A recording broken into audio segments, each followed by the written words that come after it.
Ladies and gentlemen, welcome back to more of this.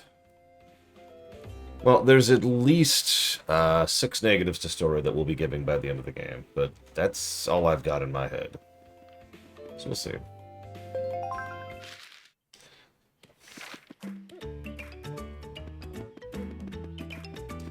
So, some of you have probably been wondering, especially on the VOD, why haven't you been using the doors? Well, this is the first time we have access to the doors, right there. 80 coins each.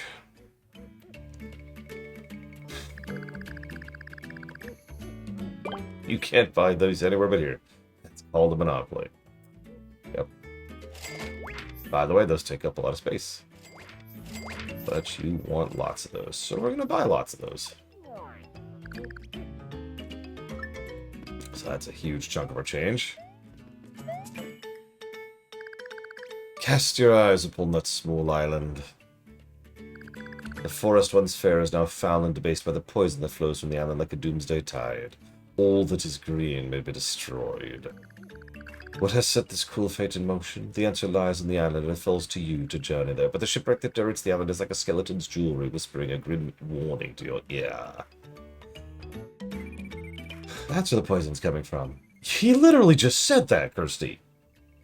If we don't find a way to get to that island and stop that stuff from flowing, the woods will never go back to normal. Late is the hour of my introduction. For this I beg forgiveness. I am but a humble toad who loves these words. Word reached my ears of the aid you lent that poor child of the forest. Undaunted by both fume and foulness, you stood firm and prevailed. May your days be ever toadful. I say these words of thanks to you on behalf of the woods, who speak not in the ways of men. I can think of no pleasure greater than using my knowledge of these woods and the surrounding areas to help you on future adventures. I actually haven't played Paper Jam yet. I own it. I've never played it. I was so burnt out by this game that I didn't go back to the Mario RPGs until I streamed Color Splash. And that was a thing. Thank you for the sub, Noctis. I do hope you are being at least a little bit entertained. Like, maybe 5% entertained, something like that. Whoops, that's not the donation notes. These are the donation notes. Let's see. And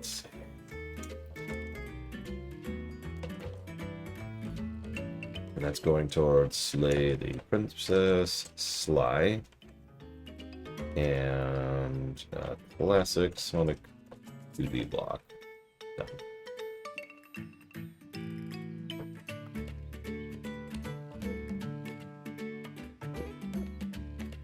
The prison repository of rusted relics and raiments.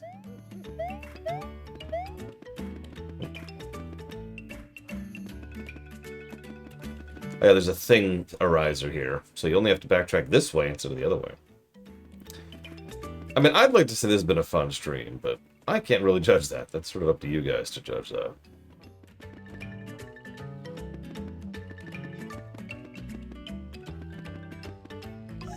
It has certainly been enlightening. Hey, Dark Day.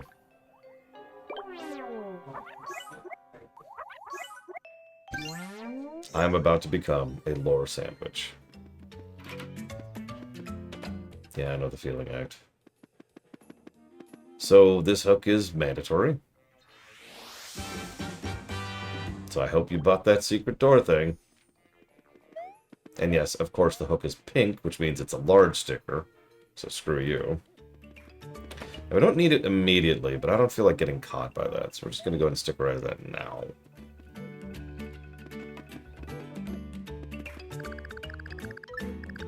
This is the Cape Side branch of the thing slinging stall.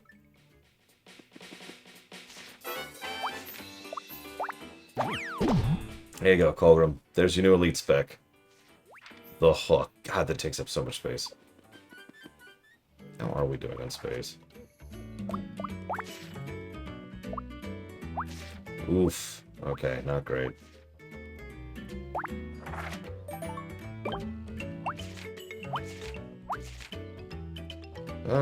We can afford a few. And we've got some coins to burn. Yeah, one of the things I found funny, so I don't know if you read the actual announcement, was they talked about how we're going to be approaching elite specs from a completely different perspective. And then they described how they're doing elite specs almost exactly the same as they've always done it, except they're not adding a new weapon skill this time. You know, the weapon skill that nobody uses for elite specs anyways? Yeah, that. I'm being a little facetious. Obviously, a lot of people do Great Sword Reaper, but, like, for real. What?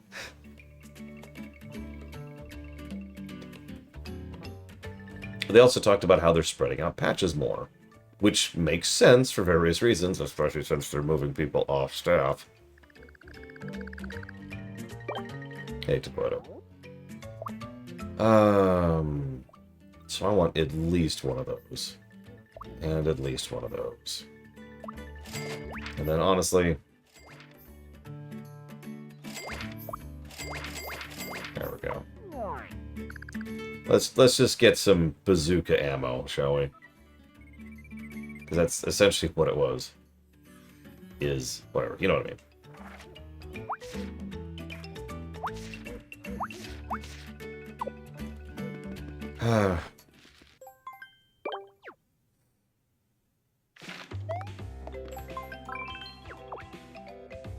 Okay, so, if you're paying attention, we have no real guidance on where to go, except now we have access to secret doors. Have you been remembering where all the secret doors are in the entire game? Because I haven't. In fact, actually, hang on. I was trying to look this up earlier and failed. I've been so... I spent the entirety of last night and this morning doing research and cleaning up the document. I'll talk more about that in a minute. I want Frieza to be there for that. But for now, let's see if we can find these stupid things. Sure, maybe IGN isn't crap for once. Let's find out. Oh, Frieza's here. Holy crap. He's hiding from me. Okay. So, kind of, yeah, Roman here. Like, check this out, right? No, Frieza. I didn't do anything off camera. Check this out. I was looking up some relatively basic information on the things, right? And what I found was nobody documented what the things actually do. Like, they'll say, does damage to a group, but that's it. The damage on things is static. The damage on all stickers is static. So, near as I can tell, I'm the only person in the world who has documented the fact that using the trumpet with an excellent thing gets 30 damage to the entire group. It's a street sweeper. It cleans it cleans off the entire enemy screen. Nobody does that. Nobody talks about that. Anyways. So, there I was, doing my notes, and I decided to go ahead and type up everything in full detail, as I prefer to do. For those of you curious... That's a good question, Frieza. For those of you curious, we have a concept. I'm sure some of you know this. It's called problem. Capital P problem. Capital P problem refers to, for those of you who haven't heard this, when you have multiple aspects of game design that dynamically make the other aspects of game design worse, right? You know, we've got this and we've got this, and these are both bad, but the way they intersect makes it worse. And the more complex the system, the worse it gets. That's a problem. We've covered a few games that have problems, like Starfield and Breath of the Wild. So, this game has two problems. It has the sticker problem and it has the thing problem. I ended up giving the sticker problem 18 separate negatives and the thing problem 11 separate negatives. Which means I need to update the HUD. So where we're actually at right now is right here.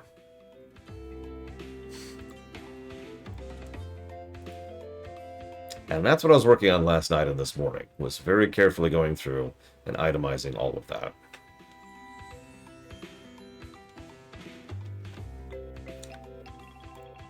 Anyways.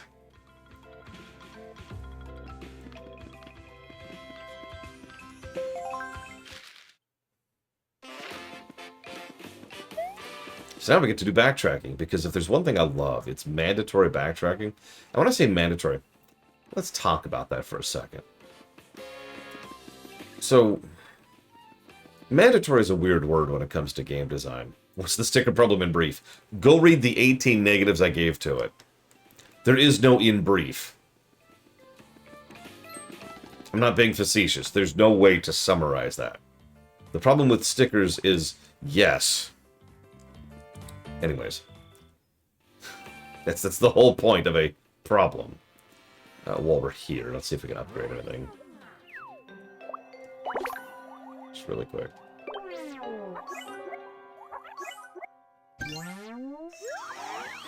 Sorry, I know that's not helpful, but like every now and again, you kind of can't summarize something because it really is just that.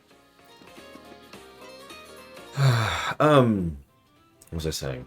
I can't remember. I was in the middle of saying something. And the Dark Day was like, wait! And then my thoughts died. Backtracking. Mandatory. A lot of games, there's a lot of asterisks when it comes to the word mandatory, because a lot of things that are mandatory technically aren't or may not be or whatever. Like, it's a whole thing, right? So, in this case, I want to be very clear. You need to access secret doors in order to be able to get access to certain items, certain things, and to be able to progress through the game. We cannot progress through the game, really, without being able to access doors. The only way to access doors is to be at the point of the story we're at in order to go to the guy, buy a secret door for 80 coins. It's the only way to progress the game. In other words, there is no way to progress the game without actually reaching this point and then backtracking. That is mandatory. Now,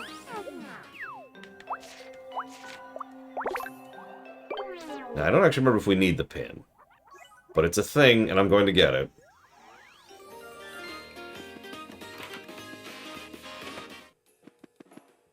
Wait, this might not be the thing. Oh, this isn't... whatever. This is some flashy stickers, so I'll take those. Oh, God, that reminds me. I need to tell you all something. Okay, check this out. So there's this terrible, terrible review site. I don't remember the site. Doesn't even matter. Because it's, you know, if I could be elitist for 5 seconds, most game reviewers aren't. That's it. That's the elitism. And so, yeah, tabloid journalists. I think it was Colgram? Hang on, let me double check here. Somebody found a review of Paper Mario 2. Here we go. Hang on, I'll give you more things in just a second. Where was it? Hang on. Because then people started talking about, like, Halo. Here it is. Game Informer. It was Game Informer. It was Melkor Blade, actually, who found this stupid thing. And... this is absolutely insanity. So, they had a review of Paper Mario 2. I'd read the whole thing, but let me go ahead and just pull out this thing. Biggest points about Paper Mario 2. The art style is perfectly executed and unique, so each frame is instantly identifiable. Good graphics. No voice acting, but nice ditties often show up in the game's score. Plus disc sound. Closer to this GBA masterpiece Superstar Saga than the painfully easy Paper Mario on 64. Not good playability. Entertainment. Sadly lacking in wit, humor, and intelligence, the dialogue kills the entire experience. Replay value low. Bottom line, 6.75 out of 10.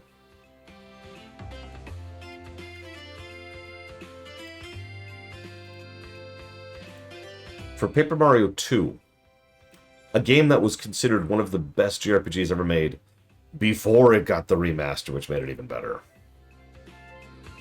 It's okay. It's okay. They do a second opinion piece, right? And the second opinion piece scored it even lower, at a 6 out of 10.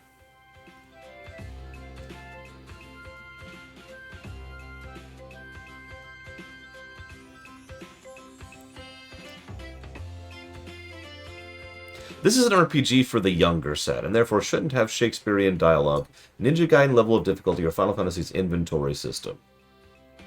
I fully accept... Inventory?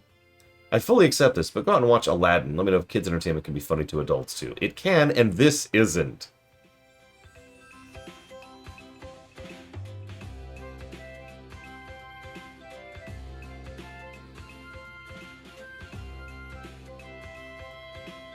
Oh, that's actually funny. So the thing that got this all started was Colgrim finding the review on from Game Informer of Sticker Star. Let me just pull this up here. There we go. Game Informer rated Sticker Star 8.75 out of 10.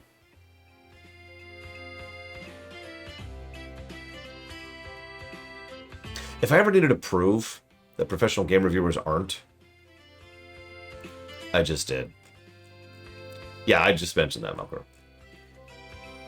Colgrim found the Sticker Star review, and then Melkor Blade found the Paper Mario 2 review.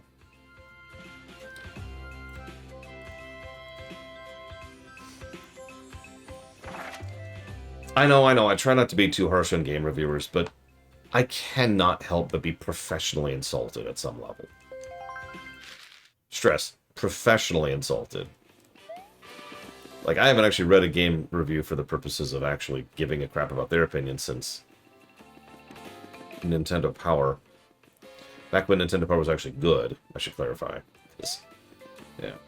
Now, while we're doing some mandatory backtracking, I thought I'd clarify something. I know it's kind of hard to manage or gauge this sometimes, especially since, you know, it is by nature my job to try and be as entertaining as possible. So to be clear, this isn't horrible. I've had worse. Quite frankly, going through Secrets of the Obscure was worse than playing this game. Now, you're probably thinking, but Secrets of the Obscure isn't as bad as this game. And you're right, it isn't as bad as this game. But this is more entertaining.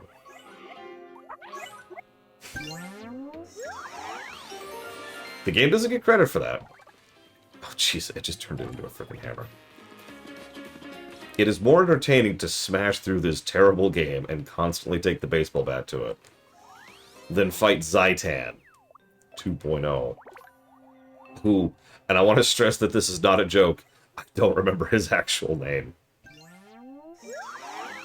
I really don't. The main villain of that entire expansion, I can't think of his name.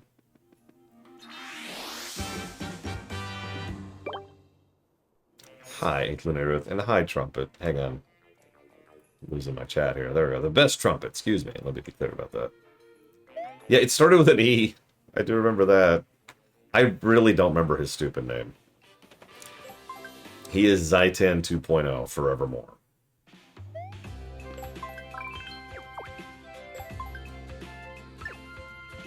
E Zaitan.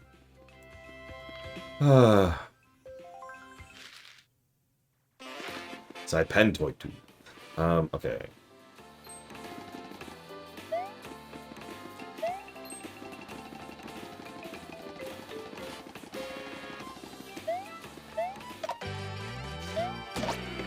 That would be Secret of the Stars, Dark Day. Well, I hope you enjoy. You are enjoying it, Best Trumpet. Okay, let me use. Okay, here we go. Most powerful weapon in the game. You ready for this, Linarith? Anybody who hasn't seen, this is the most powerful weapon in the entire game. I'm going to run from the battle. Okay, done.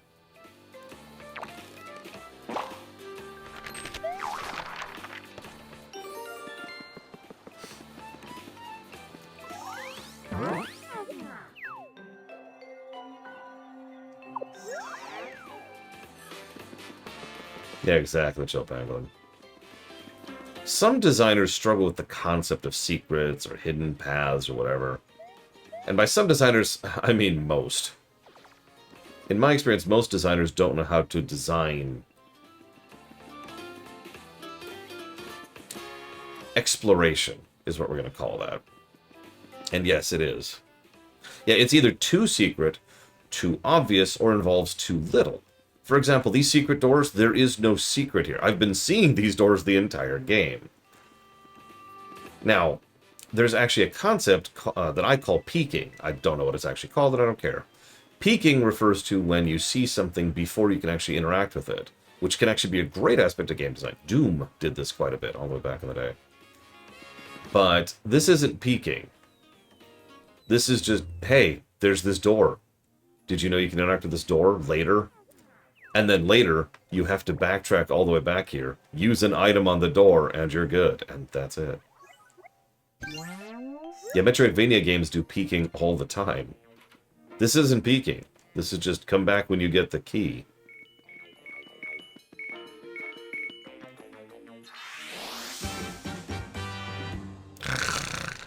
Sorry, what?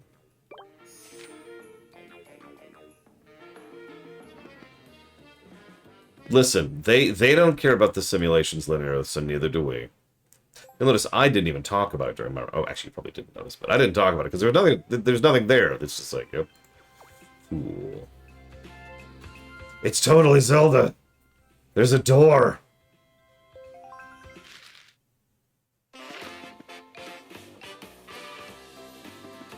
Yeah, actually, that's another interesting example. The Trinities in Kingdom Hearts are a slightly better example than this.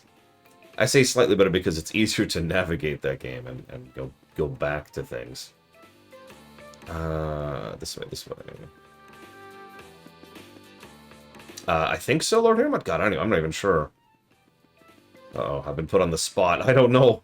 I don't know, Lord Harriman. Oh, God. Please stop beating me, Lord Harriman. I'm so sorry. Hey, let's see if we can turn this hammer we got from that jump into anything, shall we?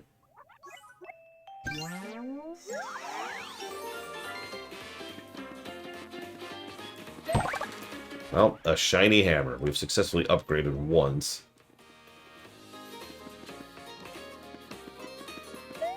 Yay.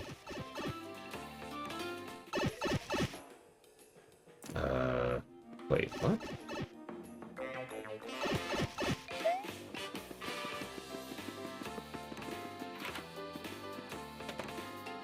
Right. Sorry. Of course not, Colbert.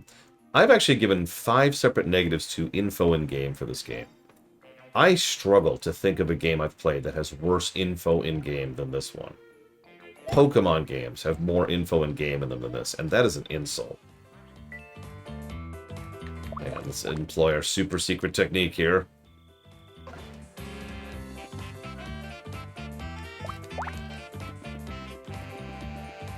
There we go, okay.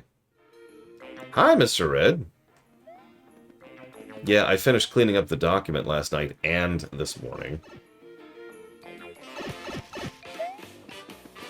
I have played... Oh gosh, let's see.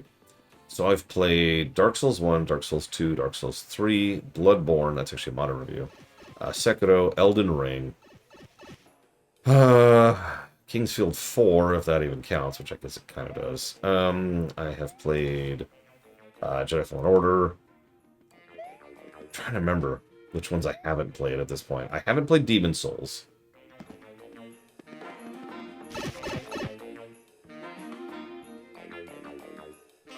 Yeah, I think that's it of the FromSoft ones. Grab this. This is a nice sticker. Yeah, Pokemon doesn't explain core mechanics and still has more info in game than this game does. Oh yeah, and Code Vein. I forgot about Code Vein.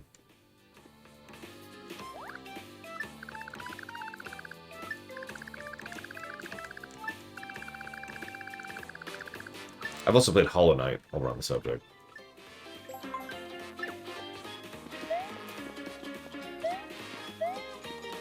I never actually did this Escort quest.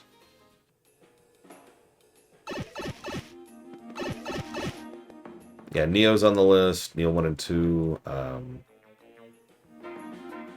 I mentioned Elden Ring already.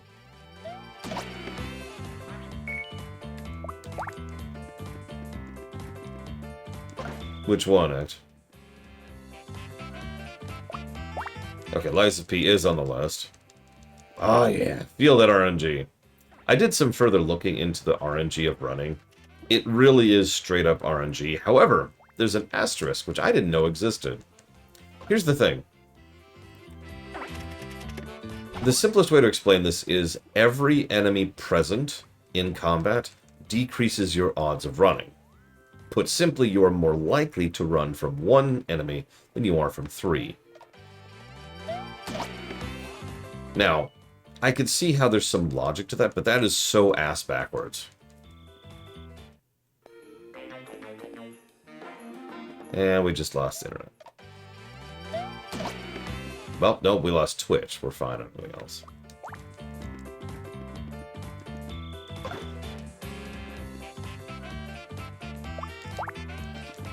So we'll just wait for Twitch to come back at some point. We obviously haven't lost internet because I can still see chat. So at some point in time, Twitch will come back. I'll finish my explanation in a minute. Don't you love escort quests? I love escort quests. It's actually not that bad of an escort quest. If you run.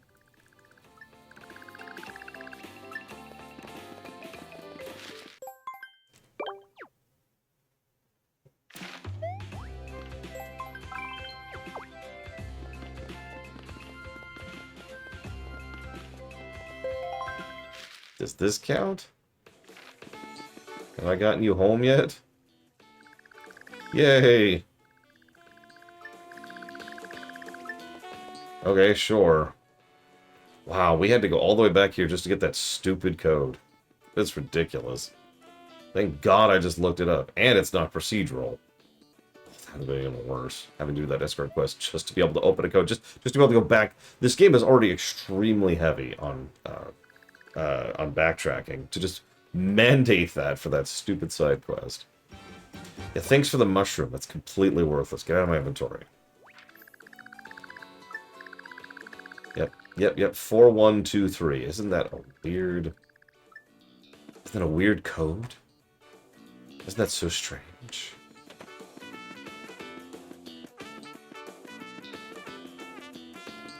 Anyways, it was just Twitch. It was just Twitch. Don't worry about it. Don't worry about it. Anyways, so I'm not sure of the specific math. Yeah, we're in the middle of World 3. I'm not sure of the specific math. But yeah, more enemies equals either more coin flips or lower chance of running or something. Which is exactly as irritating as it sounds.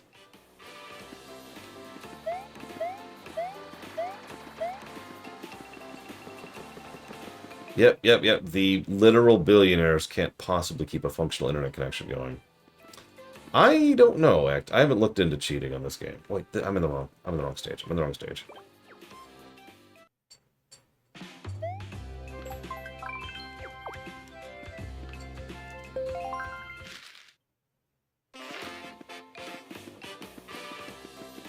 Hey, Trafin. Welcome to Sticker Star. Yeah, apparently this game actually did pretty well in Japan. I don't know why. Like, normally there's some understandability, like, oh, yeah, no, it makes sense. Oh my god, my album's full. My album's full. It's not actually full, but hang on. There we go. I've got enough room for one PAL block. There we go. I mean, yeah, Super Paper Mario was the previous game. What I mean by that is, generally speaking, Japanese reviews of this game are more favorable than not Japanese reviews. And I know there's some different cultures and blah, blah, blah, but I don't understand what will be enjoyable about it. What about this game makes it enjoyable? One person showed up yesterday, I think it was Hardboiled One. I meant to ask him, and I never actually got a chance to. About what he liked about this game. I mean, one thing I've noticed, and this is regardless of nationality, is that some people really, really, really like gimmicks. In other words, there's a certain gimmick, and it's like, oh my god, there's this gimmick, and that gimmick is so great because it's that gimmick. And I'm like, well, what about the entire rest of the game? Nobody cares about the rest of the game, just a gimmick. You've probably noticed this yourself. If you haven't, well, I've seen it all the time. It is extraordinarily common.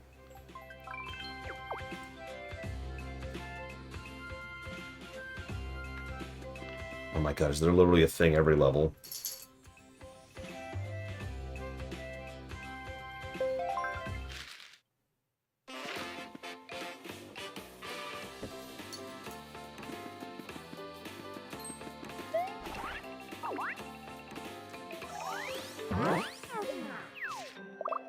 I bet it was.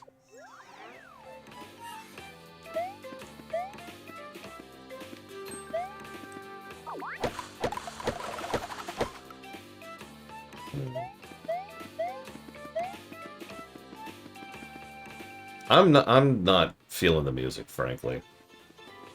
This was actually the era of kind of generic Nintendo music. I had the same problem with Mario 3D Land, too. Also on the 3DS. Like, I don't know. Maybe it's the instrumentation, maybe it's just the implementation, but it's not catching me at all. It's extremely unmemorable.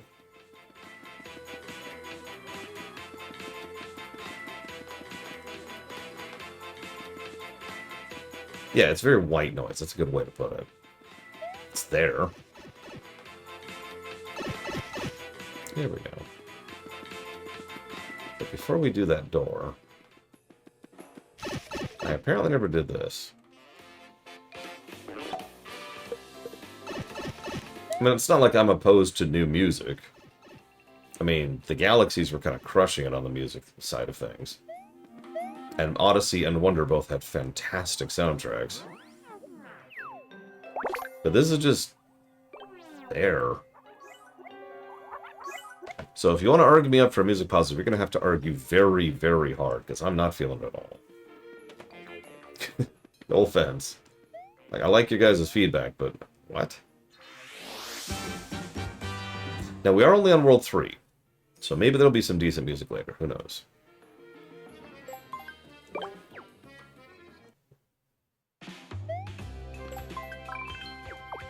Oh my god, every single one of these is a thing. I don't have the money for this.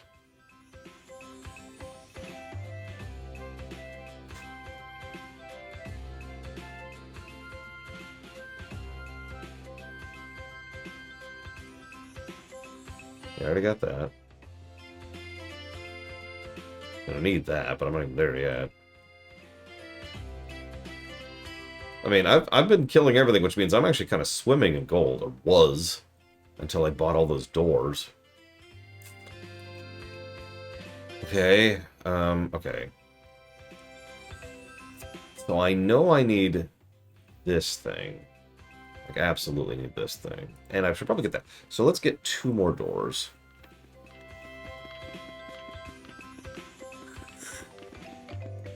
Not really, actually, no. Miyamoto played an early demo of the game, said it was too much like Paper Mario 2, and then that's kind of it. Actually, fun story. After they acquiesced to his requirement to make the game less like Paper Mario 2, he played a new version of the game and said it was too boring.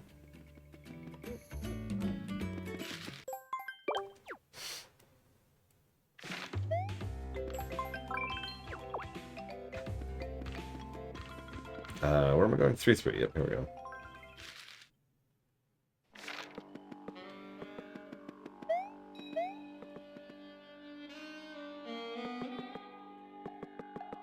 Oh, who knows? Hi, Ismail.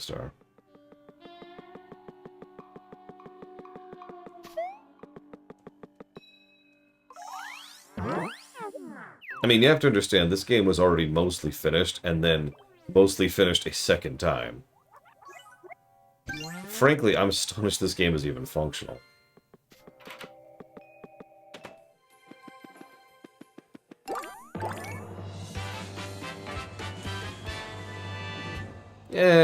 Debatables are. Miyamoto's kind of an interesting X factor when it comes to game design. I will always give him credit. He does know game design pretty well. But there's 2 major problems Miyamoto has. First, at no point in time does it ever seem to run through his head how much influence he has on the final product of a game. Like, he never considers what a casual comment from him can mean. There's actually several examples of this. It's not quite true, Darkrai. Miyamoto is often misattributed as the person who is responsible for this game not having a story, but it's actually on the game's main producer, which is named Tanabe, and the game's writer, whose name I'd have to look up.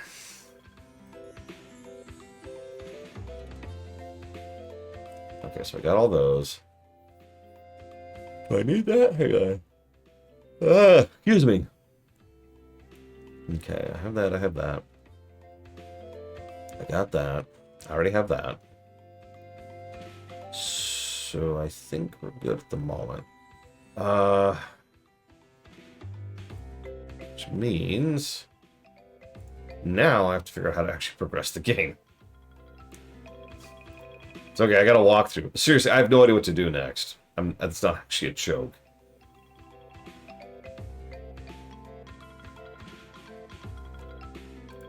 Like, nothing really indicates what to do next. I'm sure I have to use a door somewhere, but considering I don't have infinite money.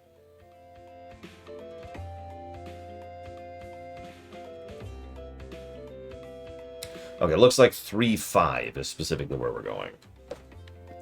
Thank you, walkthrough. Yeah, search aimlessly for wiggler pieces is the next step. The only thing that got unlocked was the door, and as I mentioned, there's doors everywhere. There's a door in almost every single stage.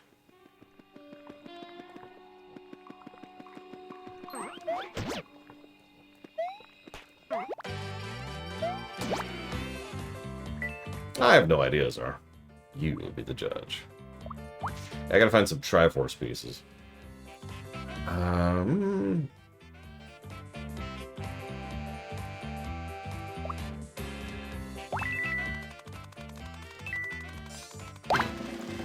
I think that is literally what they wanted to happen for this. Just go replay every level. I mean, for those of you not aware, Chapter 3 is extremely padded. In just, like, the worst way. So it is likely that there's even more padding here than we're seeing.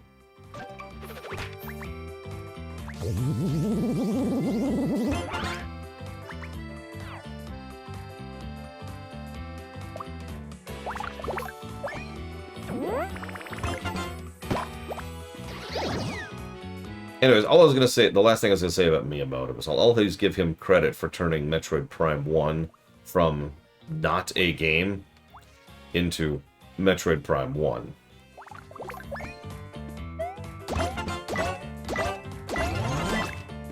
I'm going to have to double check my research on that when we get to the Metroid Prime run, but yeah, that, for those of you not aware of the behind the scenes on Prime 1, that story is wild.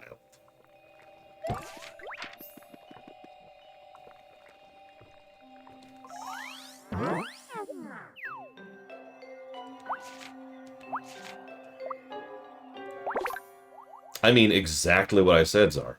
I did not stutter. Good morning, Spartan.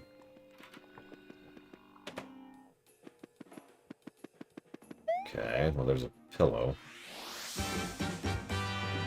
Cool. It's not what I wanted, but cool. Hang on.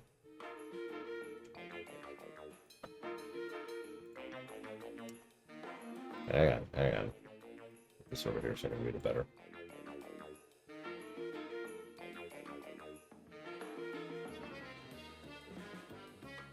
Oh yeah, no, I'm chomping at the bit to get to Prime Hunter, Spartan. You have no idea.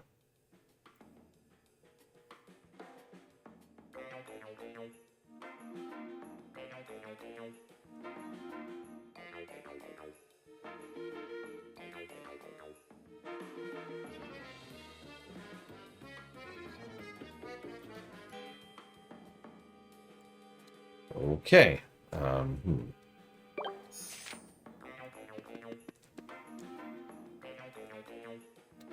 You continue to misunderstand, Czar. So allow me to be very clear about this.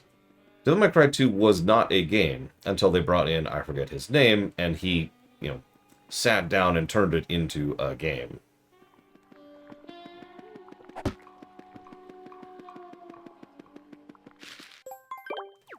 It's not a very good game, but it is a functional, completable game, which it wasn't.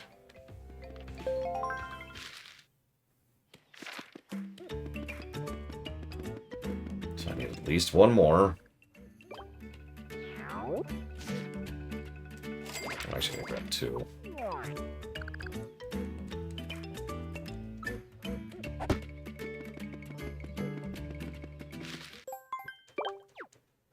Honestly, not even that. Like, it wasn't even playable, Noctis. I guess you could say that ingredients aren't edible, but you get the idea.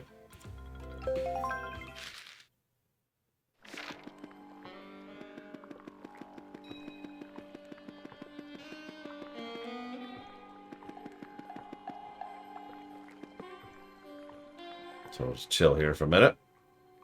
Game design.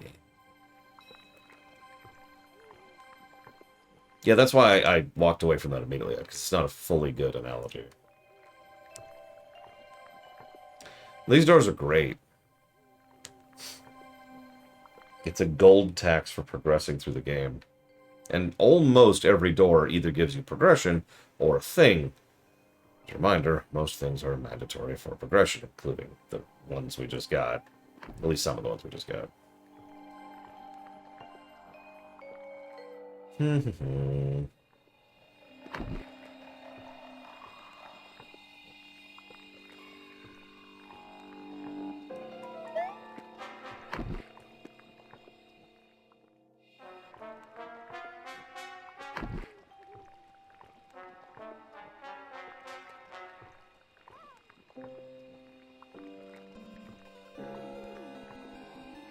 Game design.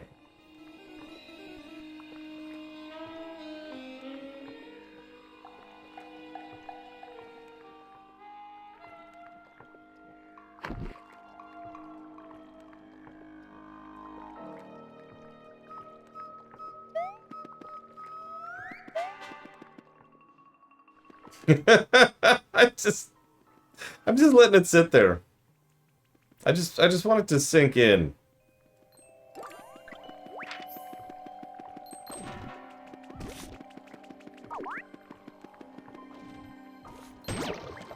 Oh, that's why it wanted me to do that. Okay.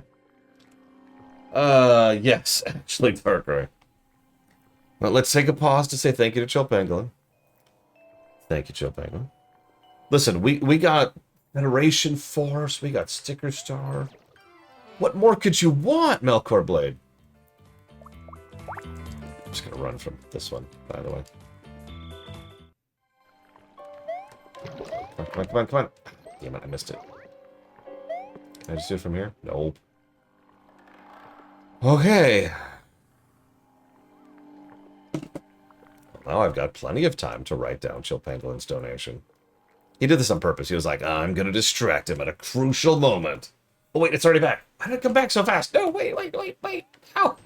No, no. God damn you, Chill Pangolin. Damn you.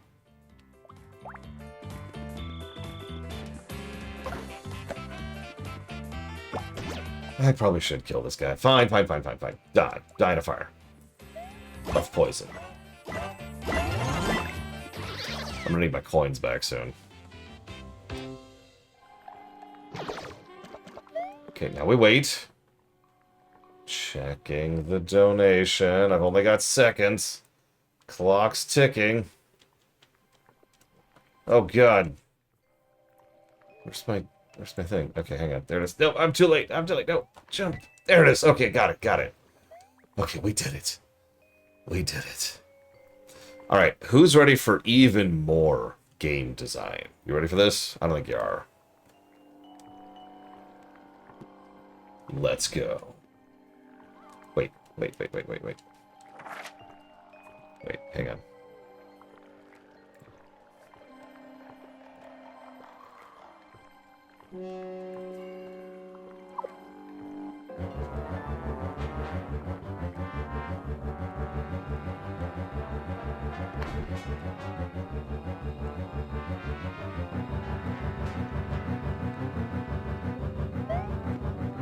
Okay, I made the first jump. Okay. Now we've got a second jump coming up.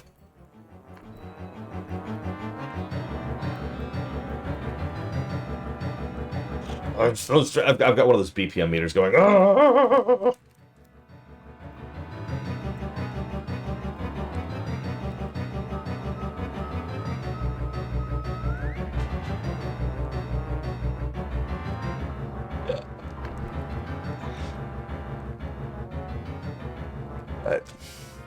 And we're there. Okay, we made it. Oh man.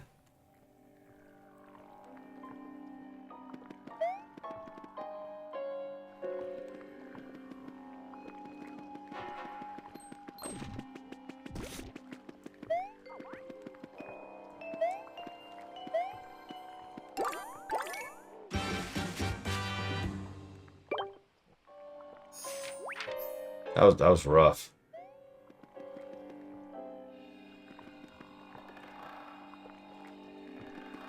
Wait, hang on. Let me finally donate or jot down this donation here. Joe Penguin's like, you know, I'm paying your bills, right? I'm like, why do you sound like a Ferengi? Because all your viewers are Ferengi. Oh, that makes so much sense. Epic Battle Fantasy 5. Sin and Punishment. Is that a game on the list? And Majesty Gold. Thank you, Chill Pangolin, very much. As always.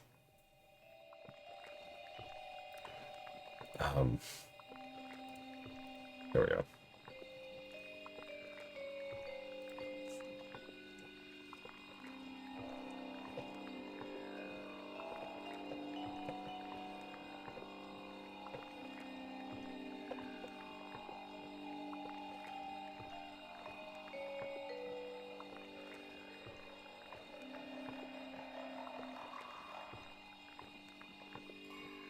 Wait, right. I was double checking the walkthrough. Is there anything else I need to do here before I get this stupid thing?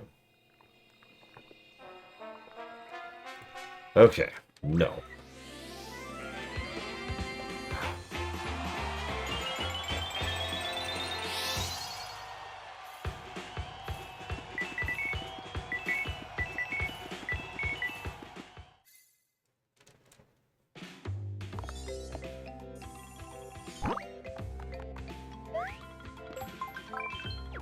I don't know. I mean, I do know. It's because they were paid.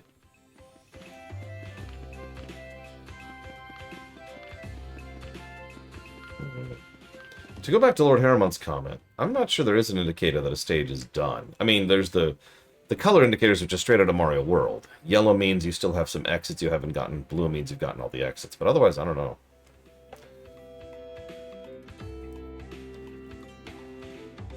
Okay, so now we go back here.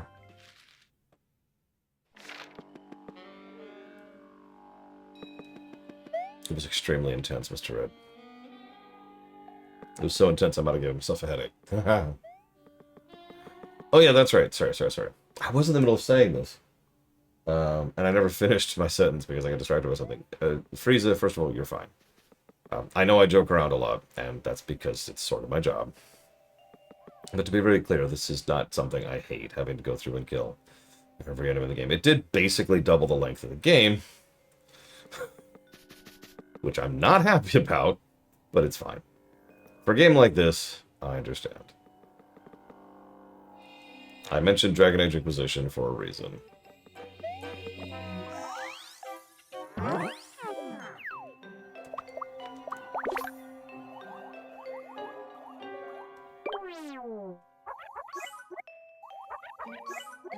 The Commonwealth has spread over 3 galaxies.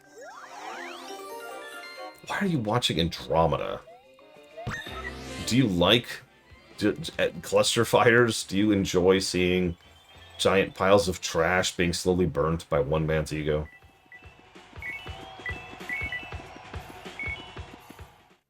I'm actually joking. It's 2 men.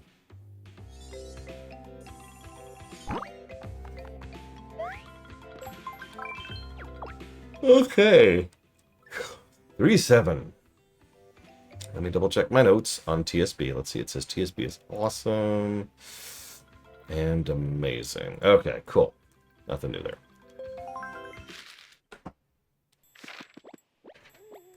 Oh, it's right here. That'll be easy.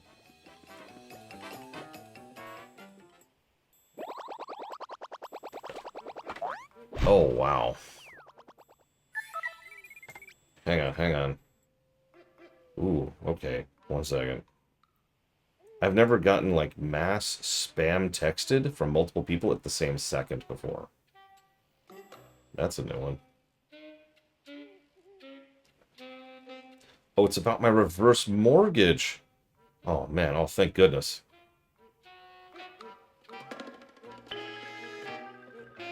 I was worried. Whew.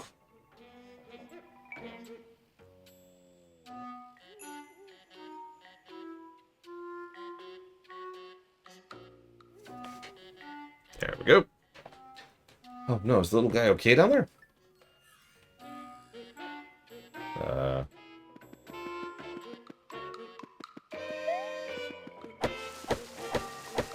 Well, whatever's about to happen, I'm sure it's not going to be irritating at all.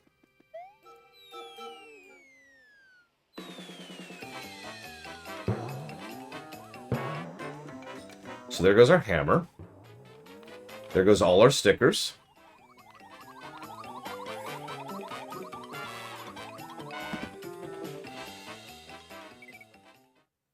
Wake up. Wake up now. Gene Roddenberry. Okay, let's go. Oh, come on. Wake up.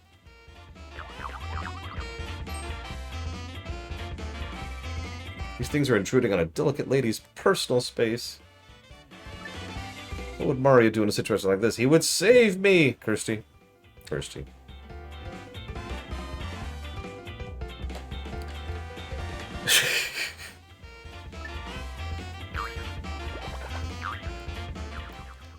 So now we have nothing. We have a dedicated sad button.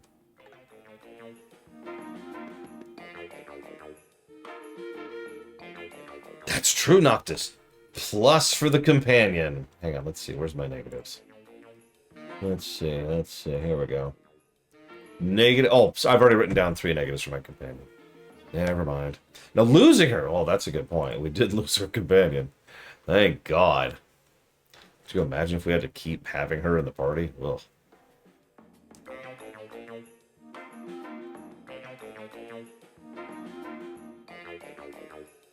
Double checking something here. There we go. Okay. How does this game make you feel? Oh, I have 2 dedicated sad buttons. I have a jump. I have 2 jumps. I have 3 jumps. Oh my God. Yeah, imagine Midna, but worse and never gets better. That's Kirsty. Kirsty, I say without hyperbole, is probably one of the worst companion characters we've ever had in these games. The only one that comes close to me, for me, is, I don't remember her name, from World of Final Fantasy.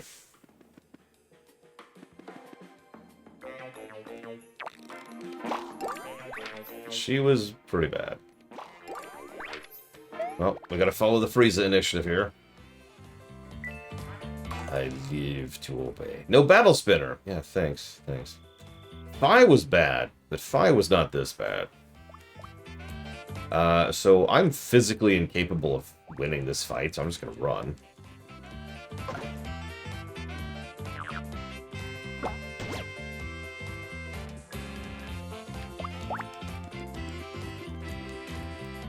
Literally, physically incapable of winning this fight. So we're gonna do this.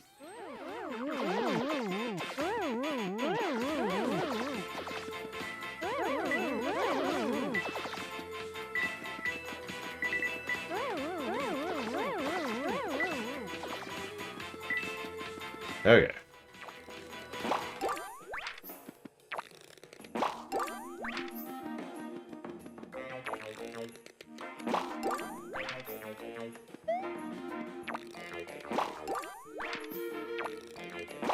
Ross, I'm curious how far you've gotten in the most amazingest of all Final Fantasy games, according to Bluewin. I'm not worried. Bluewin doesn't even watch my streams. Bluewin will never know that I'm saying that FF2 is the worst FF game, with the possible exception of 13. 13 might be worse. I don't know. Listen, we had to kill them all somehow, and I wasn't joking. I physically was incapable of killing them there.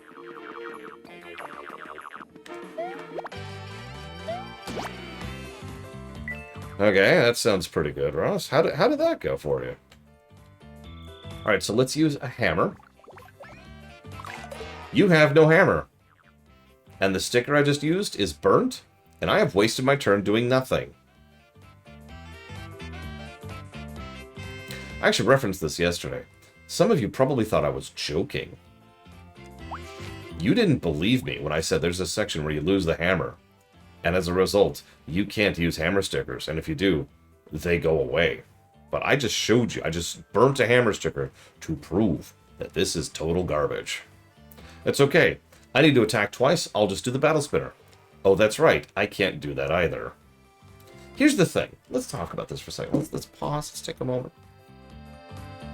Let's just take a settle. Save state here really quick. Let's just pause the game. Let's just pause this. So this is actually a very common concept. I actually don't know what the professional term is for this, but sorry about that. But there's this thing where the game likes to get rid of your kit to challenge you, right? Maybe you lose access to your stealth. Maybe you're not in your giant mech anymore. Maybe you no longer have access to your armor.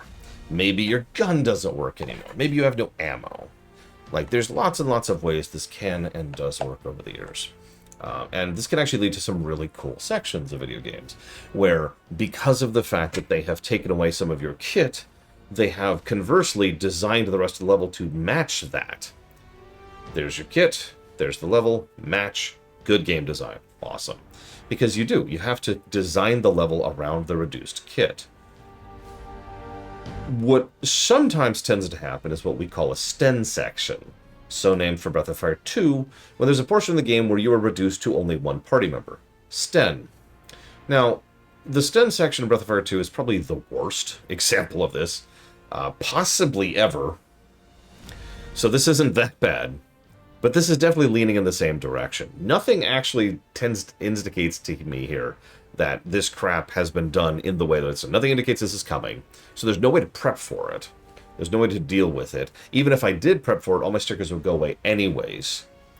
And I immediately fight enemies who need to be hammered.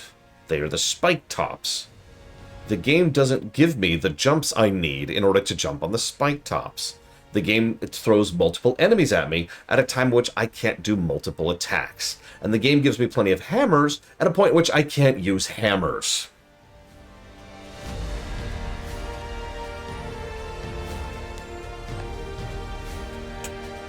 This is trash.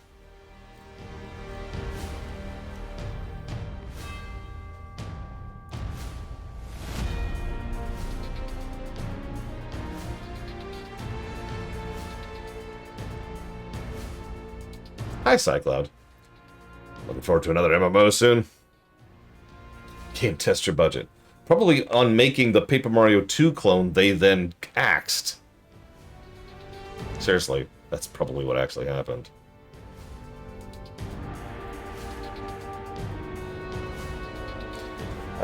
Sorry, so recommendations for FF6 strats. Anything you want to do is probably going to work to some extent or another. Pick characters who are interesting to you. Maybe because they have cool animations, or cool abilities, or cool spells. Use them. Don't be afraid to swap party members in and out. It does not take that long to get other people caught up. Don't level up too much until you've got magicite on people. There you go. There's your advice.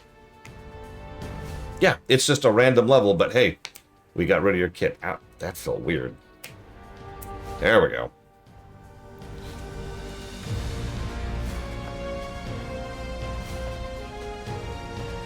Also suplex the train. Very important. That'll make more sense when you get there.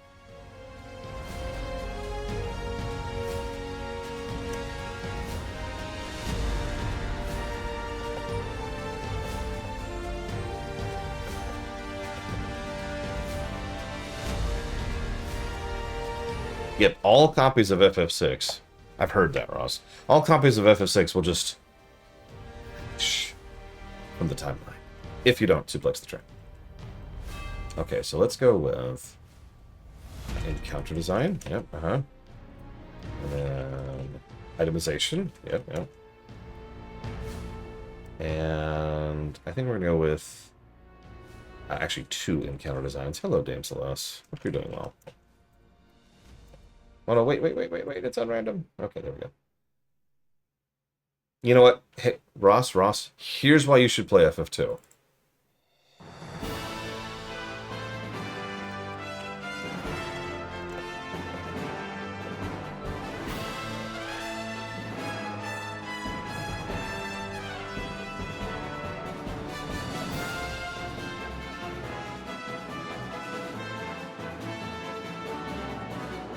I'm so sorry, Valerian. Are you okay, Valerian? Do we need... We've got you. Okay, we're right here for you. I know times are tough. I know that sometimes you get confused seeing FF2 and thinking it's the best. I can't even do this. I can't even do this. I can't even commit to the bit. This is why I'm a terrible comedian. That and the fact that I'm not funny.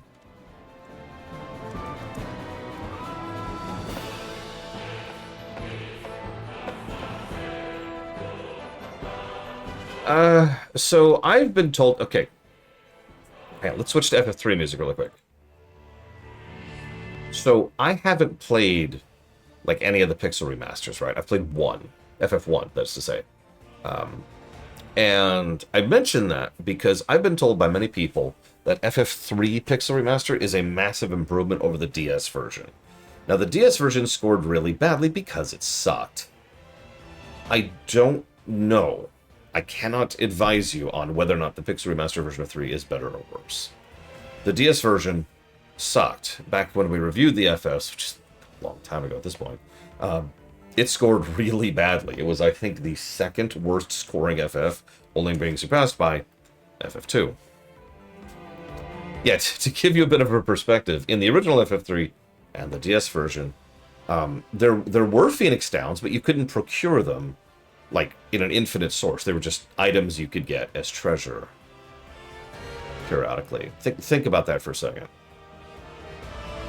Also, FF3 on the DS wanted to balance the game, and so made the game much artificially harder than it should be. And I stress that word artificially harder. It's like if someone's like, okay, I need to make the next Breath of Fire game harder. So what I'm going to do is I'm going to make it so that every enemy automatically stuns you when they hit you. Perfect. Okay, that's a bit of an exaggeration, but it's so surface level what they did. I'll just tell you straight up. So the DS had trouble rendering as many enemies at a time, right? And so let's say there's an encounter with, say, 6 enemies in the NES version of the game. So when they were recreating that encounter in the DS version, they can't have 6 enemies. So they would have like 3 enemies or 2 or whatever.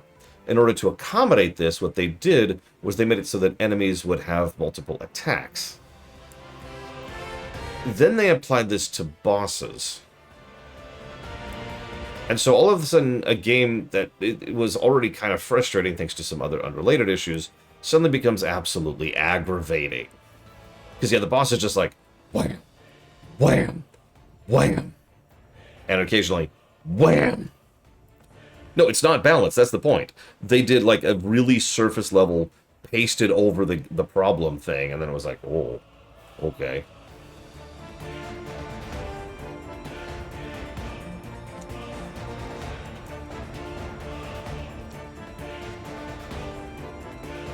Yeah, no saves in the entire final dungeon, which is hours long, by the way.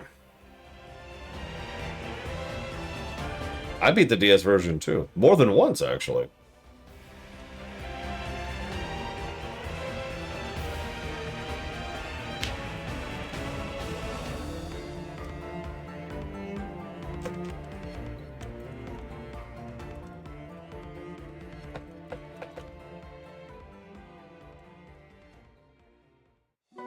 Pretty much, yeah, Ross. FF1 is a game I actually use as an example of how limited design tends to lead to less negatives, which makes sense, right? Because the idea here, this is actually a very basic idea, but it's weird to me how many times I have to emphasize this because people don't think about this. The more stuff you put in a game, the more chances it has. Chances for positives, chances for negatives. I don't just mean in my review system, I mean in general, right? Just as a concept. The more things they try, the more it's possible those things will work. Or not work. FF1 didn't try jack. It is one of the most basic, bare-bones RPGs that exists. There's levels, there's equipment, there's enemies, there's bosses. That's kind of it. This is one of the reasons why Final Fantasy VIII is so divisive. I'll use a specific example, because FF8 has a ton of stuff in it. And some of that pops, and some of it doesn't.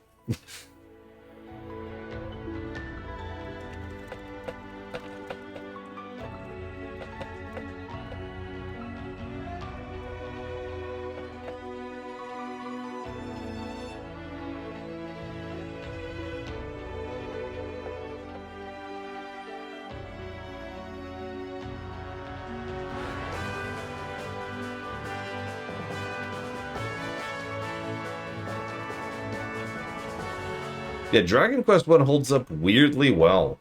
I think I mentioned this story. I was doing like a series. Hang on, give it a sec, give it a sec. There it goes. So, I was doing a series on RPG history, covering like Ultima 1, Dragon Quest 1, Final Fantasy 1, for a friend of mine, kind of a pseudo lore run sort of thing. And the one game that they took to the most, and this amused the hell out of me, was Dragon Quest 1. They didn't even need like a guide or anything. It was just they went out and it was like, oh, this is how this works. This is how this applies. This gives me this. And they were playing the English version too, which usually is a detriment in older JRPGs because translations, but actually hurt or harm. Is it hurt or harm? It's hurt, I think. Now I'm saying, I think it's hurt. Is a pretty understandable spell name, right? I'd say, oh, okay, well, I'll just cast this. Oh, I need to get a potion. Okay, I need to get a key. You know, it was all sufficiently basic that they picked it up immediately. They got most of the way through Dragon Quest 1 before they hit a grind wall. This is really frustrating. Okay, let's just do this.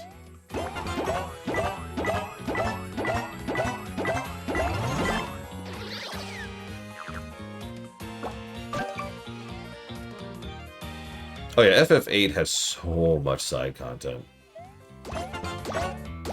How many of you even knew that Master Norg has story content after you beat him? Until someone told you that. Yeah, that's another one. Okay, you're gonna hate this, Ross, but you ready for this? So they picked up Mario Brothers 1 and actually beat it with save states. But they managed to successfully beat Mario Brothers 1. They didn't get very far in Mario 2, which, you know, is fine. That's Mario 2. It is a problematic game.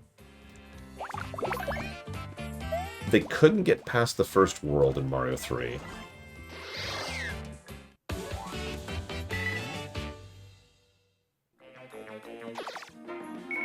Like, they put it down out of frustration. I didn't give them the bad version. I learned my lesson on that. No, the problem is, and I can actually tell you exactly what it is. The problem is, for them, Mario 1 was sufficiently basic and laid out that the squiggity didn't really bother them. Oh, we're already to the boss. Okay. That's bad. Bye. It's the same exact thing I'm talking about. That's why I'm bringing it up here. There was so much extra depth to Mario 3 that they were having trouble dealing with it all, with the squiggity. I should mention this is a person who's beaten both Mega Man 1 and 2 already. Like, it was just a barrier. They couldn't get past it. Can I just... Hang on. Freezer protocol. Freezer protocol. Oh, we're going to work our way up through the Mega Mans. And the Marios, actually. Now, you're going to love this, Ross. They picked up Mario World and was immediately like, oh, this is so much better. Yes.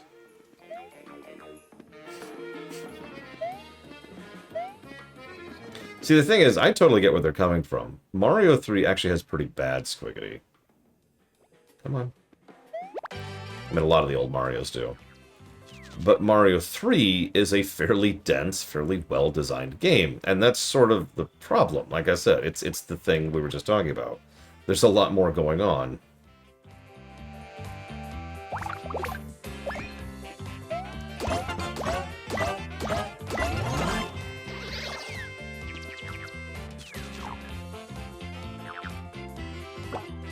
Oh, Mario World has plenty of complexity. What it doesn't have is as much squiggity.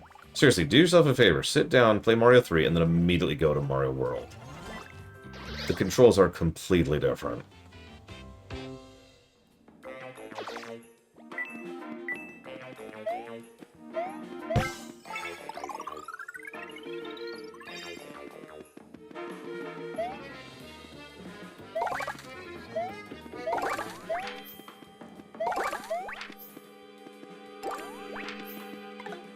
Well, let me just paperize. Oh. Squiggity. If you've played any Mario game, you know what it is. By the way, Hardboiled 1, what do you like about this game? Sorry, I meant to ask yesterday and I totally spaced, and then I started bashing the game, and I was like, wait, I wanted to ask Hardball what they thought of the game. And then I failed. I am a terrible streamer, and I apologize. Yeah, Mario 3 is very ice physicsy. Part of the problem, and, you know, speedrunners and taskers have delved into this, oh god, Ross, is that Mario 3 has variable movement. To explain that a little bit, obviously all the Mario games, to some extent or another, have the squiggity up until, I think, like, Odyssey was the first game to actually control properly. And yeah, Odyssey and Wonder, I think, are it. But in Mario 3 specifically, your movement speed is variable based on which frame it's calculating your movement speed, thanks to floating point math.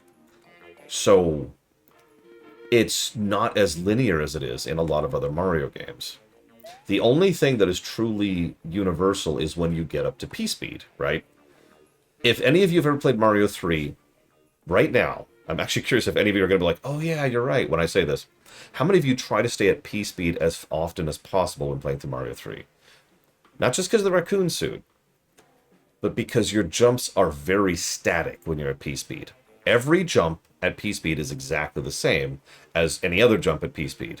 When you're not at P-speed, your jumps get variable because of this variable momentum thing. So, if you've ever wondered why, you know, so many people, not just speedrunners, just people in general, because I've noticed this since the 90s, is people will always try to be going full tilt and just have greater control over what they're doing. Mario World got rid of that. That's the whole thing. Threw it out the window and said, hang on. And restarted the physics engine. Anyways, I should probably go fight this guy now.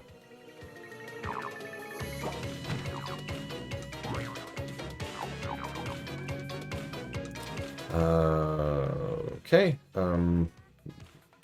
Let's just try a jump and see what happens.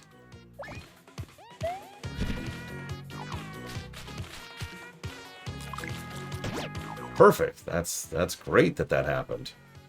Well, let's see. So I don't have hammers. I hate to waste a fire flower, but I'm not sure what else to do here. Let's try it.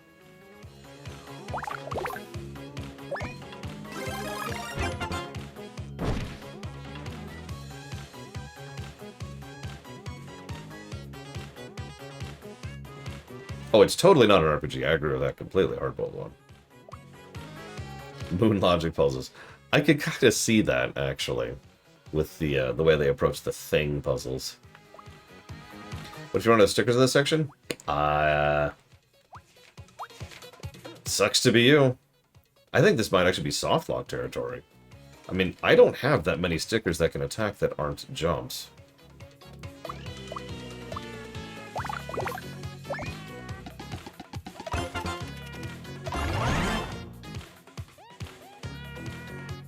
Okay.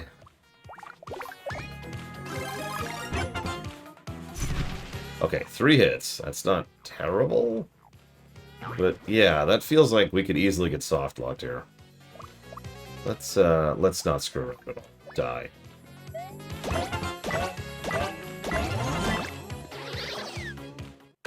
Me too, actually, Ross. I was surprised by that, but...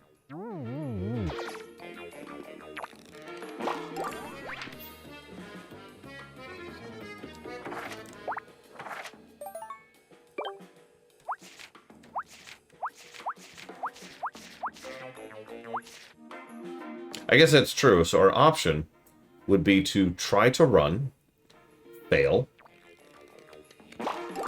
hopefully,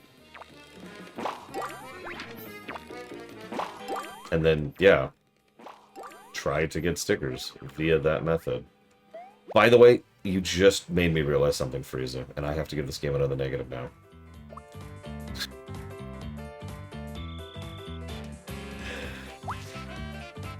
So Frieza just made me realize... I've talked several times about how this game actively discourages you from doing combat. A statement I have never walked back from, because every time I reanalyze my statement, I am proven more true than I already was. Speaking of, in this stage, killing enemies wastes stickers. Now, usually the trade-off there is eventually you get tons and tons of coins at the end of the level. But we need those stickers to get through the mini boss battles with the web. If we use the wrong stickers and we run out...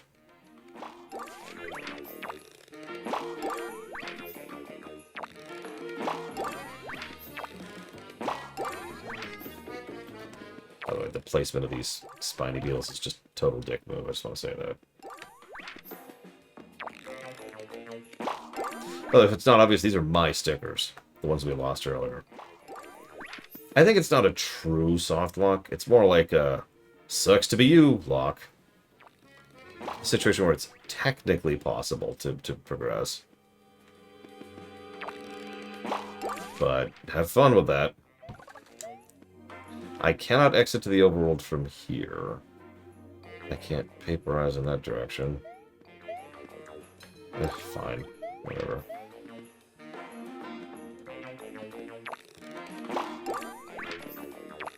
I'm pretty sure at this point the option would be to just straight up reset the game.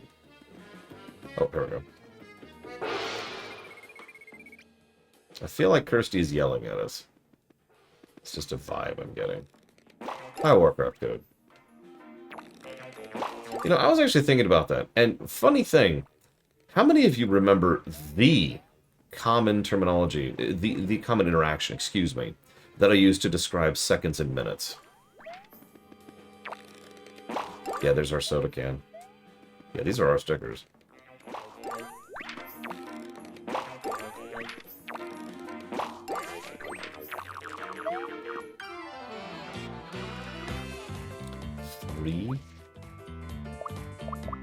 Okay, I'm not screwing around with that at all. Go away. Looting. The example I always use for seconds and minutes is looting.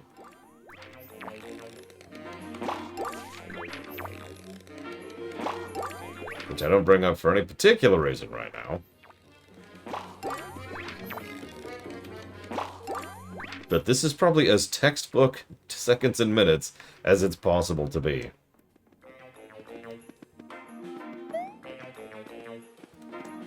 So, yeah, let's jot down another negative for that, shall we?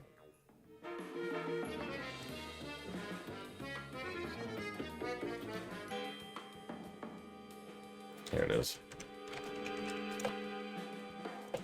This is why it's called seconds and minutes, because it's not a lot of time per interaction, just like looting usually isn't. But you keep doing it a lot. Like in most RPGs, it takes a long time to loot. Hang on. Okay, I've looted. Hang on. Now do that 800 more times.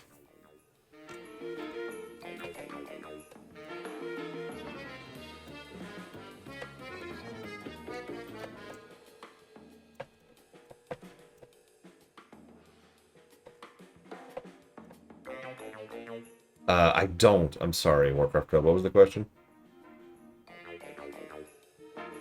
Like, I'm moving. Yeah, saving in Dragon Quest is another good example of seconds and minutes. I am moving. I am currently in the middle of moving. End statement? Like, I don't know what else to add to that. It sucks. Their cat is with me. I feel very bad for him.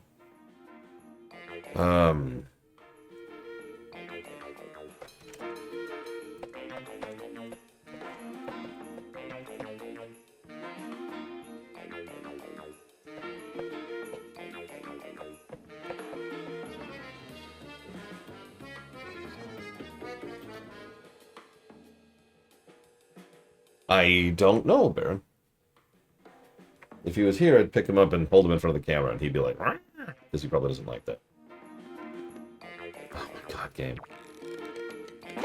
My inventory is almost full, by the way.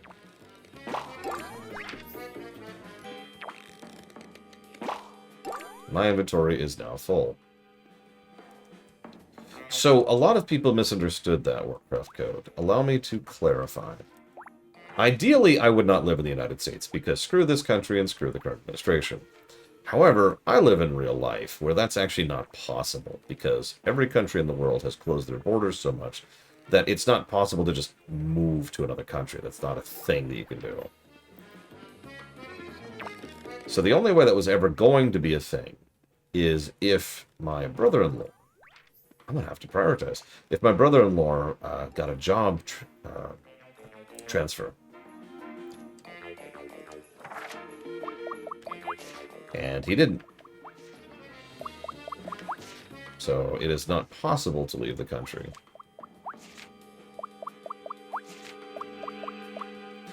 I'm going to just get rid of that.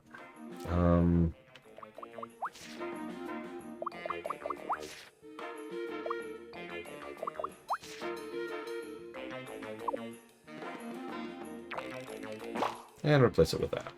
And we are, I think, turbo full now. Yeah, we are crammed on stickers.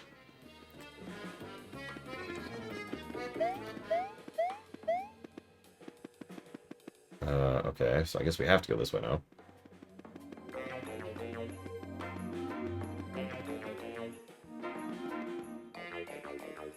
That is a good question, Ross. I'm not sure, because, yeah, obvious, right? They've already started being more positive towards Pinky compared to the first few episodes where she was just a massive aggravation.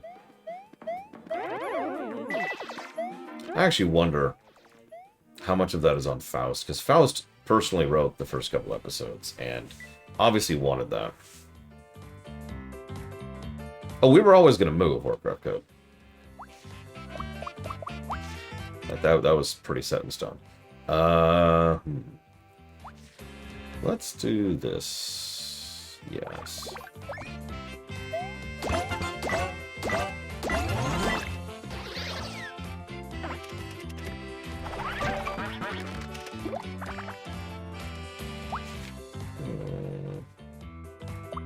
Hate to waste a shiny iron job, but we have to obey the Frieza document.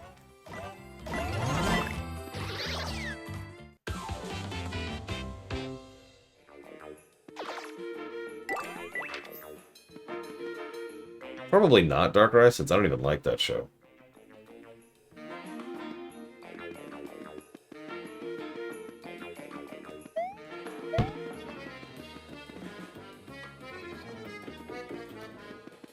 If we looped...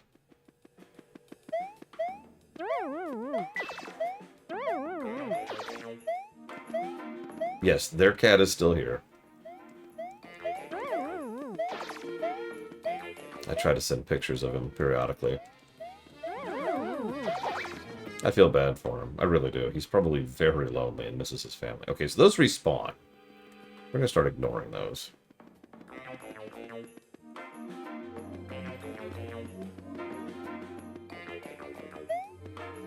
Nah, it's okay. One of my best friends is a cat person.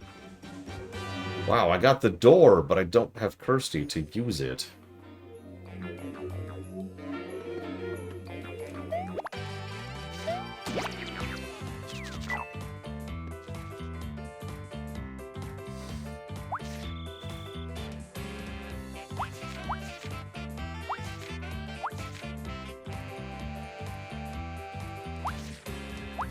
Oh, he likes me plenty, but he can't be in my lap anymore. And I can't scritch him anymore. So... It's okay. I'm buying a comb thing, so I can scritch him with the comb. So I'm allergic to cats, and I've started having hives on the tips of my fingers.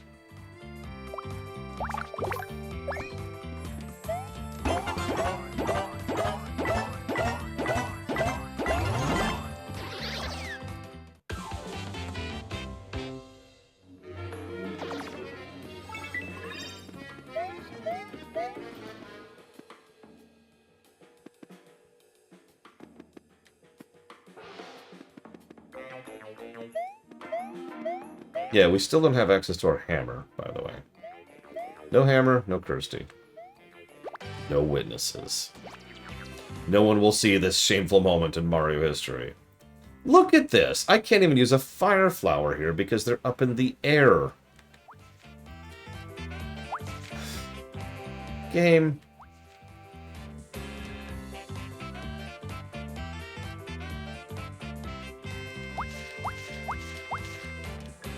Okay.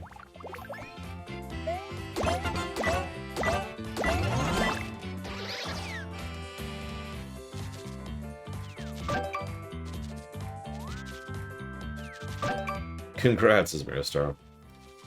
We, of the total cats we needed, mounts we needed, we got 1 of 4. We both agreed that it's not worth running Sanctum right now. It's too much of a pain. So we're not gonna do that.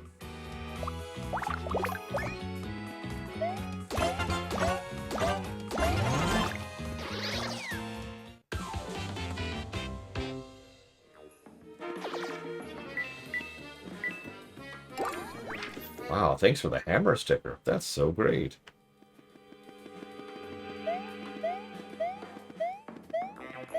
Well, in another expansion, Sanctum will be a lot more run-overy.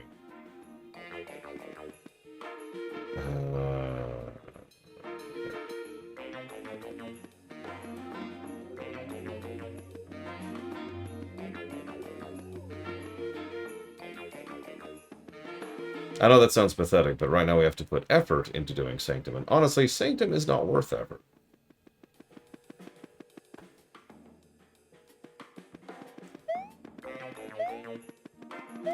Guess I'll heal while I'm here.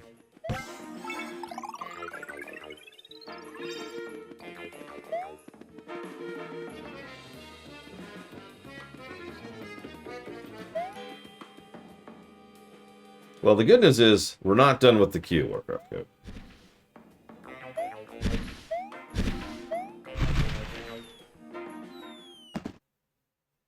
Hello, Kirsty. In case you ever noticed, I don't have arms or legs, so do something! Yeah, since then, we have stopped being caught up. Someone hit exclamation next. Exclamation mark next really quick.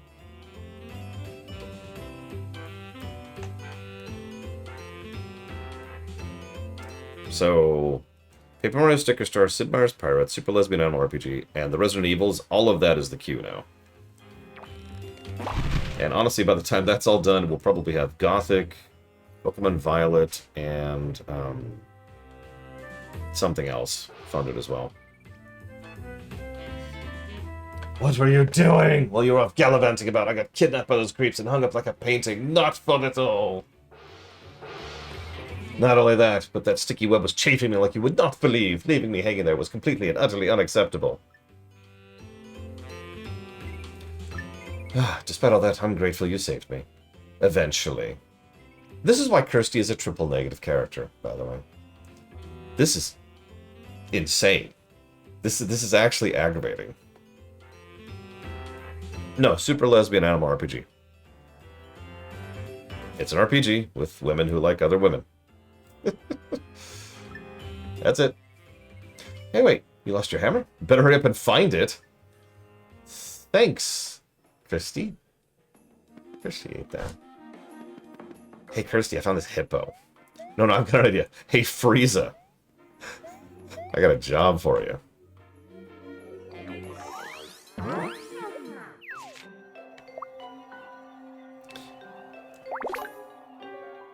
Yeah, no, that would have been a good time for Kirsty to start developing as a character instead of doubling down on being terrible.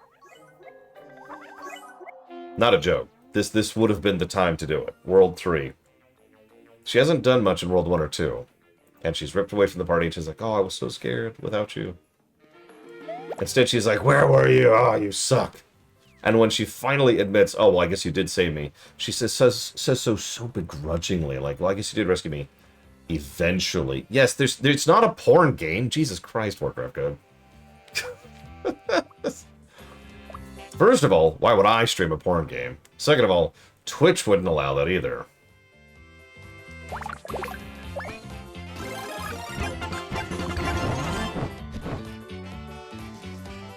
Do they both have 1 health? They both have 1 health. Oh my god, they both have 1 health!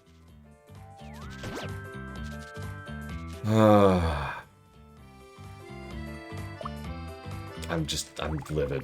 No. That's not going to hit them both because one of them went into the air because they want to waste as many stickers as possible. I hate everything.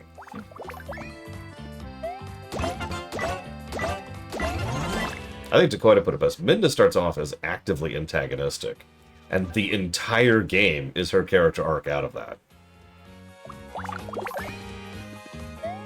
Up to the ending.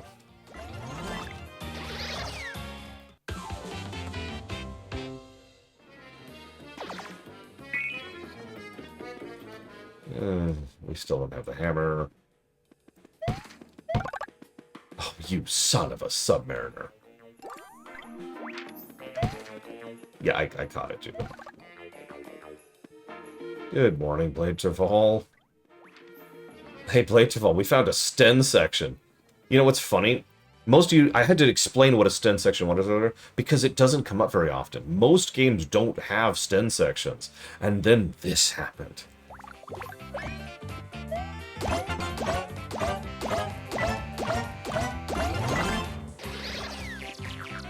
Here we are.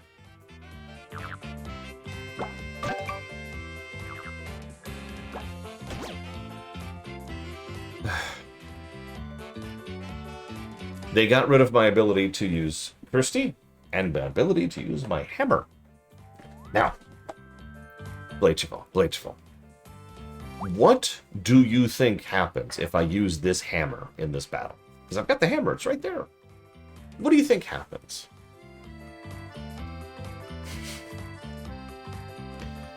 I'm actually curious, like, what is in your head? Like, obviously, the way I'm asking this has kind of given you an answer, or at least a type of an answer, but, like, what specific terrible thing do you think's happening if I use that hammer?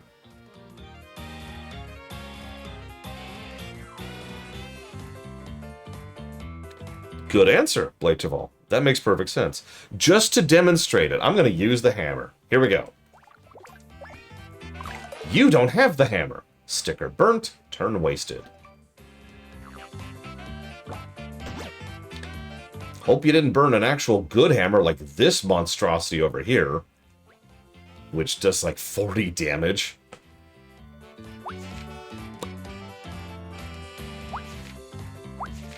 By the way, you see my entire page of friggin' hammers here? Because this, in a level where they know they have removed your hammer, they give you hammer stickers. And enemies that can't be jumped on. And enemies that are in large groups, so you want to do the slot reel thing. The thing, you know, the thing you need Kirsty to do. Same as anything else, Judah Joker, $3. I just...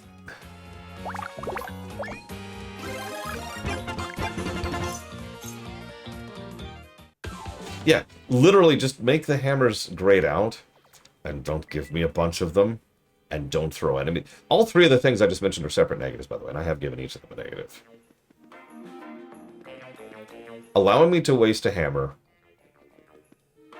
is redonkulous, and giving me tons of hammer stickers is stupid. I know some of them were mine, but not all of them. I didn't come in here with that many hammers. And, whoops. And then throwing me at enemies that need to not be jumped on, and throwing me at large bundles of enemies. All of that is what makes this a Sten section, but very simply. Oh,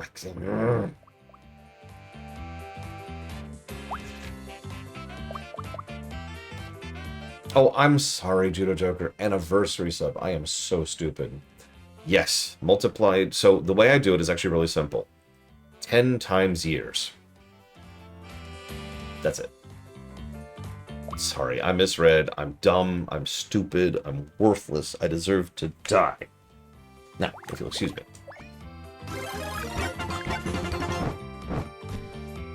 Why do you have 1 health? Oh yeah, hey, this is great. I was actually wanting to do this earlier. This is fantastic. So, this is the low health beta leaps.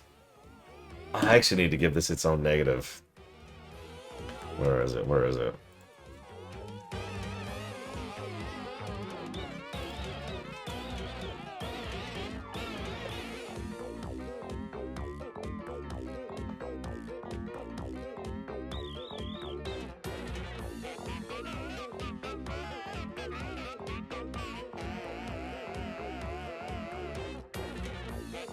What was that about a music positive? Well, hang on, Freeze. I'll explain in a second.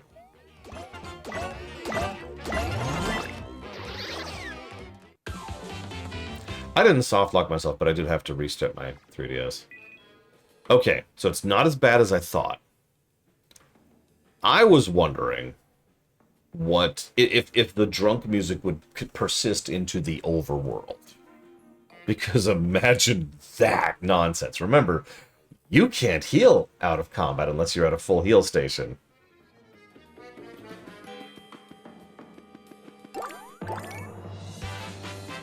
No, hey, it's a frickin' hammer. And yes, Mr. Red, that is correct. I still have one, right? Yeah, okay, I do. Imagine if I didn't have one right now. Imagine if I didn't walk into this with an extra door that I knew I needed.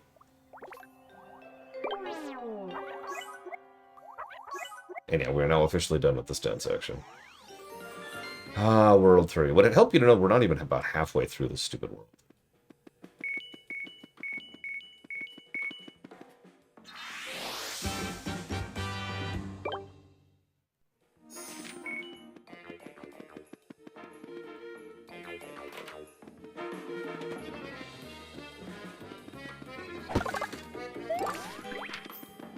See, that small interaction there actually makes sense. Something you can only interact with by hammering it gives you a hammer sticker.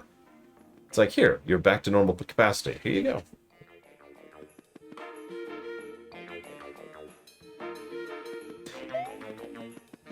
The best Sten section? So let's be clear. By terminology, a Sten section, by definition, is a negative. No, Warcraft code. So if it is a Sten section, it is already bad, by definition. These kind of limited kit sections are fine. I can think of several good limited kit sections, but the best limited kit section, I'd have to think about that. Anyone in chat want to jump on this, feel free. No, the Kamari section FF10 kinda sucks, especially if you don't know what you're doing, and you're not ready for it. The Kamari section is basically a Sten section. It's just short.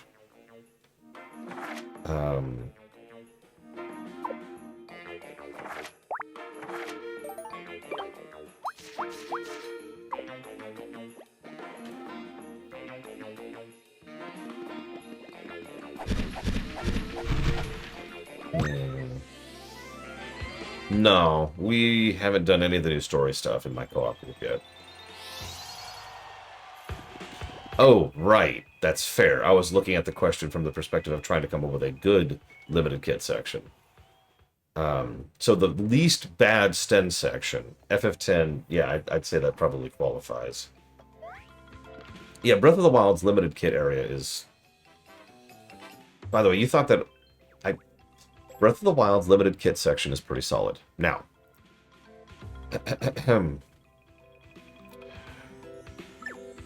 In case you missed what just happened, in case you weren't there yesterday, let me explain. So yesterday we went to this stage, did this stage, and then when we finished, the Wiggler was like, nah, I'm gonna make you do another stage. For no reason. So then we did an entire other stage to get the Wiggler piece. In case you missed it, we just did a rather lengthy, terrible stage, and then the Wiggler wandered off here. Now we're here. There's a reason everyone hates World 3, by the way. This is it right here. Oh my god. This game is great, right, Crispbeard? This is I'm not gonna sugarcoat it. This is bottom 5 territory. I don't think it's gonna break bottom 3.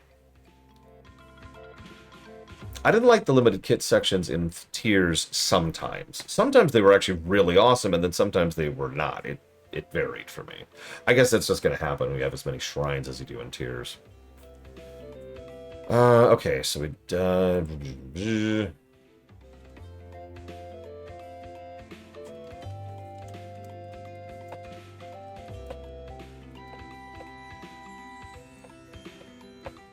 Oh, there it is. I already gave this negative. Bloodless sections tend to vary, but most people I know... Look, your spirit, what do you want from me? Most people I know really like the floodless sections of Sunshine. I'm very hit or miss on them. Some of them I actually really enjoy, and some of them make me want to tear my teeth out. There's one I will never forget that I hope never to do again.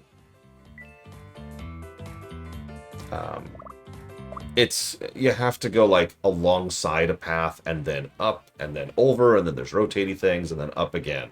And that one sucks. Oh man. The Chuckster one? No, the Chuckster one is just RNG. Kind of. There's actually more to it than that.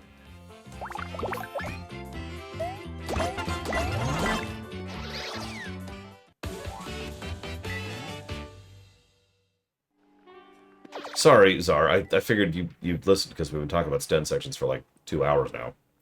Slight exaggeration. It's only been an hour and 40 minutes. A Sten section is when the game is a limited kit section that sucks. In other words, the game has done something to reduce your ability to play the game, and did it very badly. So named for Sten, who is a character in Breath of Fire 2, and there's a section where you are stuck with just him in the party. It's one of the worst examples of a Sten section that exists. That's why we call it a Sten section. I would have to go down the list of explaining exactly all the stuff they do wrong with that. Suffice it to say, it's really bad. So I want hammer first? Yes, let's go and try to get this.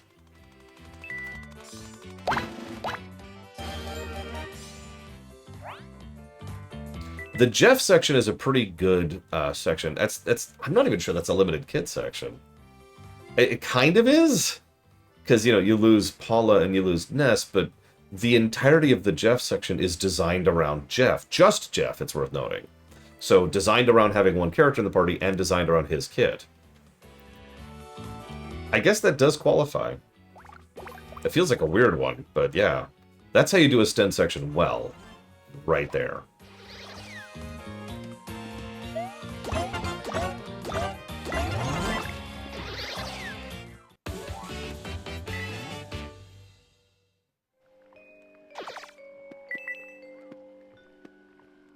Yeah, absolutely, Rex. There's a reason a limited kit section can be awesome. Like I said, I'm still debating like what the best limited kit section is I can think of. One that's certainly memorable, although it's not perfect, that I can think of right off the top of my head is Metroid Zero Mission. I'm actually not even going to spoil it because it's kind of a hell of a moment, but there's a moment where you have a limited kit section, which is immediately followed by a Hyper Beam moment. Can I just say the pacing of that is perfect? Perfect. Alright, here, you've got nothing. Sneak, sneak, stealth. Now, there are some issues with the limited kit section in Zero Mission. There are, to be very clear, and I gave it a negative for that one we got there. But once you finish having the limited kit, you just become an endless ball of death and destruction. And that's awesome.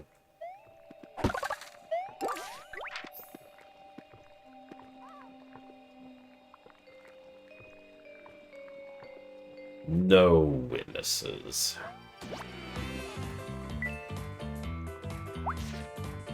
I'm starting to run out of basic jumps to use on these guys. I guess there's worse problems I have.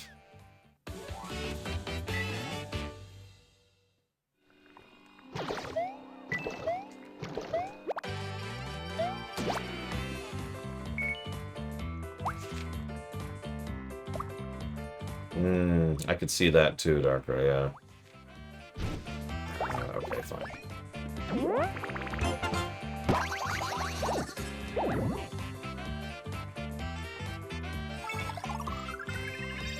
Please let me go before the poison hits me again. Please, game, please.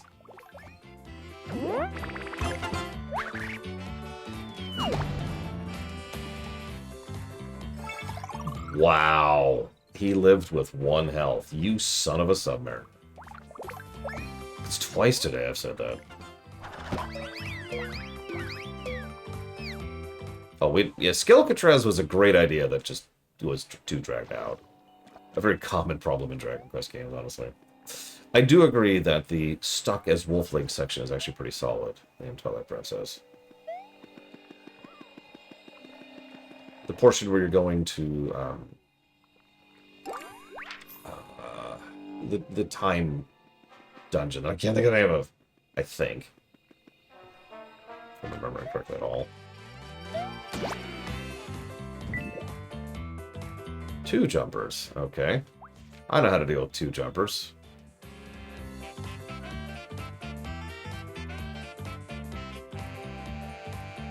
God, they have so little health, it's almost not worth it. And the game keeps not giving me AoE stickers, too. I've noticed that.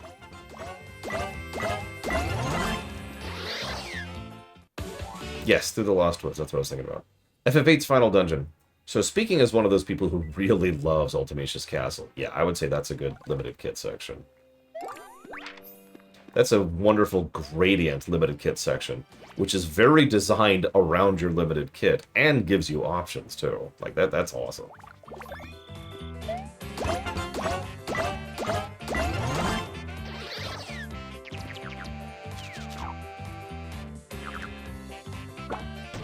Also some really good itemization of that dungeon, and it's a way to get specific summons that you didn't get already, and just really good place. I love that place.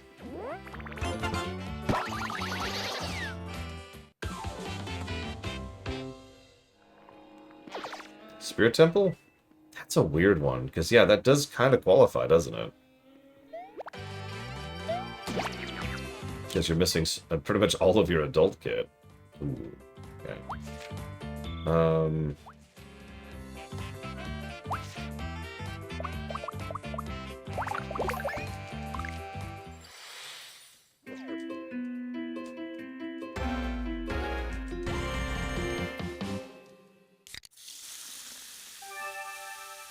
You know, I hate myself for saying this, Rex, but I actually agree.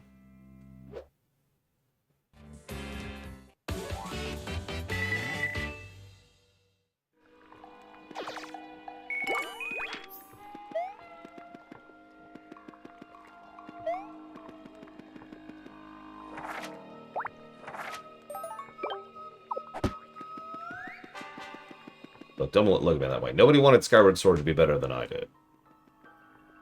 I was walking into that game looking forward to it.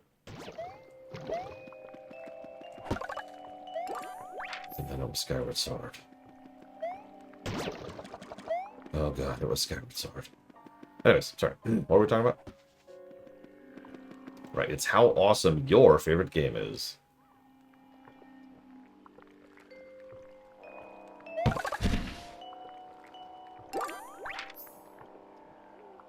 It was, Ross. 100%.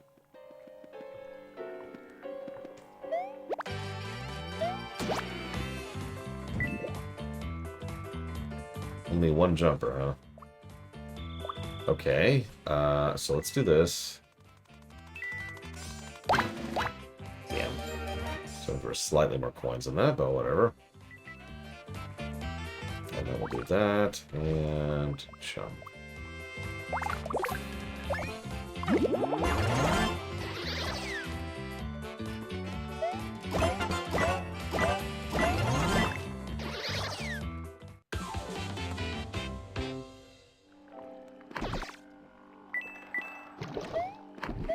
Hey, look, we're halfway through World 3 and they're still giving us worn stickers. I'm not even looting those anymore. Those are such a waste of my time and effort at this point.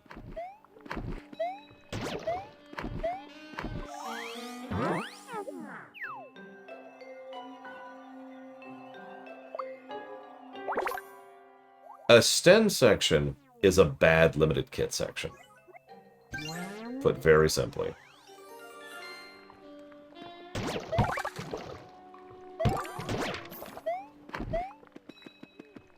I'll take a shiny line jump, though.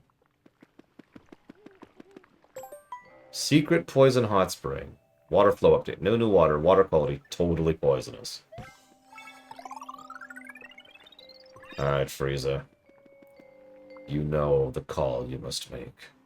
Will Mario give in to the darkness that roils within his blackened heart? Or do we let them live? I think you know the answer to that. I feel bad killing these guys. They're just hanging out. You know, just having a settle. That's cool.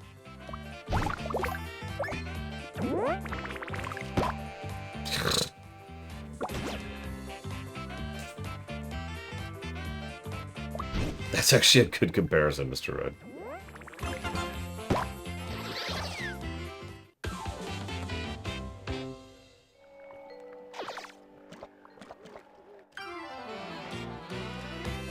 They were just chilling. And now they're chilling again, but in a slightly more permanent way.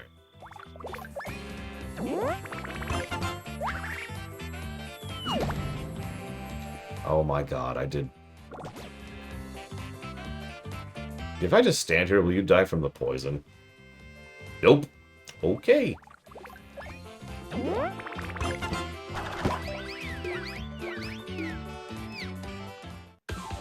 Oh, she totally is, Ross. She weathers so much.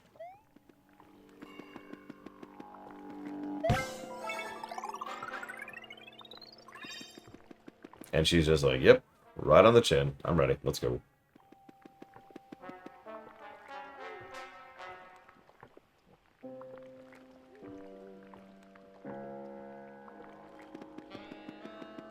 Just checking something really quick.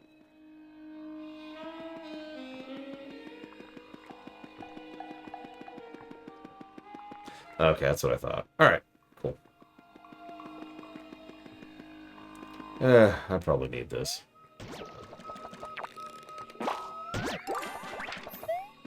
You know what I should be doing? I should be trying to upgrade, like, every time I leave a level.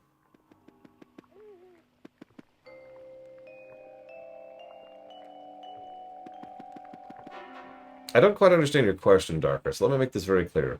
You're incapable of taking action in combat unless you use a sticker to do so.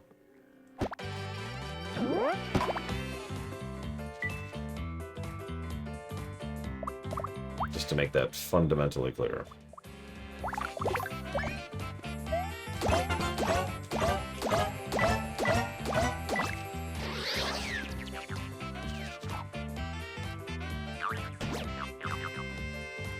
Oh, that's true. You can run.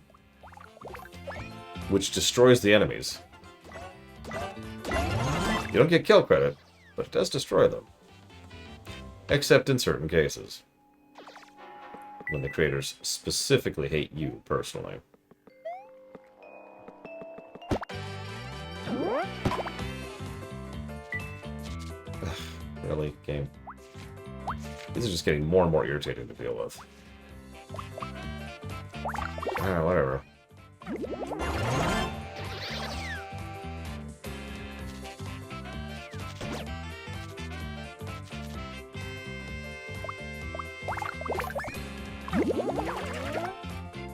God damn it. Just wasting my stickers. Which I'm running out of. Let's do this. No, that's going to be an AoE later. Let's do this.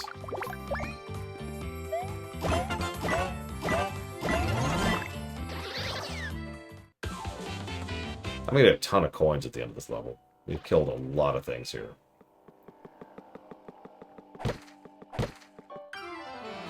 And we'll continue to kill a lot of things. Remind me to refill my street sweepers after this.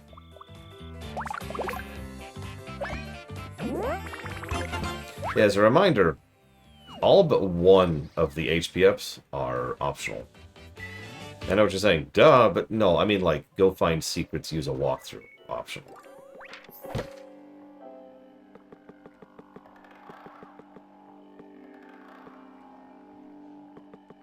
Yeah, similar to The Secret of the Stars, we have found another game that's a pretty good example of what not to do in game design. It's funny how often that happens.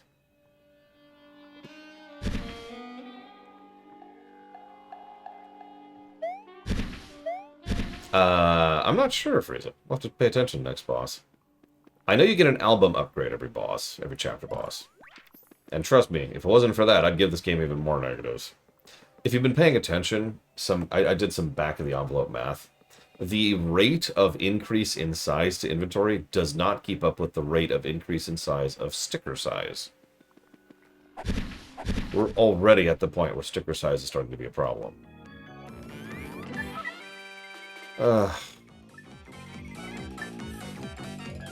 Okay, what she just said was, you still have some energy for shenanigans, but you're too old for shenanigans. Time to spank you. But I don't know where I would spank on you.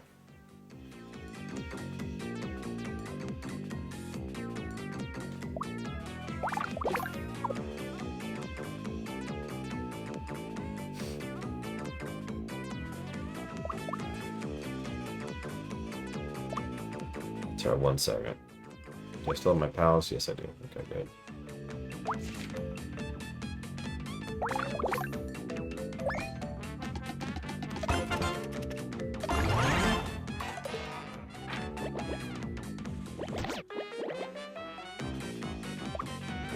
Okay.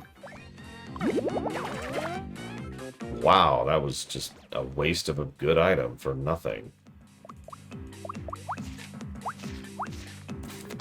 Okay. Let's use another good item.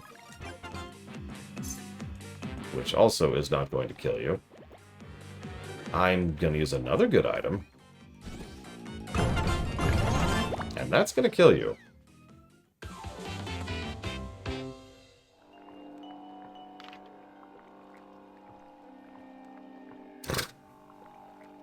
I appreciate a Warcraft code. My poor dog. I mean, let's go and grab this. By the way, if you don't go to the left here and don't get this, you have to redo this stage. I actually remember that because last time I played this, I didn't, and I had to. Now, you could say that's pretty obvious. I'm not sure I agree, but... Yep, my dog's name is... God, what's a dog name?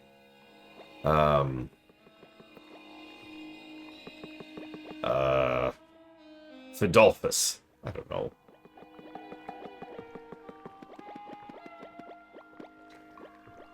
Poor lore dog.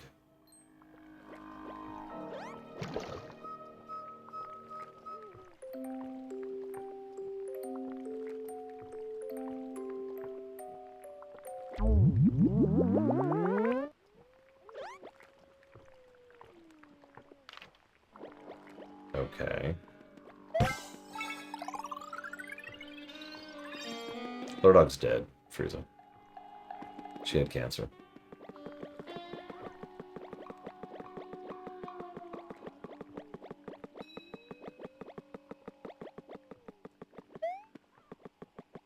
Oh yeah, by the time I hit World 3, I was pretty sure I was not going to be finishing this game.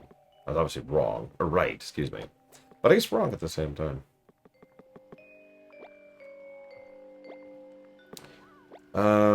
Okay, so... Look up the walkthrough.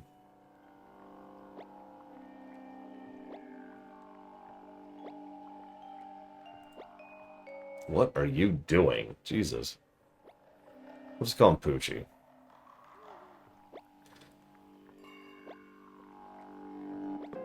Oh, right. Okay, so this level is actually relatively fine. There's some interesting stuff here. Then there's something that I even made a note to give a separate negative for that I forgot about because I didn't realize this is the level. How do I progress? Anybody in chat. Anybody in chat. You've already seen the method to progress forward. Just to make it fundamentally clear, because I know most of you aren't actually watching. Boobs! There we go. Now you're all watching. So, that's where I want to go. Through that door. I can't get there. See?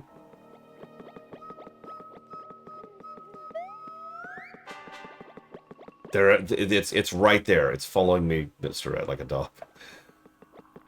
This is where I just came from. Yep, yep. There's the pool that we were in. There's the pit.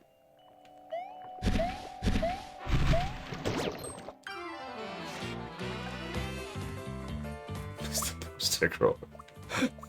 Yes! How did you guess?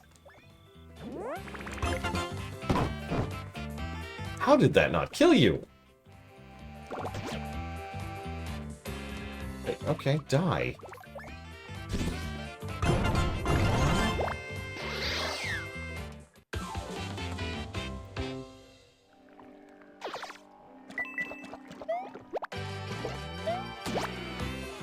Okay, so I'll cheat here. Okay, you ready for the cheating? Ready for the incredible cheating?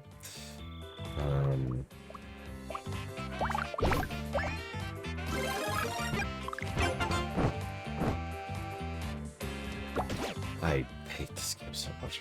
It doesn't even matter that I'm taking damage. There's a full heal like 3 feet from me. Why is damage even in this game?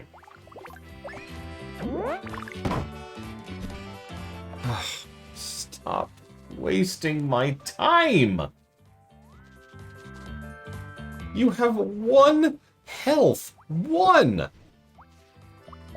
Fine, I will blow a POW block on you because it's my least valuable sticker right now.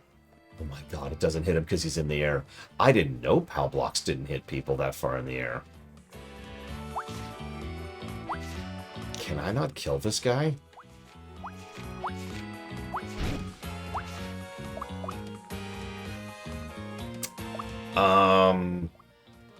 Okay. This should work.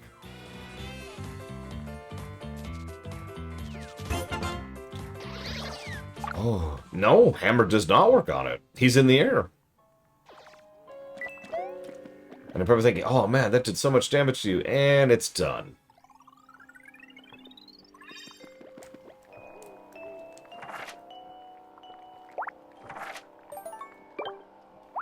Yeah, So, I need all three of these, and that, and the boombox, and that hammer right there, and something else, in order to be able to progress later on. So none of those are usable. I'm holding onto the big shinies as a backup for something else. So that means my usable stickers are the shiny line jump, the big shiny hammer there, which I probably shouldn't use, these POW blocks, that hurl hammer, these POW blocks, and these fire flowers. And that's kind of it. I'm actually quite low on ammo.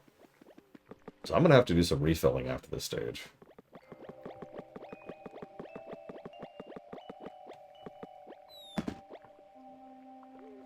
Alright, so I am now cheating. Where do I go? I've given you the fact that the solution is on this screen.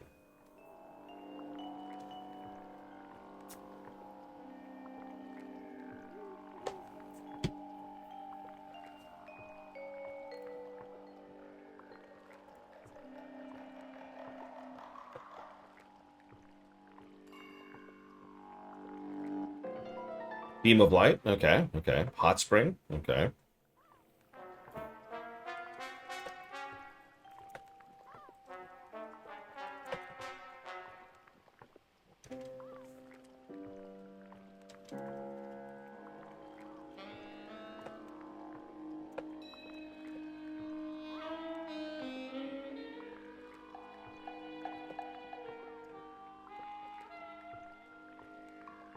I'll give you more seconds. Okay, I'm going to show you. Okay, you ready for this? You ready for this? The answer is right here.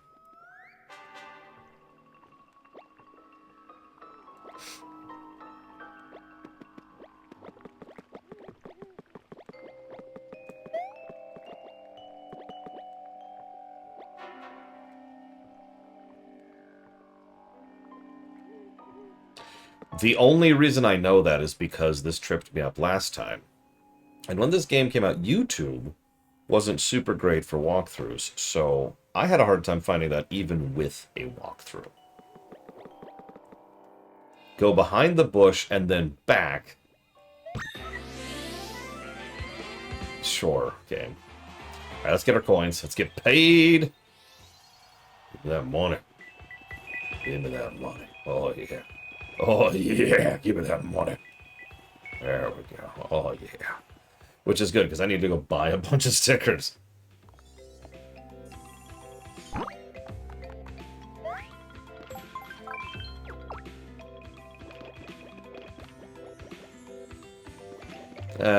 Let's drop this off first, actually. Damn right, we need to hold that money. We need to take the money from other people who should have it instead of us.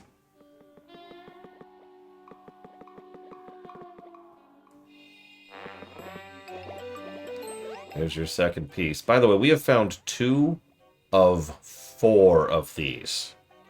Some of you probably thought I was joking when I said that World 3 is like half of the entire game. Admit it. At least some of you thought I was exaggerating or trying to be comedic about it.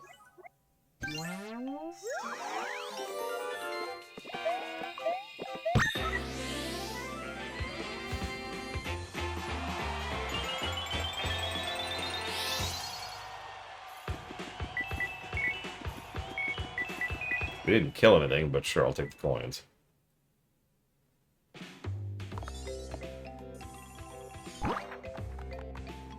Yeah, you can see it, right? You can kind of see it on the map, how there's at least 3 other levels over there we haven't even touched yet. Let's go buy some stuff.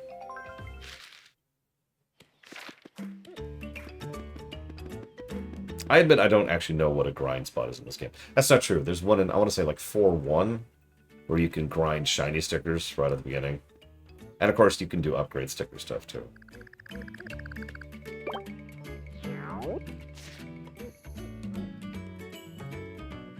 Limited visible enemy encounters, but the game has challenging combat?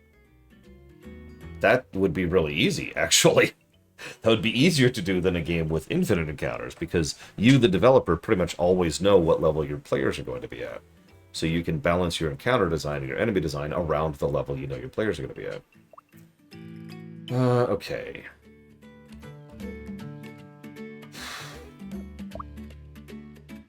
I don't remember if I need doors. Hang on. I know I'm going to need the bowling ball soon-ish. Thanks, walkthroughs, for existing.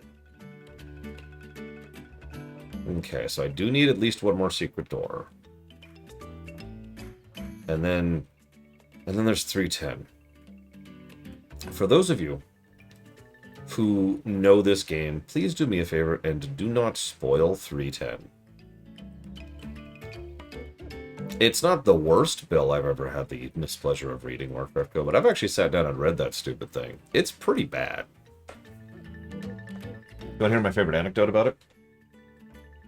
It is mandated that $12.5 million from the Social Security Fund goes into developing a custom AI to then go and find all misappropriated Medicaid payments and then try to take them back.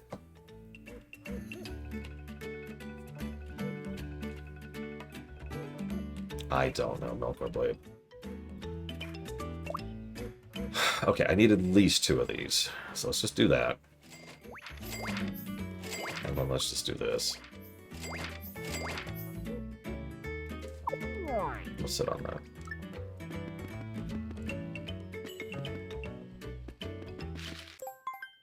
Oh, it is a absolute mess of waste. It's funny, the current administration constantly is talking about how they want to get rid of government waste. And then they include things like that in the bill designed to get rid of government waste. I'm not even going into the really obviously terrible stuff. That's just like what I just told you is low-hanging fruit. You know, easy stuff. I'm gonna go ahead and do this really quick. Oh, you know, I'm stupid. I was already there. I forgot I was there.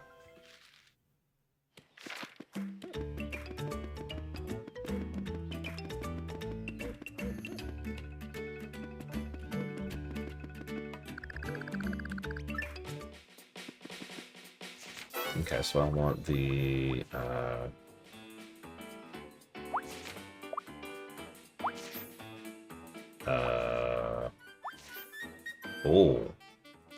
oh, okay. That's interesting.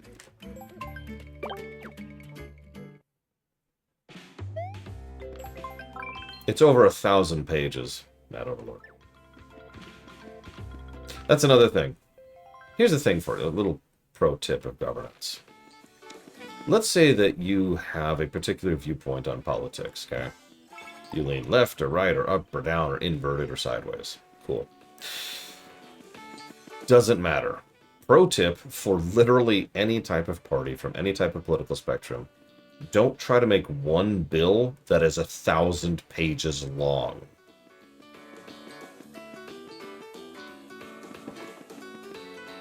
That is fundamentals. Don't do that.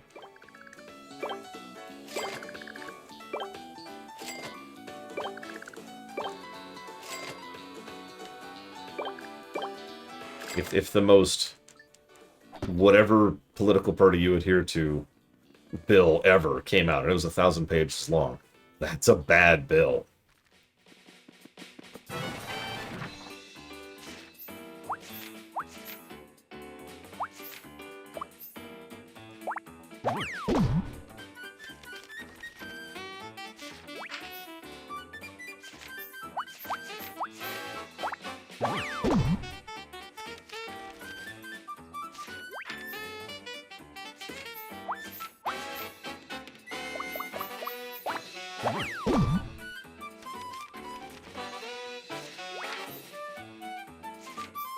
Yeah, there's a concept in the United States. I don't know if this is true in other countries. It's called paper clipping.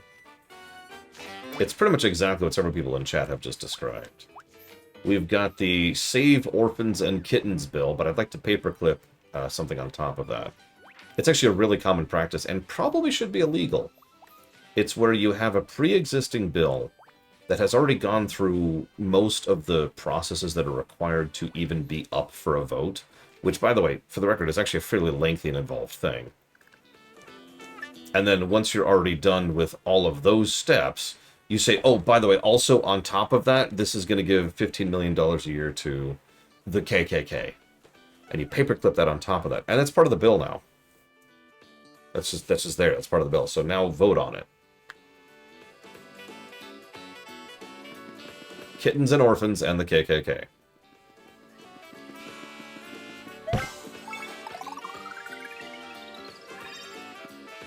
I mean, frankly, yeah, Warcraft code.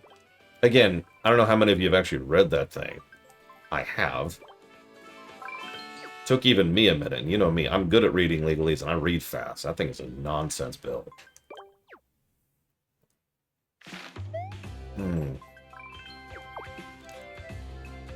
Oh, I know, Judo Joker. It's one of those... It's a problem. It's a capital P problem. Okay, so we've got some actual stuff. I want to do one other thing. Is this it? God, I don't remember the stage. I'll find out in a second. Nope, this isn't it. And I can't even flee here. That's like Riker's Beard's also right. Another big... Oh my god, Warcraft code, you're right. It's the KKK bill. Another good rule of thumb. The more benevolent sounding a bill is, the more likely it is that it isn't.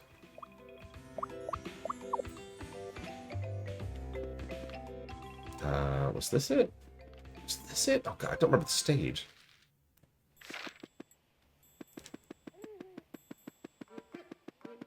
Even my niece understands that. If you try to upsell something, then there's something wrong with it. It's a very fundamental, basic aspect of life. If I try to sell you a game and call it the greatest game ever made, it probably isn't.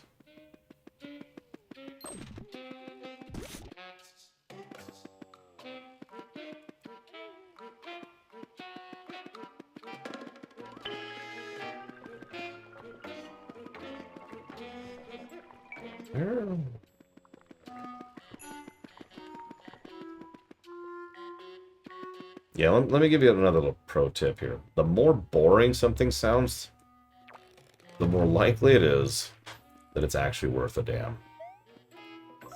That's not even a joke. Alright, let's see if we can get some upgrades. I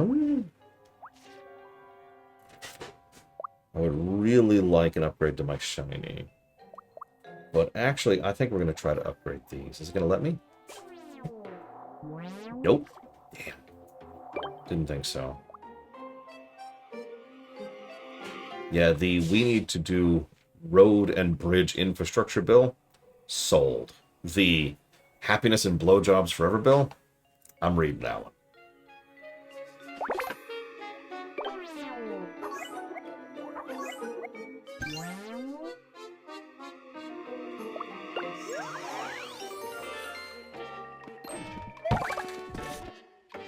I'll take a shiny. Could have been worse. Pretty much, Melkor Blade. Again, I don't know how true this is in other countries. I am not an expert in the legalities of other countries because I have not studied them.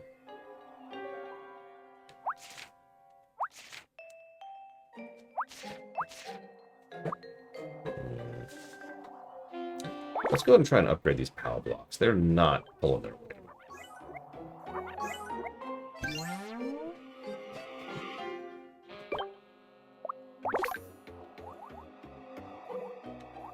Pretty much, Mad Overlord. Kennedy, actually, Wrecker's Beard. Points if you get it.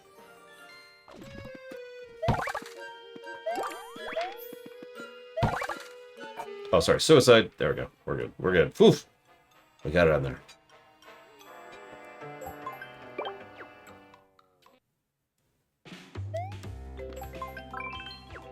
Suicide, Hitler, fascist. There we go. Gotta make sure YouTube keeps burying these.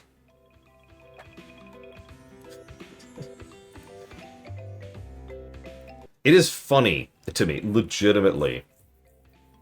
Oh god, Harding. We don't talk about Harding. Nobody talks about Harding, and there's a good reason for that. Let's let him stay buried, shall we?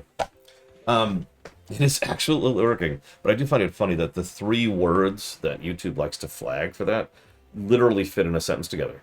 Hitler was a fascist who committed suicide.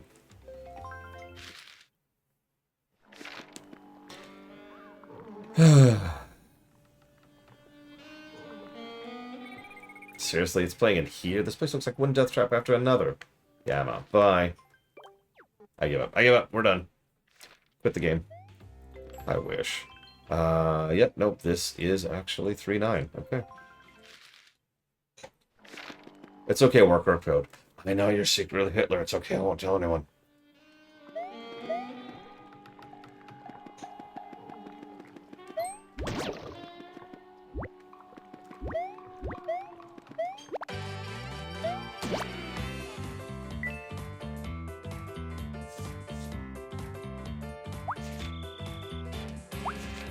Wow, that's actually irritating. I'll go ahead and blow this here.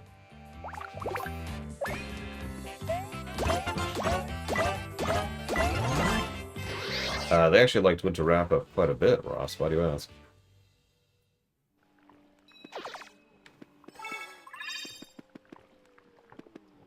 I'd have to think of specifics to go past that, admittedly.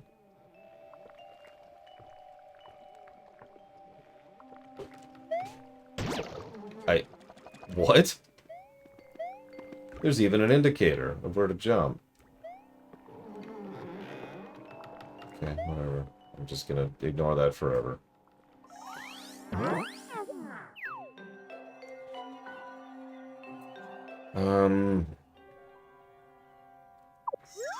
Correct, Matt Overlord, because they're not really people. They're different from us. That means they can't be trusted. I mean, I was literally looking away from the screen, but I sort of thought if I held right and jumped at the spot where I have to hold right and jump, that I would go right and jump, and apparently not. I'm going to have to watch the VOD at some point to find out what actually happened there.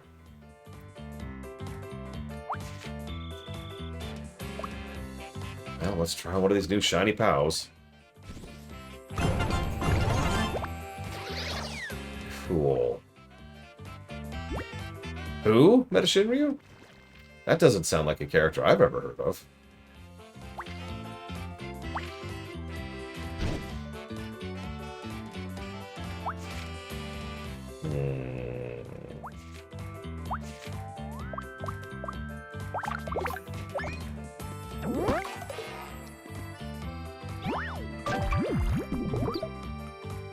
Cool.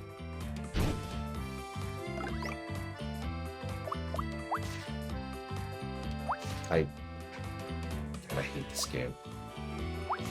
Alright, fine. Whatever. I'll blow a big jump to do 14 damage to this guy.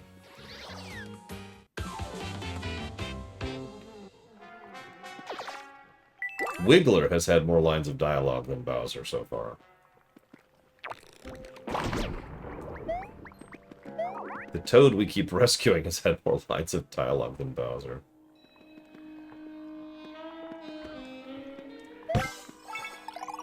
I'm interested in what to think of a lot of episodes. Mostly stuff past Season 1, admittedly. Yeah, sorry, for those of you in chat, if you're wondering why we're just randomly talking about politics and My Little Pony and Star Trek, it's because there's nothing to talk about in the game. Hey, this level sucks. Here's why it sucks. Alright, now to talk about anything else. How's the weather?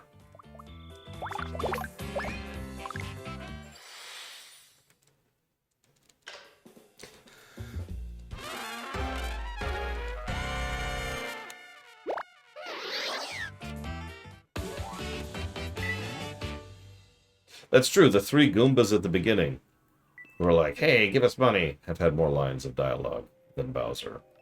This continues to not be a joke. Which is good, because it's not funny.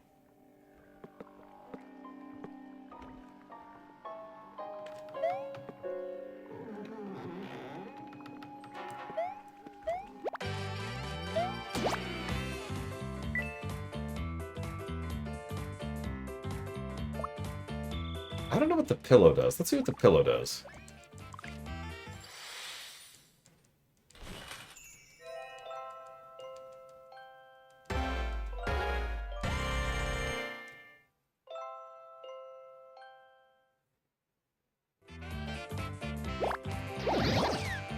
Wow. That is such a junk item. Okay. Whatever. And he's got 1 health left because the 1 healing that he got while he was asleep. I hate my life.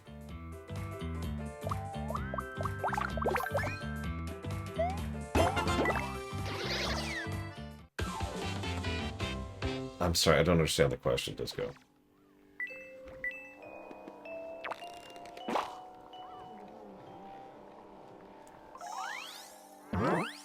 Now we have to waste a sticker.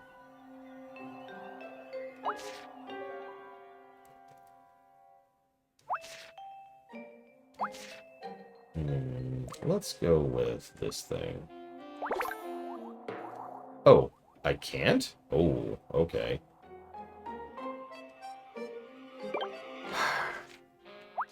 So, okay. You have 3 vague options if you want to become politically literate, okay? Option number 1. Go find someone. Listen to whatever they tell you. Jesus, game. Have lunch money while you're at it. And then call it good. We call this not being politically literate. Also known as your parents. Sometimes your grandparents, if applicable. Well, those are some good stars, so they're stickers, so I'm okay with that. Option 2. Try to read as much of a quantity of things as you can in order to get a kind of an aggregate feel for everything. And then try to triangulate to the truth as best as you can from that. I like that phrase. Triangulating to the truth is something I found out about when it came to history.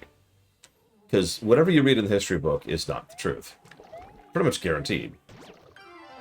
But what you do is you read something from this, and you read something from this, and you read something from this, and you kind of put them together, and it's like, okay, how do these things coincide, right?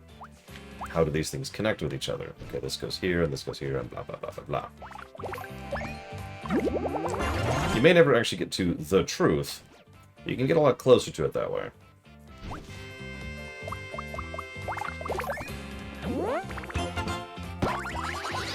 The third option is the worst by far. That's what I do, by the way. So the third option is the second option, but rather than reading any reports on anything, read the sources of those reports. If you ever wonder why I pour my way through court documents or legalese, it's because that's where I get most of my news. The actual document itself. I like receipts, as best as I can get them.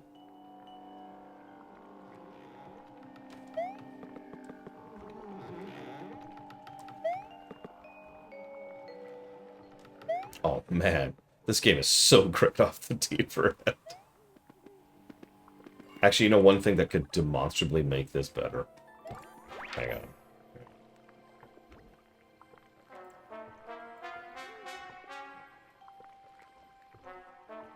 In many ways, it's like Wikipedia. Don't treat Wikipedia as the truth. Treat it as the first step. There's nothing wrong with starting a research paper or just looking into something with Wikipedia, but you use that to, like, find things to then search for, right? And whatever you do, don't listen to an AI summary of anything. I have to now add that asterisk because that's the era we live in. If you're a very slow reader, sucks to be you. Sorry, I don't mean to be so mean, but I don't think there's any alternative there. Find someone you know that you trust who is a fast reader. Where is this song?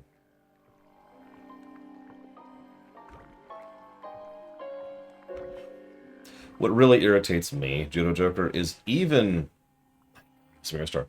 Even, let's use a made-up example. Let's say that there's someone saying that watermelons are awesome, right?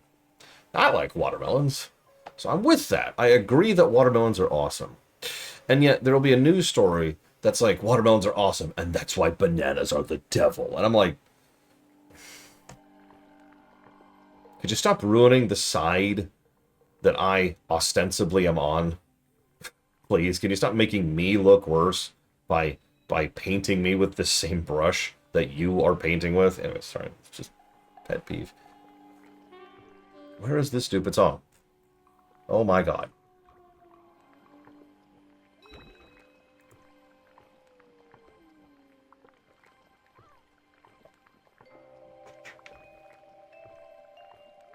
Listen, we need... The problem is news is a business. There's no nice way to get around that.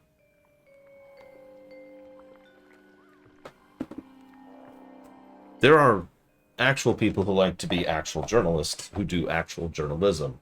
And then there's the other 99%.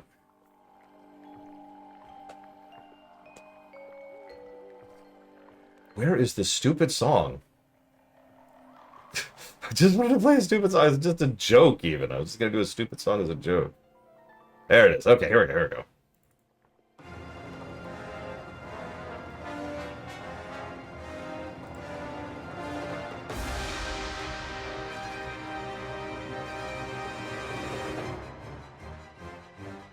There we go.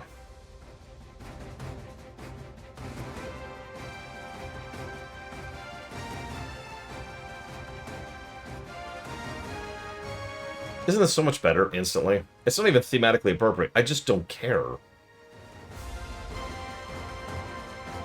Oh yeah, you like perspective puzzles and a game designed to be seen with the 3D lens on?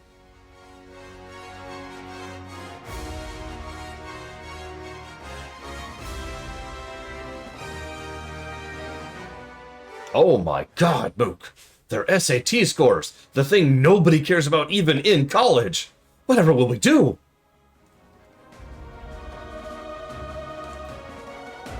This is the most epic poison jungle ever, I'm just saying. Yeah, it's because this is a 3DS game.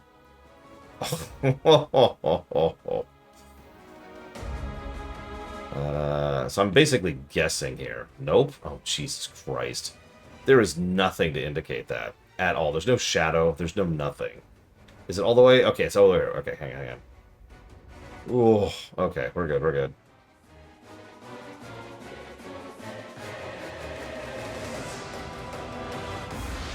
I couldn't even begin to, Judo Joker. It's something stupid, I'm sure.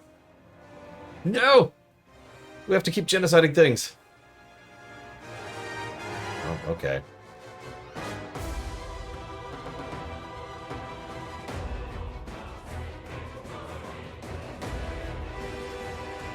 They both have 1 HP. I hate you, game.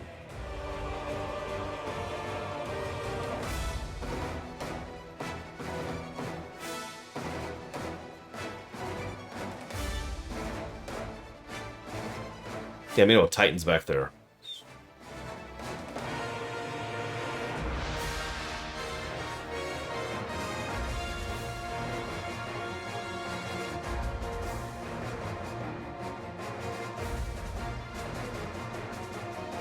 Oh, yeah, see that pond, that puddle of poison? Yeah, that's what we're fighting in now. Okay, you know what? You know what? Go away.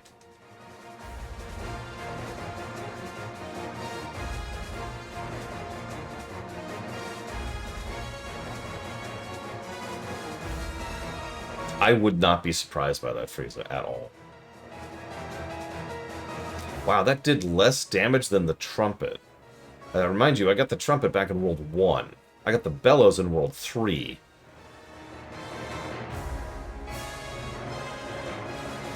You ever see the meme of the anime dude? It's a manga, so... And he's like, is this a butterfly? Is this game design? So, I want to give this its own separate negative. Do you see that item to my left there? It's honestly pretty easy to see here. And that's because I'm playing on an emulator upscaled. I could not see that thing to save my life the last time I played this on a 3DS, which I'm going to keep reminding you is a screen about this big, right? I think that, right? And a lot blurrier. That item is mandatory to progress through this game.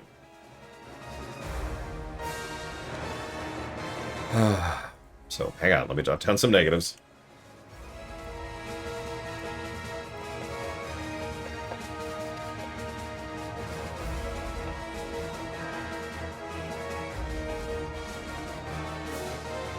Oh my god, Judo Joker. Okay. That's actually worse than I was thinking. That's the funny thing. I didn't even come close. That's hysterical. I also was playing this on a first-gen 3DS. The new 3DS or new 3DS Plus, whatever it was actually easier to see. But, like, that was just... Here, tell you what. I actually have a jungle playlist. You.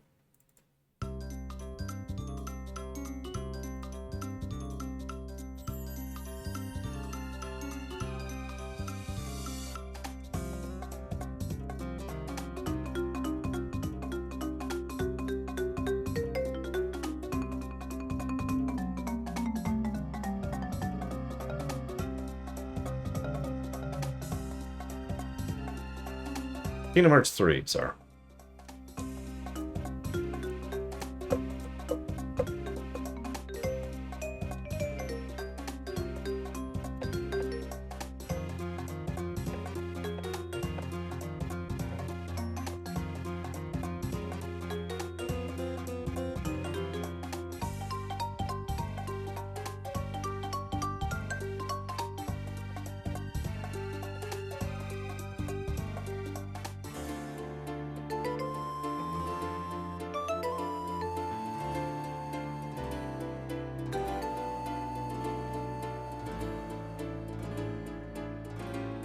Oh, eventually, I'll work hard code. Once I go through the government with a baseball bat. So anyways. Yep, it's a sponge. Fresh reminder, this is mandatory. I know that if you really stretch the knicklies, you could get by without the sponge, but no, you need the sponge.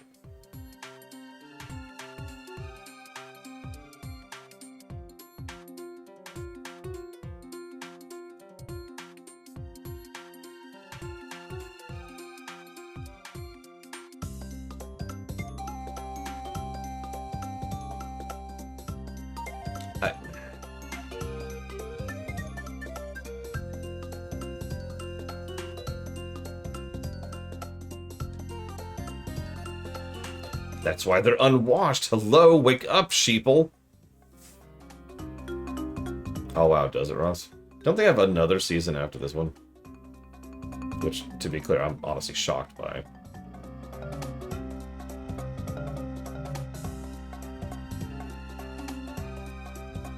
Okay, so we got the sponge. I'm actually not sure what to do now. I think we go this way. Nope, I'm wrong, aren't I? Yeah, no, we could get a shortcut. Let's get a shortcut.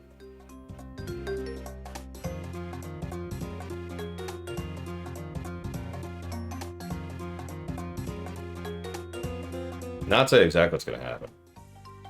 From the cynic's perspective, okay? So the Democratic Party is going to absolutely sweep, right? And then they're going to all high-five each other and congratulate themselves on their easy win and not do anything.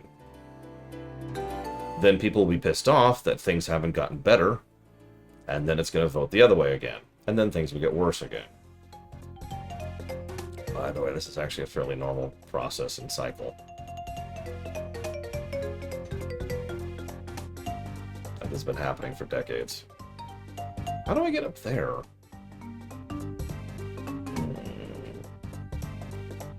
Genocide. It's the only way. God dang it. And he's got 1 health left. Frieza, I just want you to know. I don't actually blame you for this, but I blame you for this.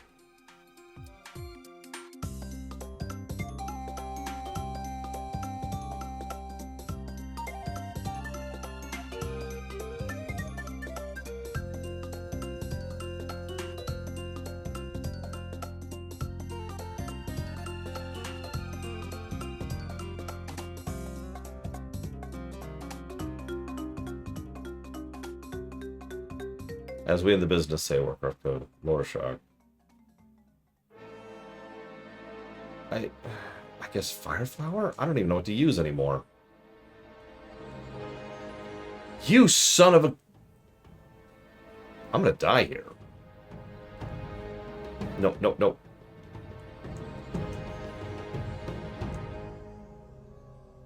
I just wasted 2 Fireflowers. 2 flowers on that stupid sniffet. Oh my god, this freaking game.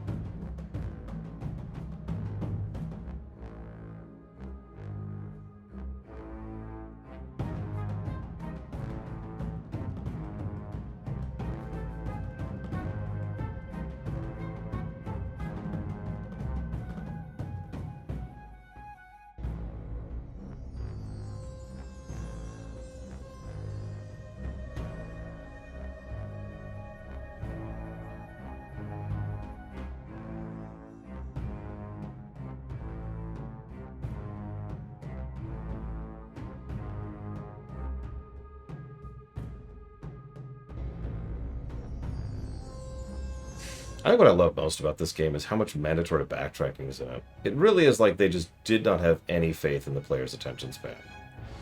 Okay, so I could get to an exit, but I don't want to get to an exit. President of Italy, huh?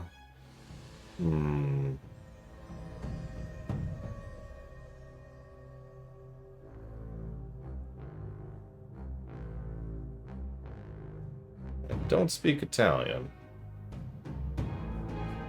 But I do understand that Italian food is actually a real thing and not whatever we have over here. I had a wonderful woman. She used to work with me back at the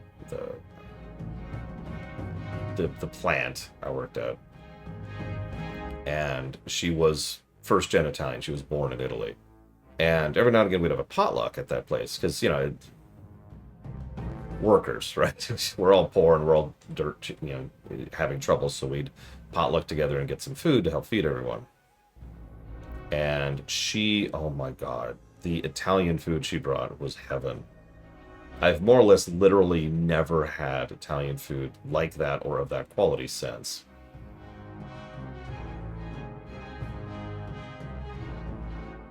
Okay, so this is there. And I got the sponge, but I don't need the sponge yet. And they're down there, and I'm at 8 health.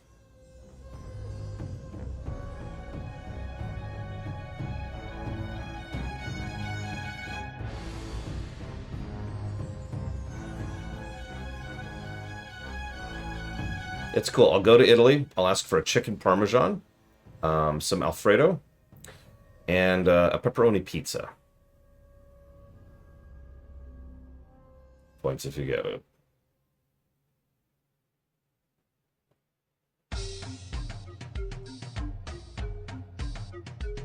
Oh god, I'm gonna miss him. I'm gonna miss him. No! No. There we go.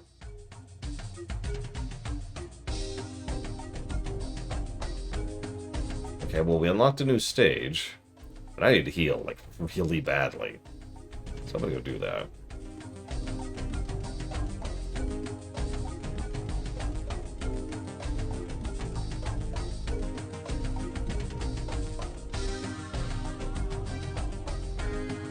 Yep, this is the jungle music here. How are my coins doing? Which we'll find out in a second.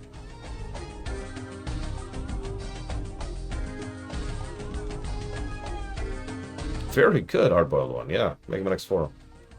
It's a jungle. It counts. It counts.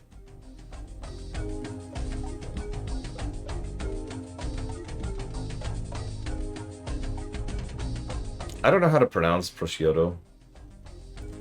I was only introduced to it 2 years ago. It's really recently. And it's really good when used well. Emphasis. Okay, so I want the bellows back.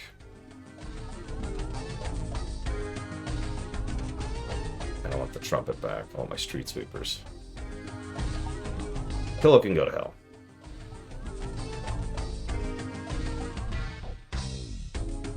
Look, I can't pronounce them there foreign words. So I'm pretty sure I've never heard it said out loud.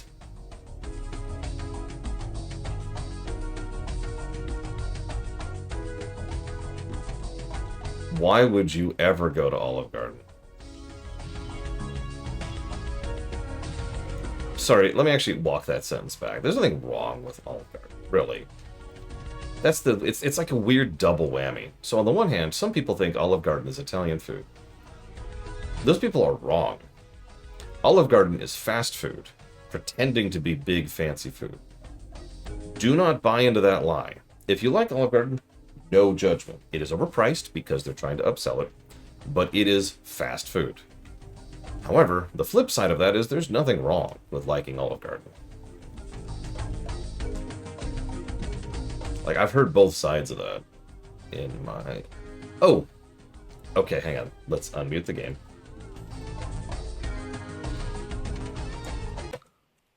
Ahem.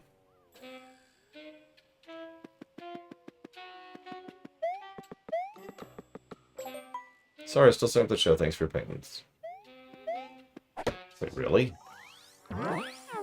No, I have not, Judo Joker.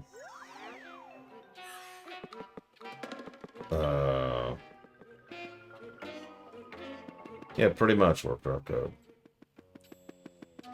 The thing that irritates me is more Olive Garden themselves, because let's be clear, they overcharge.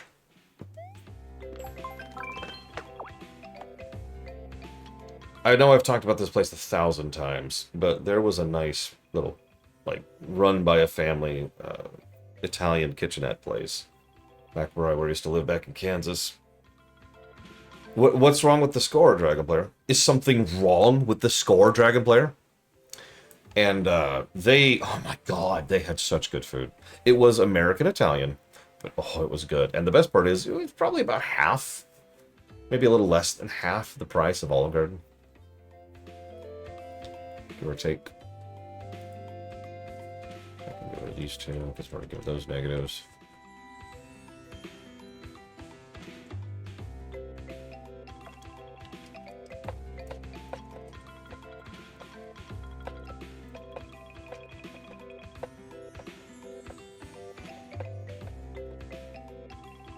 Listen, Rackersbeard. It's a great game, Drago. This is one of the best games I've ever played. Hopefully, remember, you can type !LGA to nominate games, concepts, categories, etc. for the Lore Walker Game Awards at the end of the year. I don't mention that for any particular reason.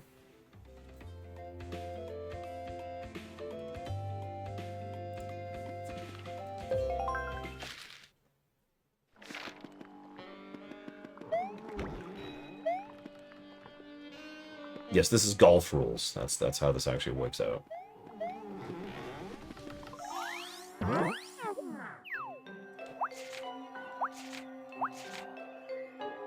my god, I don't have a throwaway sticker right now.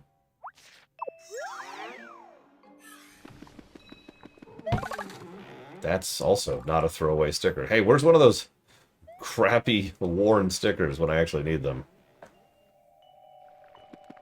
Yeah, you'll do.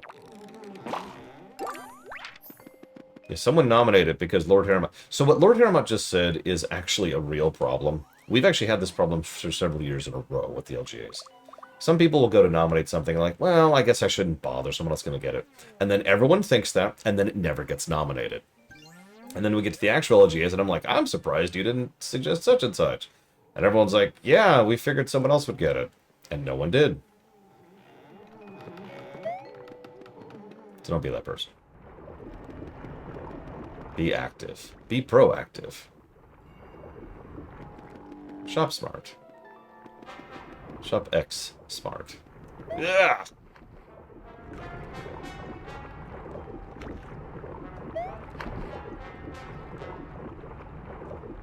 Okay, so, like, what does this gem mean?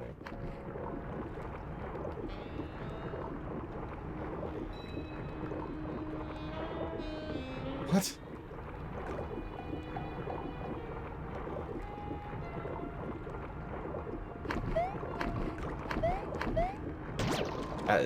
Great. Remember, being anti-active is grounds for termination. You mean being fired? No.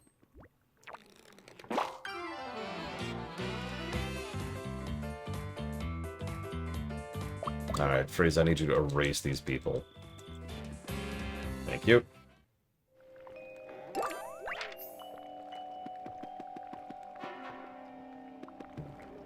I should be able to make that jump. Nope, apparently not. Okay, whatever.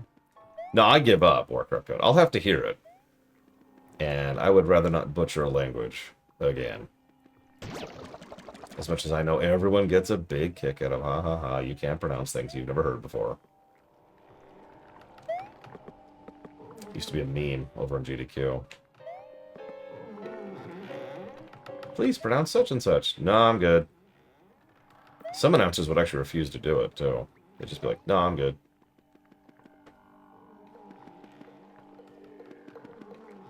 Okay.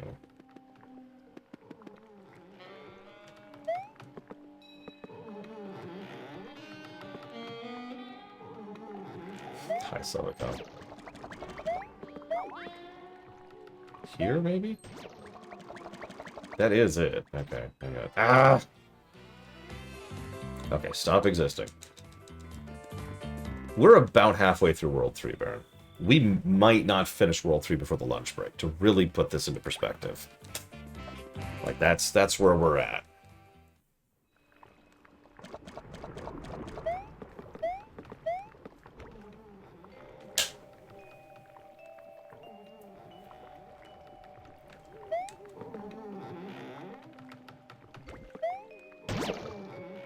Okay.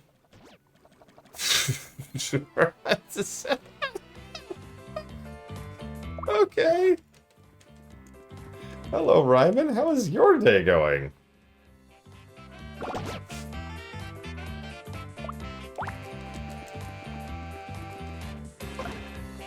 Mysterious. I can't say anything. I've had a couple of pronunciation interesting things in my backstory. Because I learned almost all of my vocabulary through reading. I know, it's the old excuse, but it's true. I did learn most of my vocabulary through reading because I was a voracious reader as a kid. So, my pronunciations were rough. How am I supposed to get to this? Void Yoshi is packed, yeah. He's in the pod. Pod 2, I want to say. It's not just that, it's a poison swamp, Melkorblade. Even better. It literally just says hop onto the... How am I supposed to get here? Okay, hang on.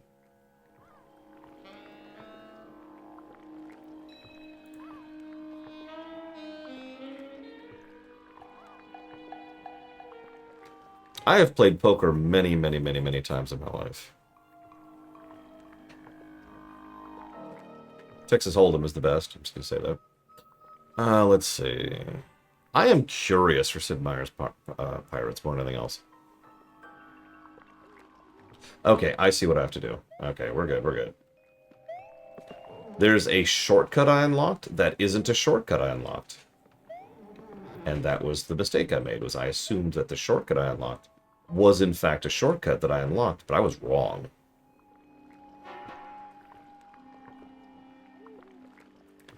So, if I'm playing poker, first of all, we have to be playing with chips. I don't want to play with real money. That's a terrible idea. Never do that, especially with your friends or family. Don't do that.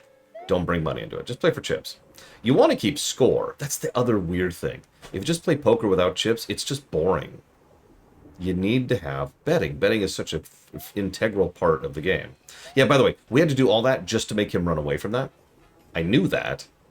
But I just wanted you to be aware of the fact that that's why we had to do all that, was to make him run from there, because he is an asshole.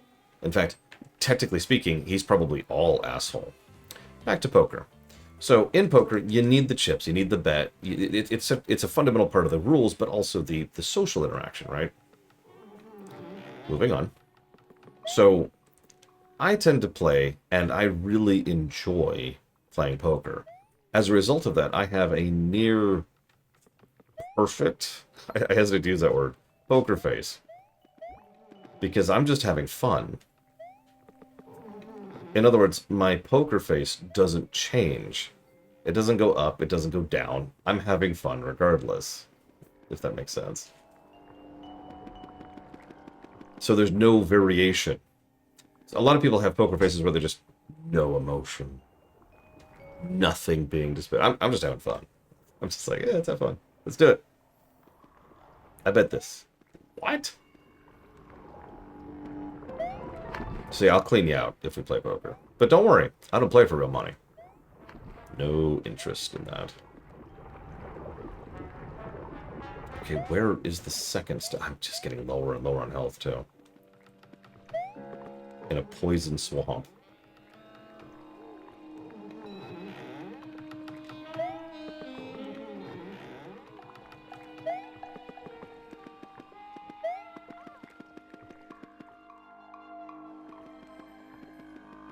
Okay, so now you're over there because you're a dick. Nope, excuse me, that's unfair. You're an asshole, clearly. Oh, the math is actually quite complex in poker, and it varies based on which variant of poker you're playing. That's why I specifically called out Texas Hold'em earlier. Okay. I don't need a sticker for this, so that's good. So we're just going to do this. It's fine. It's fine, Warcraft Code. It's fine. He's going to run again. Because, again, asshole.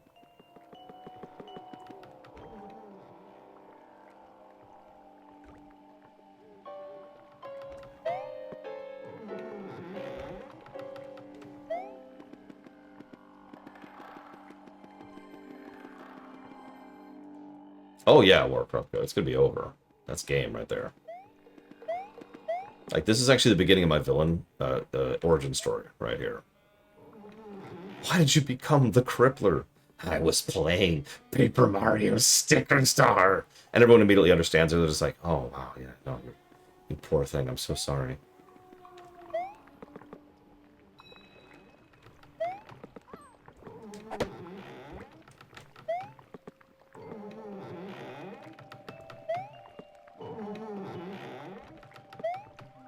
Ah! How did I miss that jump? Whatever. Where is this asshole? Where is this asshole? Oh my god. Okay.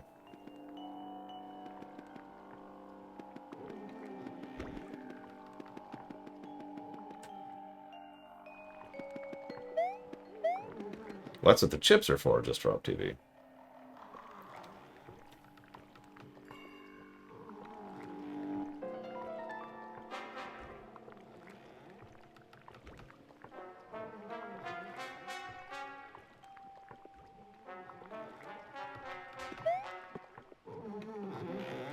Yeah, the best part is there is no capacity to heal Warcraft. You probably think I'm just being stubborn. No, I can't heal out of combat.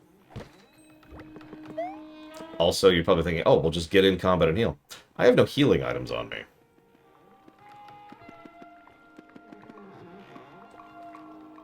So. Monopoly money is not a bad idea. I've never thought about that. I mean, it's the same general idea. Having said that, I think I would prefer chips. And you're probably thinking, but why, Lar? Because you're all Ferengis, as we've discussed. I love the sound. Chips have a wonderfully distinct sound to them.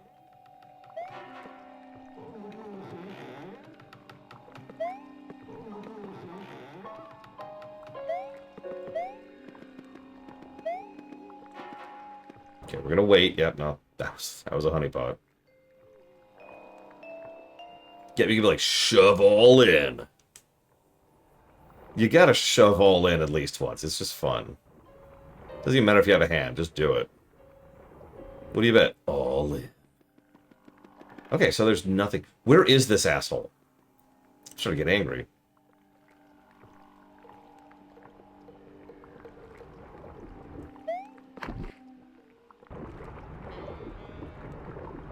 That's not like they're good fiddlers for people who need that kind of stimulation or whatever that's actually called. This is insane.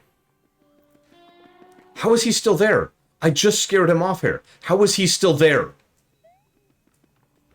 You saw it. You saw it. He was, it was like, hey, and he ran off. Look, look. See? That is the second time I have done that exact interaction.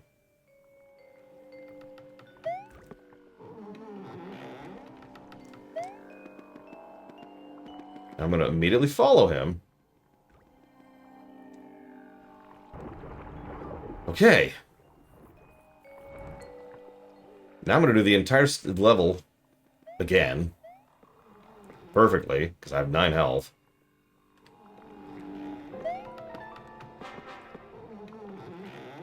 It is a Wiggler piece. It is the third of 4 Wiggler pieces. Whoa, whoa, whoa, whoa. Nope, nope, nope, nope, nope, nope, nope, nope, nope, nope, nope, nope, nope. Beginner tips for Texas Hold'em? Suck less. I'm sorry, that sounds mean. I'm just trying to make a joke.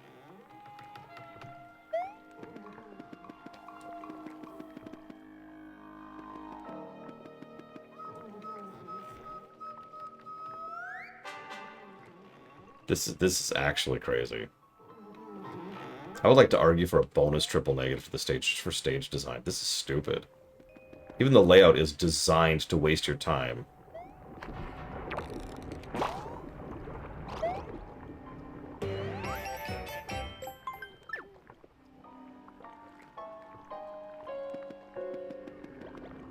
Honestly, yeah, practice is really the answer there.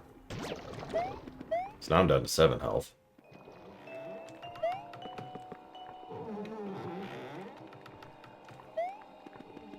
Where's the Wiggler?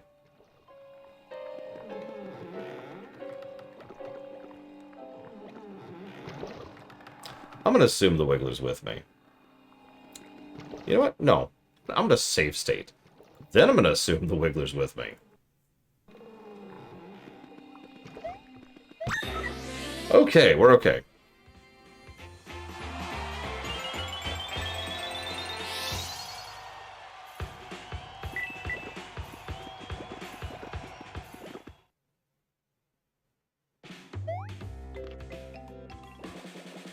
Yeah, of course he runs away. Why wouldn't he? Do you not know how this works? You have to do 2 stages per Wiggler piece. God.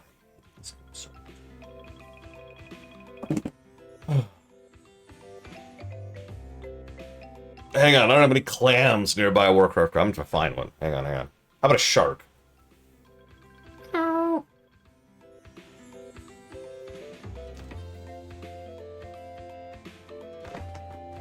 The crippler. Okay, so yeah, I'm just gonna give another extra 3 negative to that stage.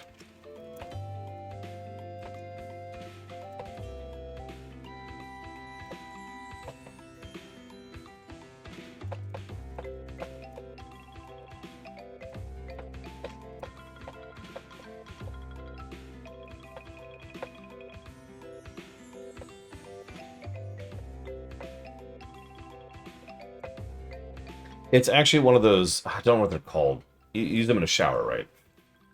Hang on a sec. Yeah, so. I'll shower then.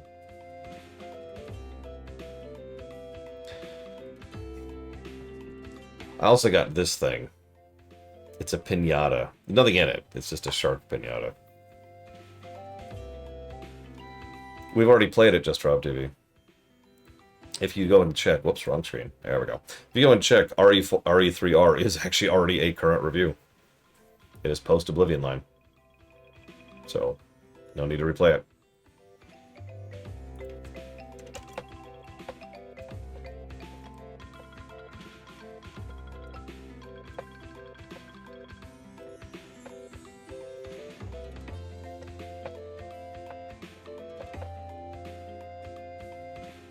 I'm in the closet now, Warcraft code. Don't worry, I'll come out of the closet soon. Resident Evil 7 and 8 are sufficiently distinct as to not really be a part of the block. So if those ever get funded, they'll be funded as their own separate games. I'm not sure where the cat is right now. Since he's not here, he's either on the couch, under the couch, or on top of the ironing board.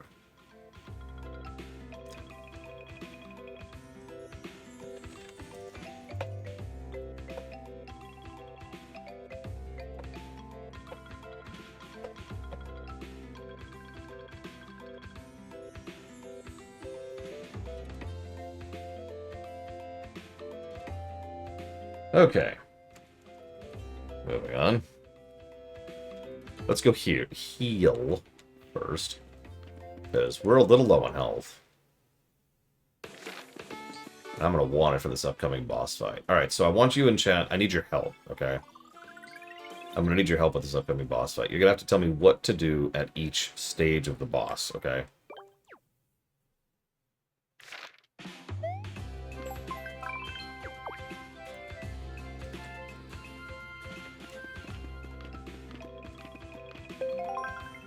Okay.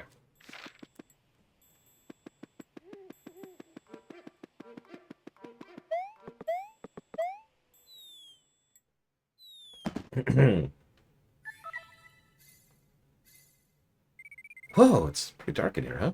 Must be a light somewhere. Ladies and gentle buddies.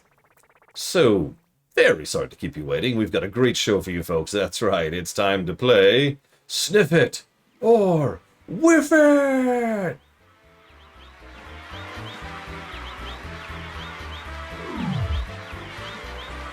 Yes, we're back with another exciting episode of Sniff It or Whiff It. I'm your host, Sniff It. For the next 30 minutes, our star guest will come face-to-face with 3 positively riveting challenges. Today's guest is the best of the best, the man we all detest, Mario. That's right, if our guest is sniffing enough to vanquish all 3 games, he'll receive this fabulous prize. The Wiggler segment. Well, without further ado, are you ready to both physically and mentally sniff it or whip it? Mario, this is a little crazy. What are you going to do? Well, once the games begin, we can't guarantee you'll survive. Are you sure you're up to the challenge? It's okay, we already saved. That's what I call a right answer. Alright, let's get things started. Pick and choose panic. Here comes the first question. Hit yes or no.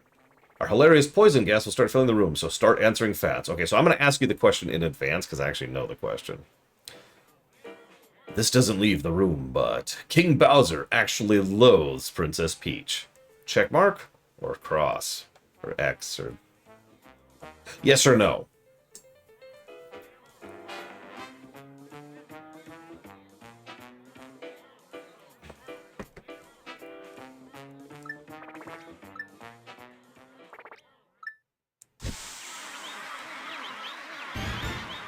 A hammer sticker has a more powerful attack than a shiny hammer sticker.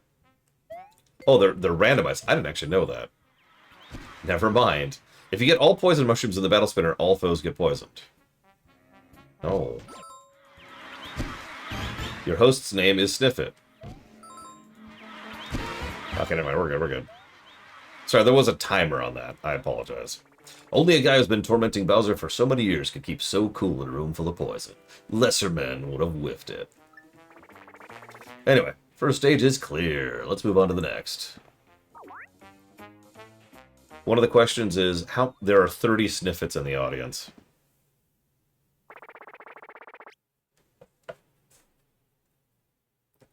One of the questions is, Kamek, Lakitu, and Bowser Jr. all wear glasses.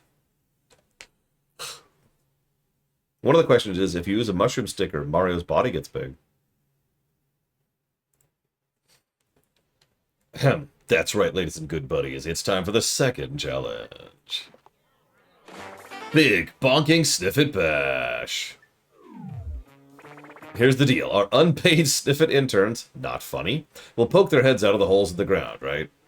Bonk them with your hammer before they scurry underground to the underwhelming intern lounge. All you need to do is bonk 20 of them.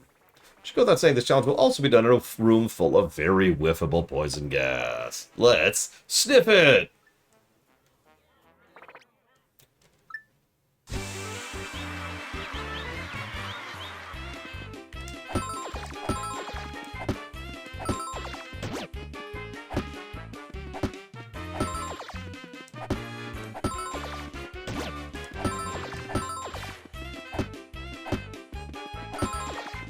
What's irritating about this is it's pretty easy, but it's also frustrating because getting hit by the poison gas, something I remind you have no control over, also stops you. Like, it's a stun when you take the damage. Like that.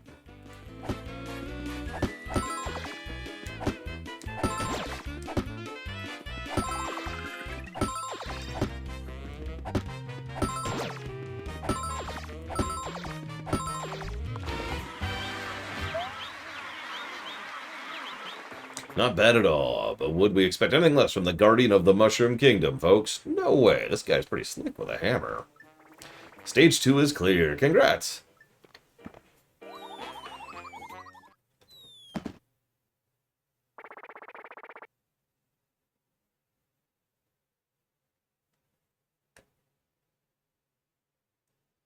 Oh, absolutely, Meta Shinryu.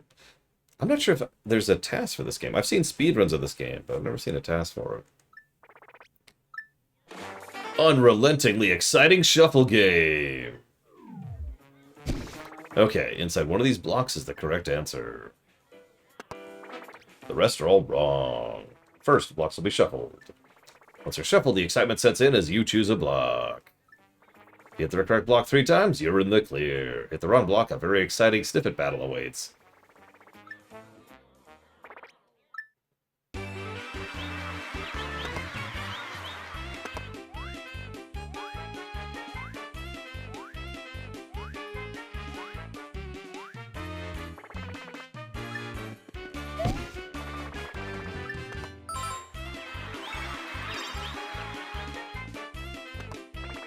Yeah, by the way, you like that 3D stuff, right? Listen, this is on the 3DS. We got a seller gimmick. Get that gimmick going there. Get that mandatory waggle.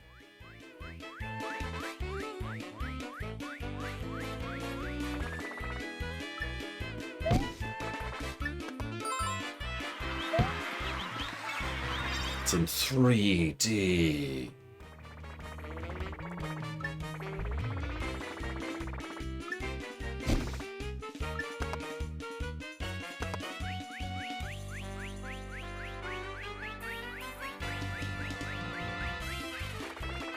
Which one do you think it is? And yes, this is randomized each time.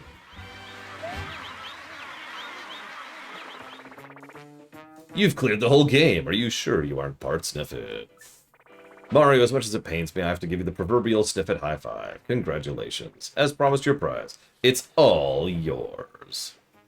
I will give this credit. This is the best stage in the game so far. Sadly, folks, this week's episode of Sniff It or Whiff It has come to an end. On behalf of me, your humble host, and your guest, Mario, we hope you've enjoyed our time together. Hope to see you all for another exciting episode of...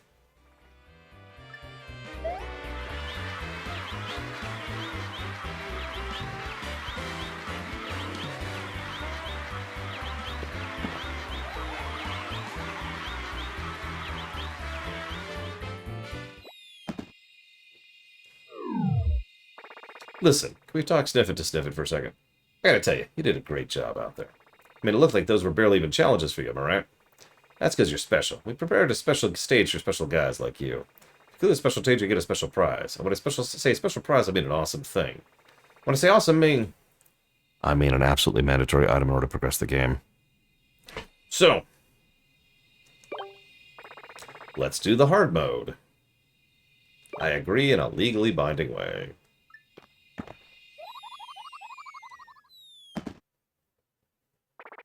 Yep, this is a thing, and it is necessary to progress in World 4, I want to say.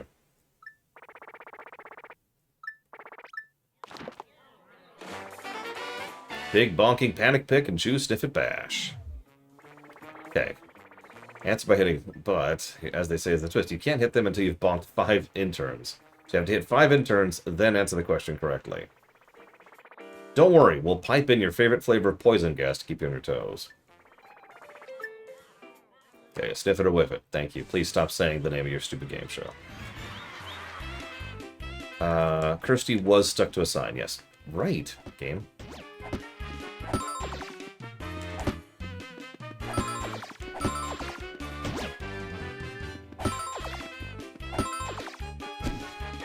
Yes.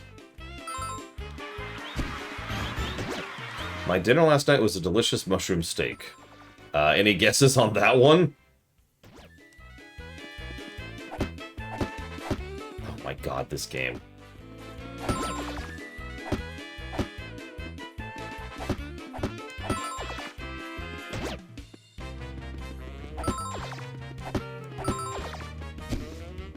We'll go with no.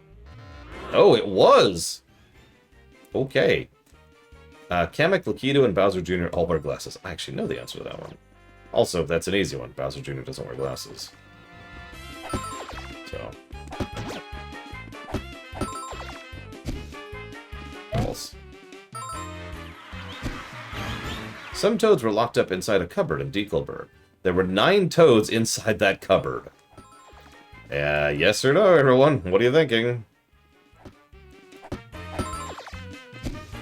Because I don't want to go through that again. I'm going to look that up. 9 coins, 9 coins. The answer is no.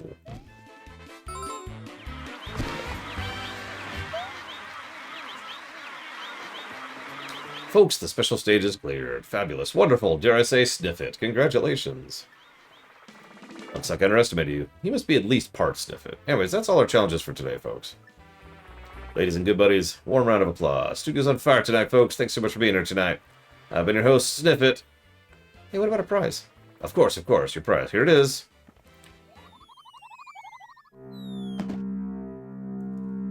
Wow, it's so hot in here. I sure hope that this is going to be a useful item in the snowy area.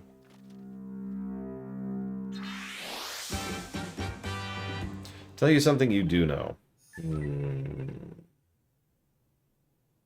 The major fast food chains of the United States burger joints all vary on which one has the best burgers, fries, and drinks, depending on which point in time you're talking about.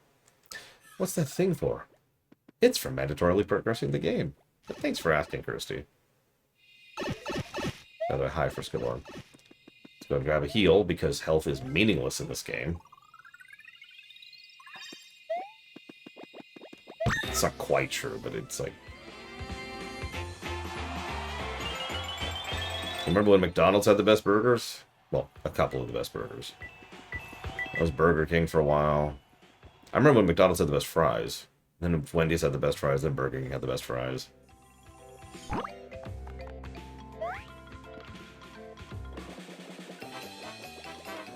So, if you're paying attention, we've already done 2 stages to get this Wiggler piece. Which means we are now doing a 3rd stage to get a Wiggler piece.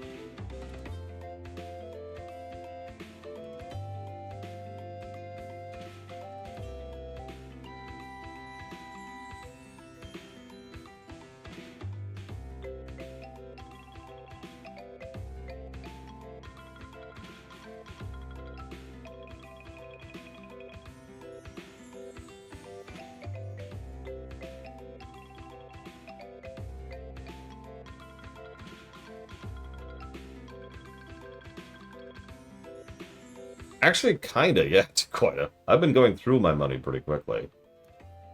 It's one of the only things I did not jot a negative for. There's a bunch of other things that are negative, but... I don't know, what do we think, crowd? Do we think that stage deserves... plus to story?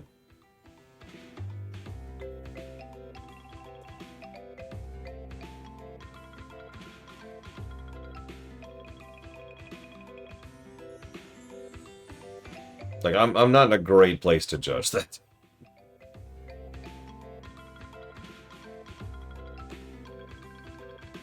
Yeah, I know, Zach Taft. She was a little too wet for him. Yeah, see, I don't actually think it's plus to story. But hang on. Hear me out. There have been a couple of moments, in fact, I think literally 3 total in the entire game, that have been mildly amusing, to the point where it's like, okay, I could see all of that being a positive. An aggregate for, I guess, moments, really. That's such a strange one. Remember when the Paracupas attacked us back in World 2? And there was the big ol' Rube Goldberg machine thing in World 1. And then that thing we just saw in World 3. So, plus to story. See you around Warcraft Code. Have a good one.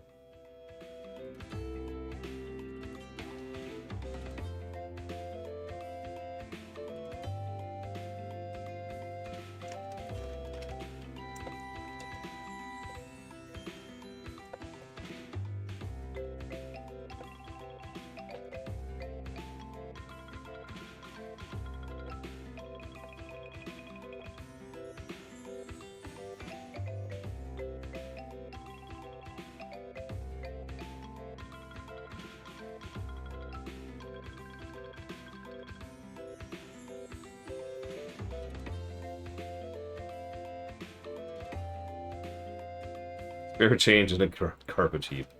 I mean... so let's go ahead and do this. Again.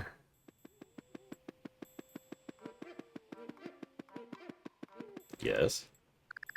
Just, something yellow and round passed by here. I stood and waved. I have no sense of direction, so if I take even one step, I'll get lost. So yeah, we're back in the maze. For some reason. No, we need the other 3 pieces, Frisco-born. Because of course we do.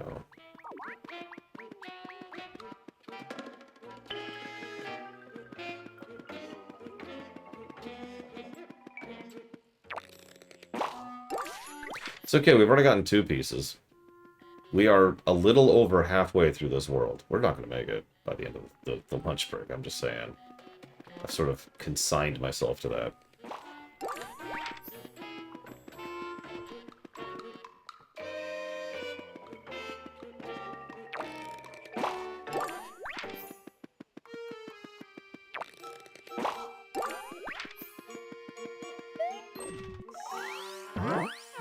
Let's see if we can get some upgrades, please.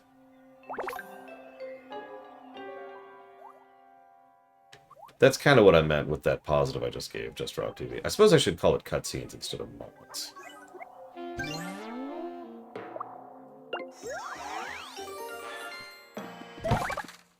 Well, that's more or less the opposite of what I wanted. Let's try a basic jump. By the way, for those of you not aware, these are random. So we have a chance at getting an upgrade, a chance at getting a side grade, which we do not want, or a chance of getting the same thing back, which we also don't want, but is less bad.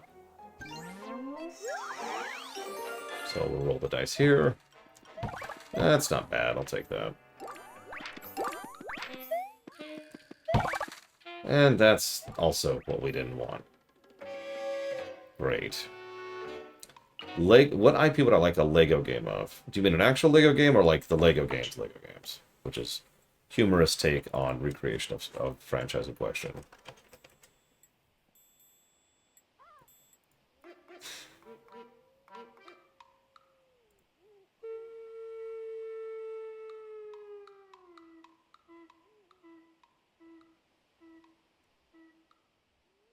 Are we seriously? Okay. Yep, we're here. We're here. Humorous take on a game. So, in that case, honestly, Star Trek.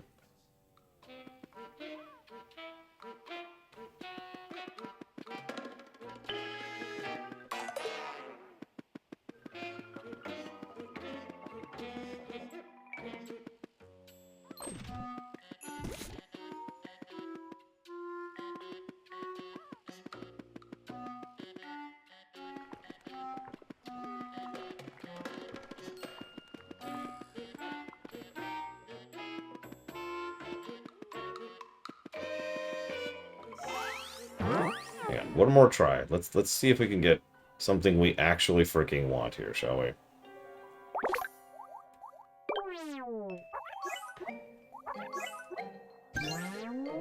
I'm telling you, they could do a lot with Star Trek. Something, I guess.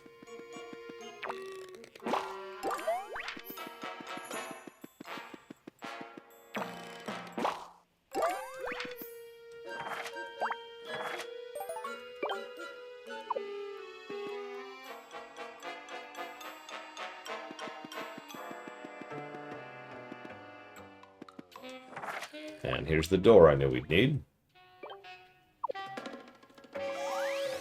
Lego Farscape. I mean, yeah, they could do some stuff with that. Throw in some Duplo for when they get really weirded out.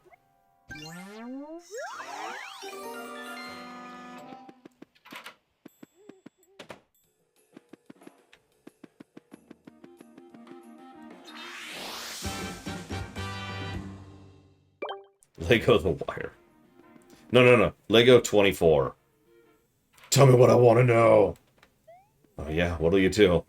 I'll affix one of those Legos to you that, like, you need one of those devices to get off, and it'll just be stuck to you forever. No, please, anything but that. Please, I'll tell you everything. Tell me right now. Where's the microfilm? Where are the drugs going? Would you ask about a nuke? What's a nuke?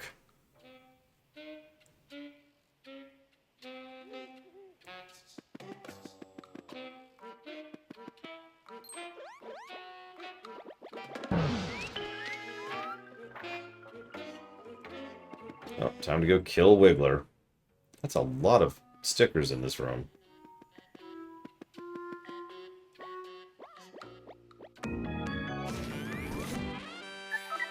Hey, you're all part of the same body. Why is it you never ever learn? Take that naughty segment out in a single shot. Okay. Done. I mean, Lego Pokemon would sell bonkers. They already have Lego Pokemon, they just haven't committed to it yet. Like testing the waters kind of stuff. How did you live through that?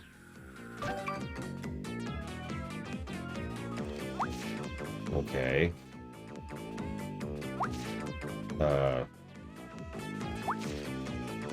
This is kind of a weird situation. I guess I'll use one of these.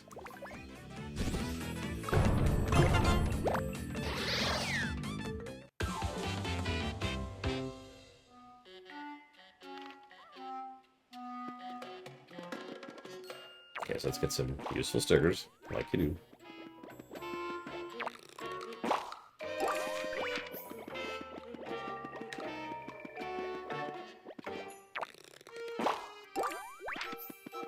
Best fish sandwich? So I can't eat fish. So chat, best fish sandwich. Go.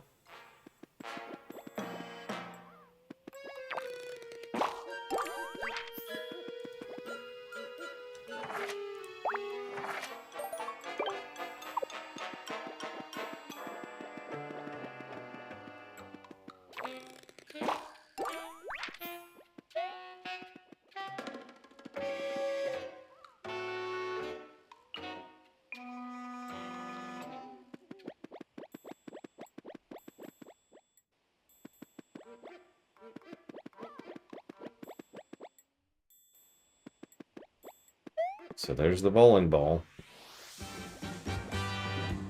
Yay.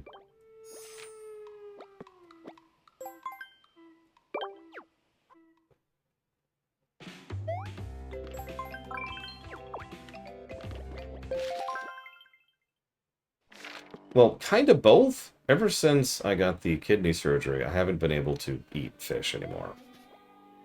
I don't even know how to properly describe it. It's very strange.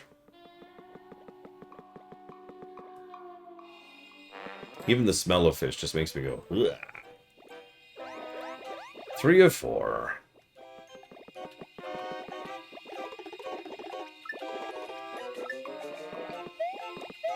Yep, let's get out of here.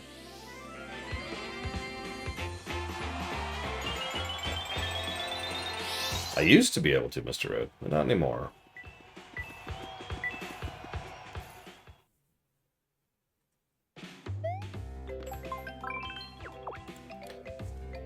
Okay, now I just realized I need to make room. What can I get rid of? Pretty much Frisco Bar. Same thing with shrimp. Let's toss that. Let's toss that. Let's toss that. Does that give us enough room?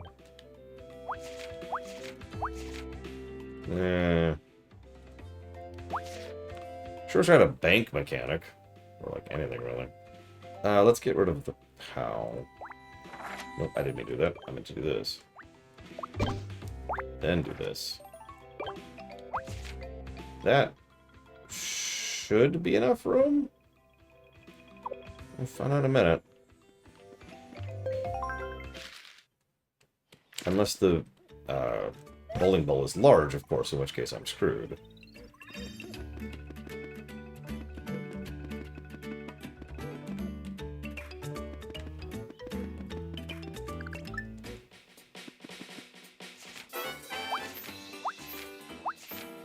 Of course it's large. Why would a plot-mandated mandatory sticker be anything other than large? To take up the most possible space in your inventory. Okay, let's dump... Oh, no, not the hammers. I need the hammers. Let's dump the really good thing that I really want so I can make space in my inventory to pick up an item I'm immediately going to go burn.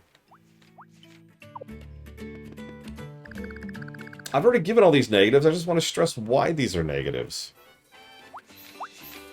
I had to just throw away a good item to make room for a quest item, which I am about to go immediately use. It's actually worse than you think. But that's just...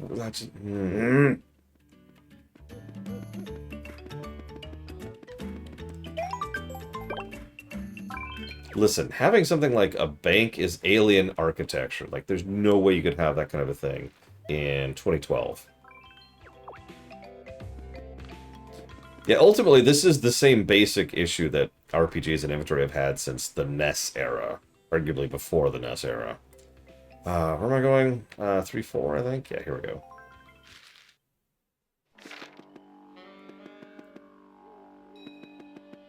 So, I never really liked fish before, but I could eat it.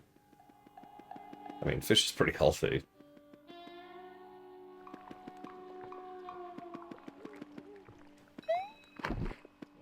There was a stuffed... It was like Parmesan stuffed salmon, I think it was, which was quite good. I remember that distinctly. I even remember the restaurant where I got it at, because it's a local joint.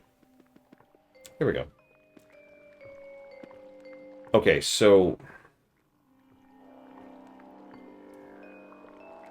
I just realized that I think I just skipped a negative. Let's find out if I actually did or not.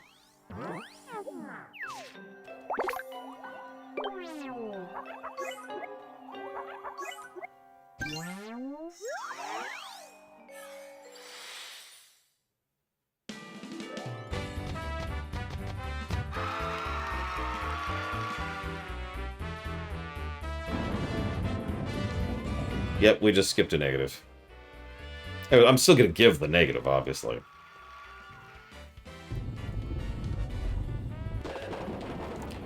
So let me explain. Let's say that you just got the Wiggler piece, finally, and you get the bowling ball. And let's say you think, aha, I know exactly where to take that, because I remember this bowling ball thing, right? Perfect. I'll just go right there and do the bowling ball thing. What do you think happens if you come here and use the bowling ball?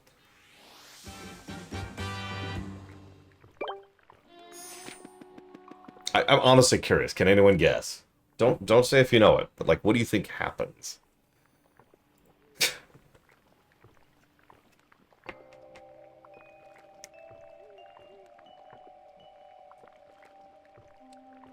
Frieza guessed it immediately. So the Wiggler piece, which you forgot to drop off, immediately gets in the way, blocks the shot. So you get the bowling ball back, but you now have to go back to 3-6 to turn it back into a sticker, and then go back to 3-3 to drop off the Wiggler, which I did in advance, to come back here to get back to this part of the thing to throw the frickin' ball again. It is the definition of wasting your time.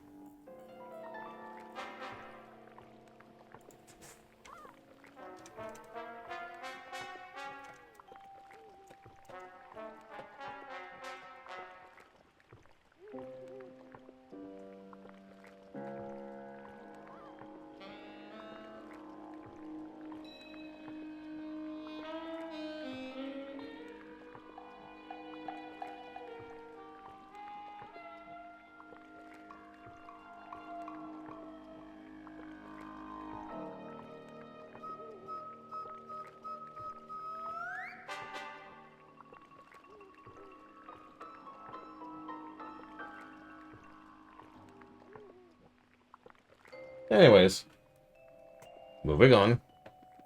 I do think that's funny that I just kind of accidentally skipped that negative, because I was intending to show that off, but whatever.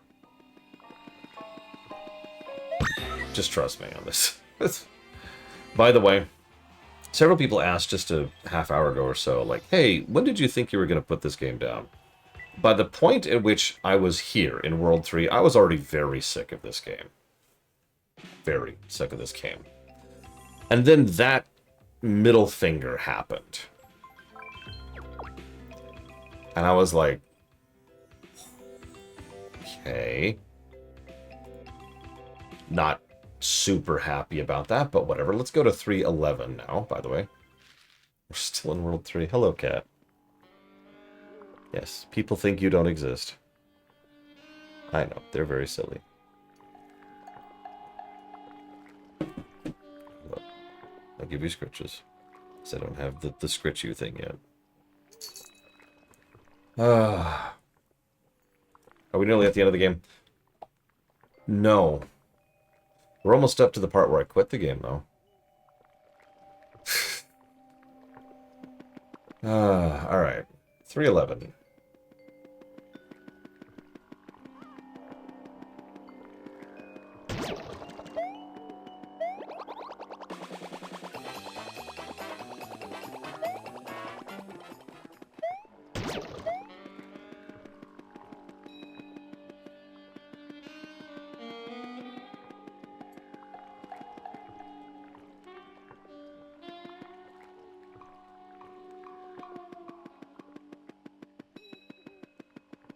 Yeah, I think this will actually have the worst gameplay score we've ever covered. And, you know, honestly, I stand by that. You see, I learned something today. I learned that this game is a pile of trash. And it's a fascinating example of a pile of trash.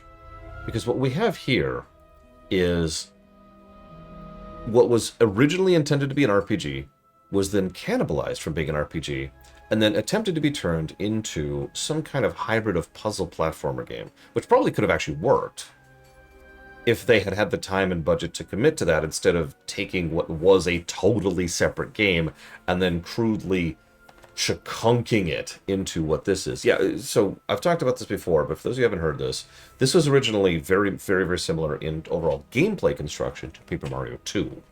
And that was something that was seen as unacceptable by Miyamoto, who was the one who actually put the kibosh on that. And you're probably thinking, he's the problem with the story. No. Tanabe and the lead writer, whose name I don't remember, are the ones who said, death to story.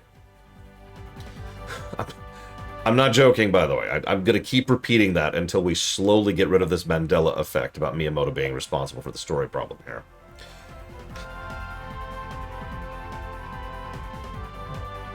So what the development team had to do then was take a functionally fully playable RPG and convert it into this. And I hate to say this, but I think that explains everything about this game. Like, imagine, really picture that for a second. Imagine you have made an RTS, okay? And like, all right, RTS is done, we're cool, go ahead, let's play it. And the boss says, this is boring, do something else. And it's like, oh. Okay. And, you know, what do we do? And I'm like, well, you know what I like instead of RTS games? Sports games. So you turn your RTS into a soccer game. I honestly think the developers of this game deserve praise for making this a functioning game. Like a game that is playable and completable. There was a game-breaking bug, a crash bug, which hopefully we will not run into at the launch of the game, which they did actually patch out. But, like, that's kind of it. There's not a lot of bugs in this game. And I know that sounds strange to praise that, but here we are.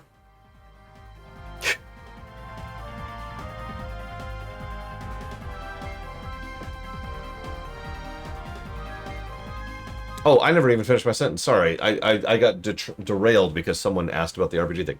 So I've discovered something about this game. RPGs are reasonably lengthy games. It's why Starfield is so damn far. In fact, actually, Our two worst games ever are both RPGs. Remember what I said, the more things you try, the more opportunities you have to succeed or fail. RPGs are longer games, and longer games tend to have more content in them. More content means more opportunities to succeed or fail. So it is no wonder to me that RPGs tend to sit at the very bottom of the list. That's logical, actually. This game, if it was maybe half the length and cut out pretty much all the padding and stuff, probably wouldn't be all that bad. I mean, I don't think it would score very well, but it wouldn't be like bottom 5 territory. But because we're only on World 3 of 5.5, we still have plenty more opportunities to be good and bad, including the boss of World 3, which can go directly to hell.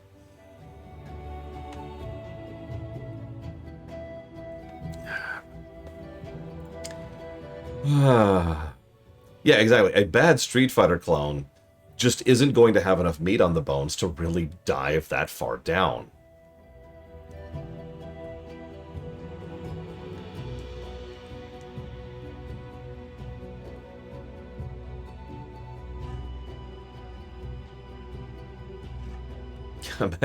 Imagine Paper Mario Sticker Star stomping on my face forever.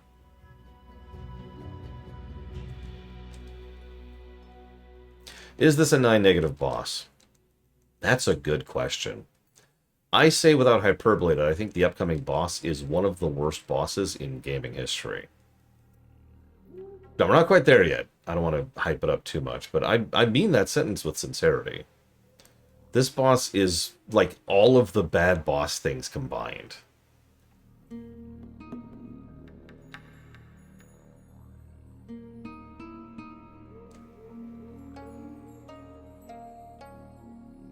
Yeah, I'm actually pouring through my memory right now, trying to think about another boss that I think is worse than this nonsense. This is, unironically, this is a great textbook example of how not to do boss design. And we might not even reach it before the lunch break because I have to keep killing everything because of Frieza. Damn you, Frieza. You know what? Hang on. You know what? Honestly, hang on. Let's just try to reach the boss before the lunch break. Let's just do that. We've killed plenty of stuff here. We're fine on coins. We know the itemization and coinization of this world. We're good. Let's go.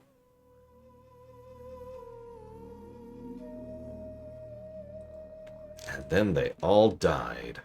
Thank you, von Falkenstein, for killing all of them. Sorry, him. Jesus Christ, come on. That's true. Thessia Kai Lang is a truly terrible boss fight. I think this is worse than that. I say that professionally. I have reviewed Mass Effect 3, if you remember, so I can put that under the book, so to speak. I would have to actually check my audit sheet. I might do that to see if there's anything else that jumps out at me that might be a worse fight than this nonsense. Of course you are.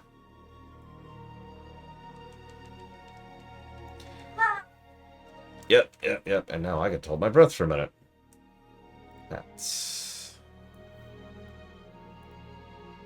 where's my notes? Here they are. I should just pull this out like this. And pull this over here, and then pull this over here.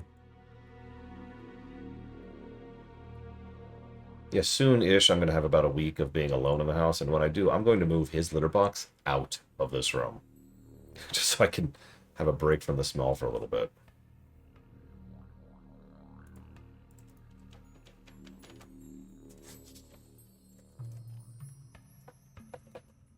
And that is going towards... Howling is worse story-wise, absolutely. That's the thing. I really don't think this game is going to score that far down overall, because the story is so absent. There's just nothing there. Until we get to World 4 and 5. We'll talk when we get there. So, Sly Collection, Classic Sonic 2D block, and Slay the Princess. You got it. Thank you again, von Falkenstein, as always. Oh no, the pretty litter helps, but it's right there. So it stops smelling pretty quickly. But there's a good 30, 40 seconds where I just have to hold my breath. I can do that. I have big lungs. But,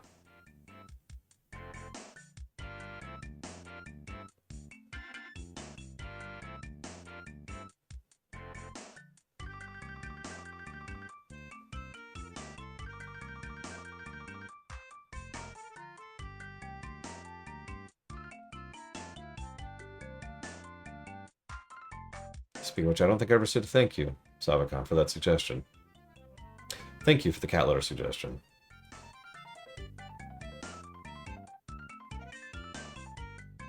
Some of my friends have been making fun of the fact that I'm spending more money on the cat than myself while I'm here, which is kind of true. I feel bad for the cat. He used to have 3 adorable children who played with him all the time. That's a dick move, game. And a dog, which he also played with all the time, like on a daily basis. And he had at least one adult who pretty much lived, worked at home.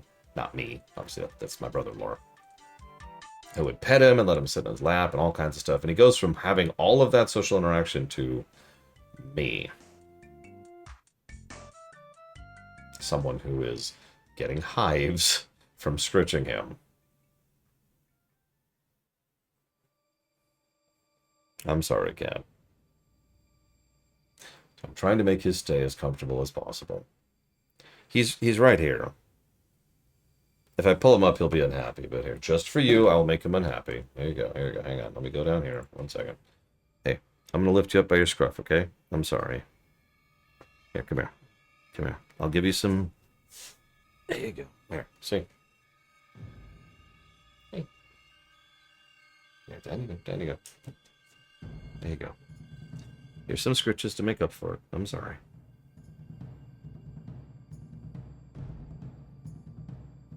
I'll give you some drugs later, okay? Although I think you still have some, actually.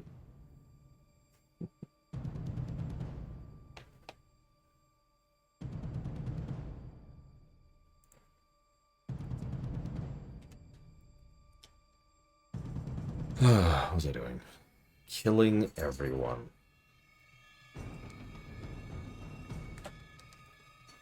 By the way, I know I've already said this, but every single... I've already given the negatives for this, but it needs to be reemphasized.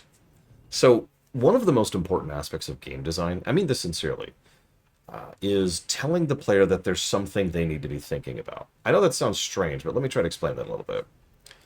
If you know that there is a puzzle that involves Chilpangolin, then you know to keep an eye out for Chilpangolin. And at that point, you, as a designer, can start playing with things and be like, okay, well, hang on, so there's Chilpangolin, but also Chilpangolin's on fire. What do you do? Oh, no. And you, the player, know to look for that. You know to be, like, on the prowl, for lack of a better way to put it, of interactions with Chilpangolin or even interactions with fire, because the game has tutorialized that that's a thing to look for.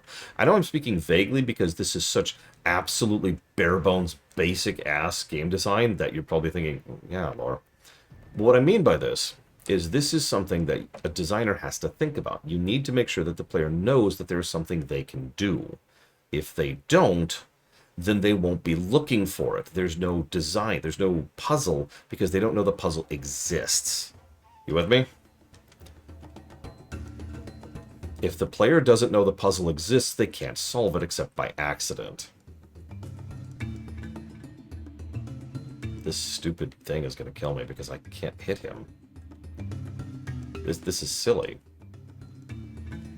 This is silly. Chance to hit my ass. Or chance to miss my ass. I didn't hit a single one of those attacks. I'm down to 9 health. I still have a miss thing on me? You've got to be kidding me. That is a 100% miss rate. I'm about to die. In fact, I am going to die. This is a death. There is no avoiding that death. Wow!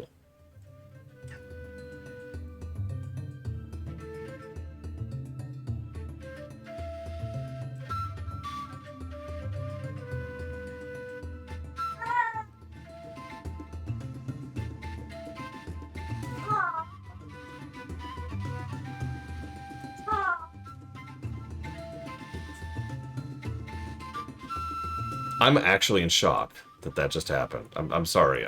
I'm in. What? That's a good showcasing of what poison does, though.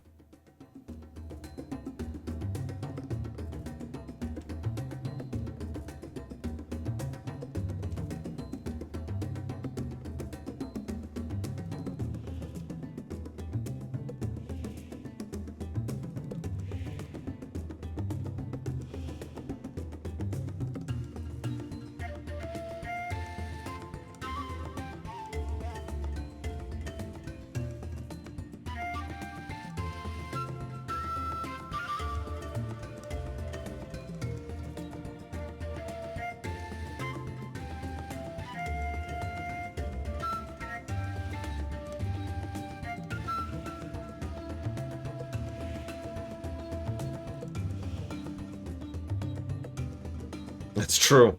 Mystic Quest did this exact same thing with status effects. Status effects will just absolutely murder you in Mystic Quest. And there's pretty much nothing you can do about it. I was in the middle of talking about something before I died to a trash encounter. Jesus Christ, here, come here.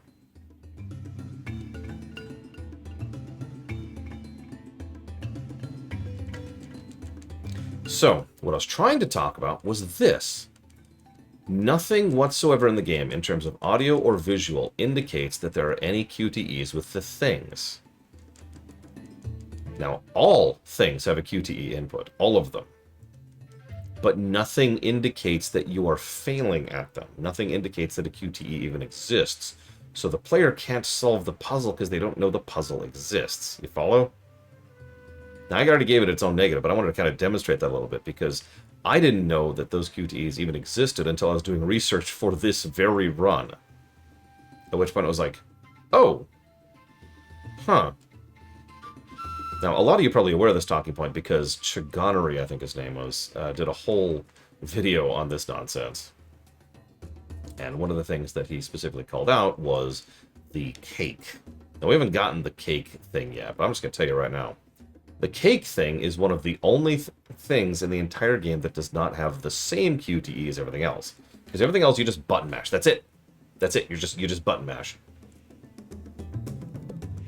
No complexity, no design, no timing. Just mash A. Mash A. Hello, cat. Yes, that's my leg.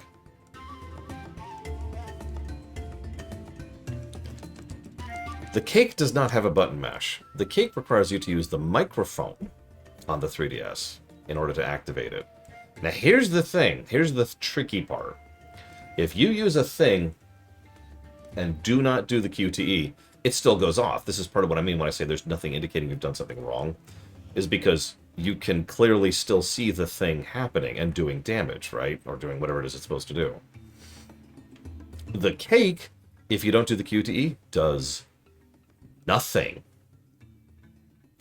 So I want you to imagine for a moment one of the thing animations, and you do this big involved thing animation, and the thing shows up, and then after several seconds of pausing, it goes away, and nothing has happened. I want you to picture that, because you don't get the thing until pretty far into the game. The cake, I should say. I want you to picture what's going through your head as you're like, that's it? What did it...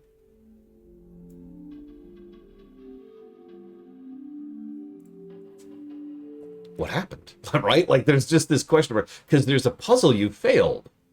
In terms of gameplay. You just failed a puzzle. You didn't know it because you didn't know the puzzle existed.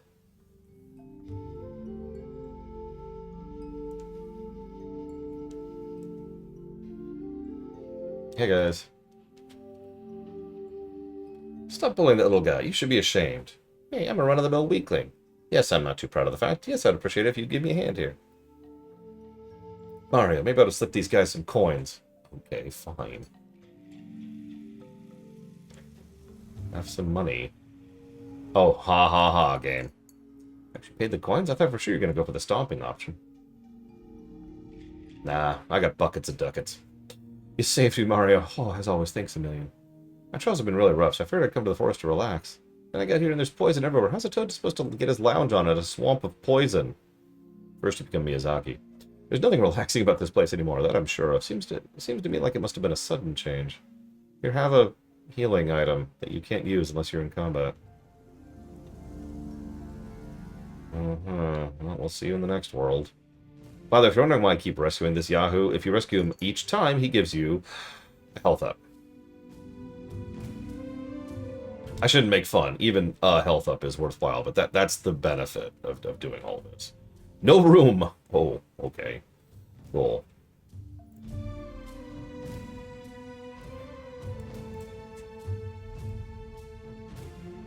It kind of is worth it, that's the thing. It's just... It's like that final heart piece, you know?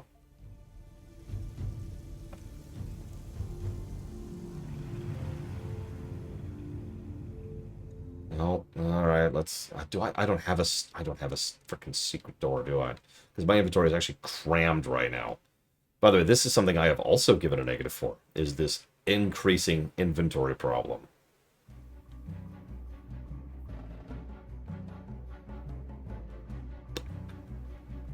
Health equals first strike attack. So if you get a first strike hit on someone, the damage it does is dependent on your health.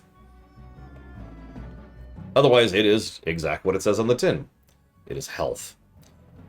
What does that one give me?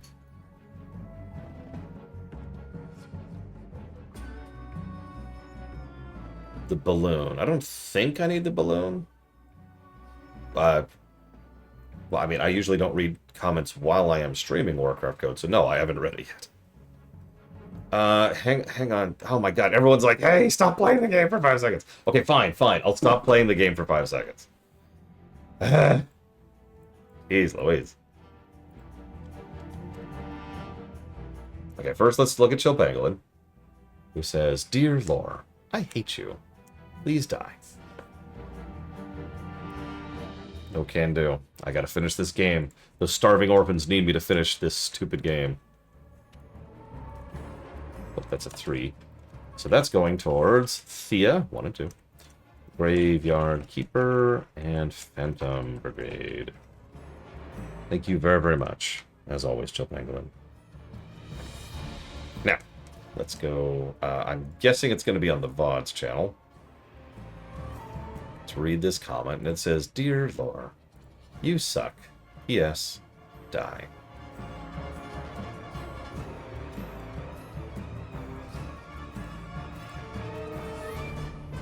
Actually, real talk, the actual quote is, and I quote, you're sitting in the closet. I'm not actually in a closet, by the way. I mean, there's a freaking window right there. What happened to being professional? Such a noob streamer. Stop having your dog in the closet, too. Keep up the good work. You are amazing. Even if I'm not in the stream many times, I know that I watch your videos and I hate you very much. P.S. English only stream. There should be at least Italian. You know, that's a good point. Hang on. Let's do this. Let's do this right now.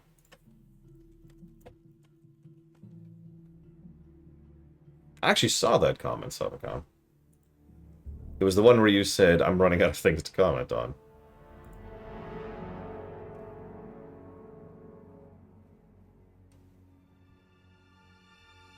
Oh, there it is. Hang on. Ahem. And I quote, Warcraft è fantastico. There we go. Perfect. Moving on. Let's see here. So we want to stream in Klingon. Does it support Klingon? Because if it does... I mean, Klingon's a real language.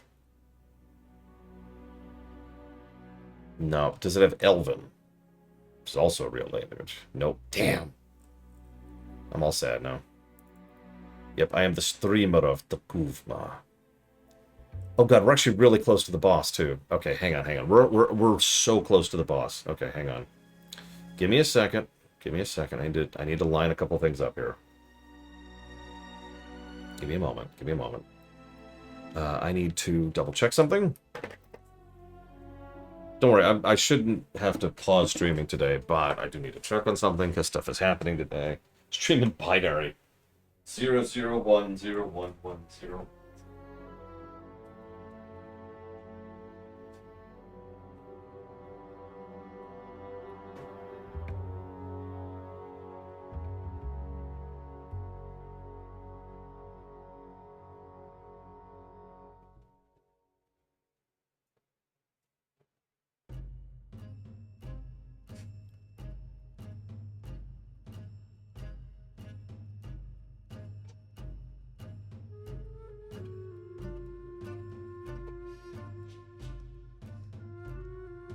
Okay. Don't be ridiculous, Playtable. There's no such thing as two. Alright.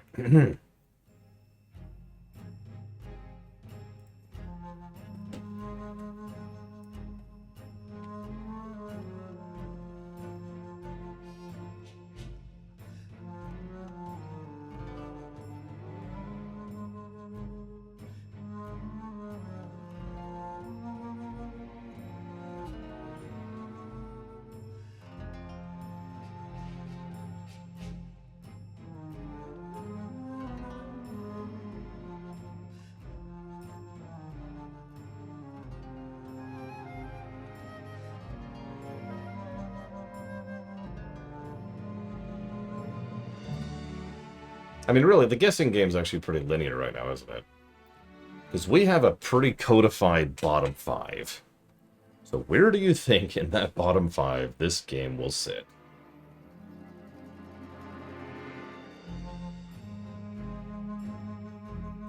You be the judge. I'm going to say plus to story, but 13 negatives to gameplay for not actually being in Italian. Okay.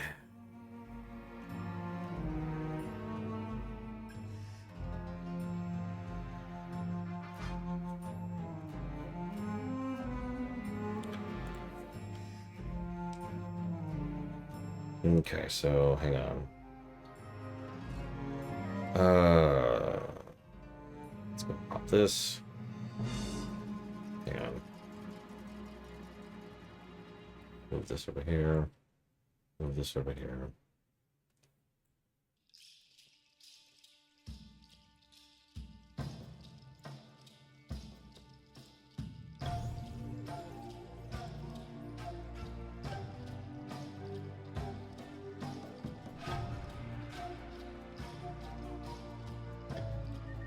Okay. See around Warcraft code.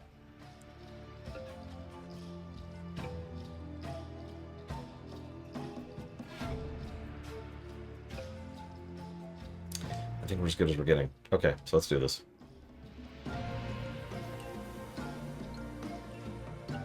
We're not actually at the boss yet, but we're doing the lead up to the boss right now.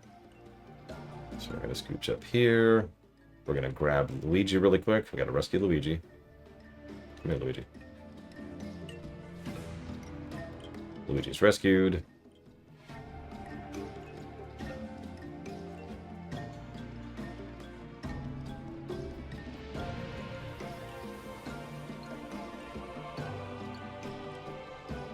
Now we have to fight. Easy there, little guy. Don't you realize you're covered in poison? Don't you want to get cleaned up before you go picking any more fights? Look, I know getting split up by Kamek's magic is no kind of fun, which makes sense, because Kamek is no kind of fun. But you taking advantage of all this madness to go wilding with bloopers is just wrong. You're better than that. Are they, though? Like, for real? Okay, so I don't feel like dealing with this at all. So I'm not going to. Die in a fire.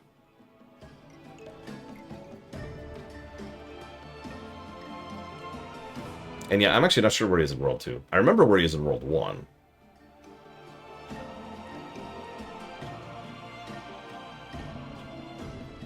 What's wrong, little guy? Listen, kiddo, when I look at the Poison Island, I just get mad. But it's a useless kind of mad. There's no way to get over there and check it out. We can't swim in a poison sea. It ran off again.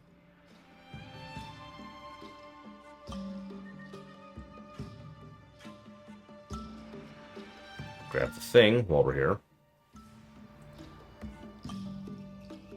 Of course it's a large thing. Jesus. Can't have useful things. So where do you think he... Oh, actually I think it tells you. That would have been funny, Chill Penguin. Does it show where he goes?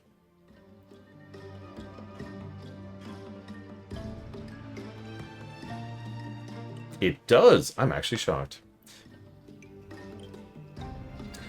You know, I've been talking smack about the music this whole time. In fact, I'm even playing Warcraft music right now rather than listen to it. But I will say, the upcoming boss song's pretty cool. I remember it to this day, like it just kind of stuck with me.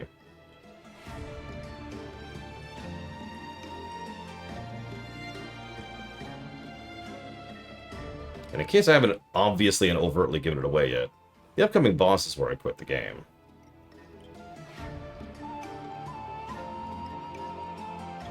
So you may or may not remember, I've been holding onto this light bulb for a minute.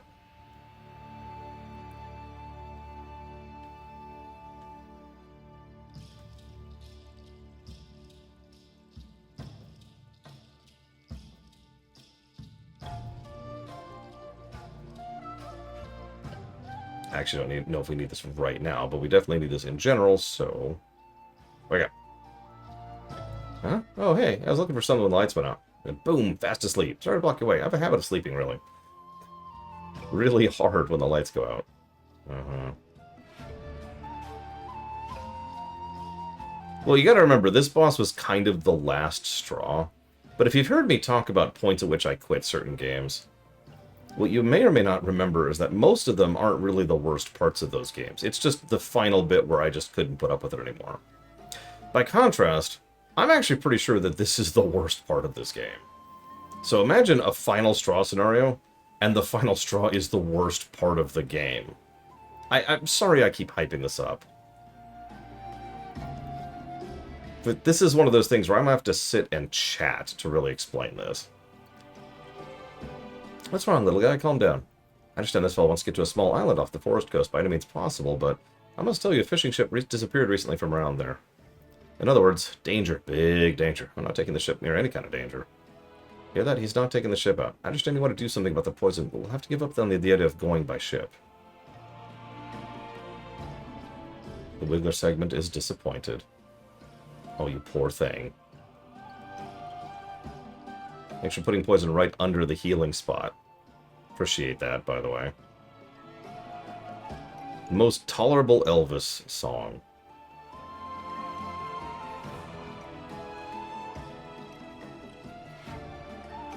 I'm gonna go with You Ain't Nothing But a Hound Dog. Bit of an obvious pick, but whatever. Okay.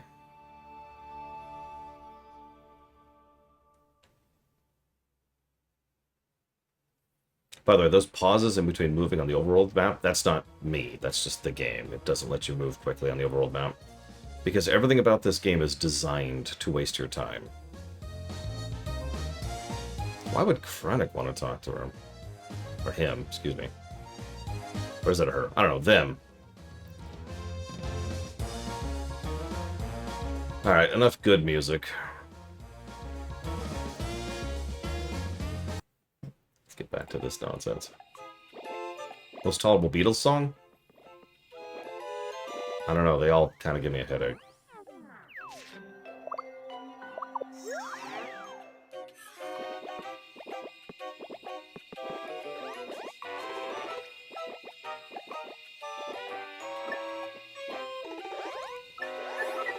On behalf of Wiggler's segment, allow Wiggler to say thank you. Thank you. All that fleeing, hiding, struggling, I can't say it was especially fun. Thank you, game, for acknowledging that that was not fun. Seriously now, won't you catch a cold if you stay like that? What do you think about maybe changing back to your old self? Okay, Wiggler is reassembling. No good. Wiggler's segments won't stick back together. Yep, yep, uh-huh. Yep, uh-huh, yep, yep, yep, yep, yep, yep, yep.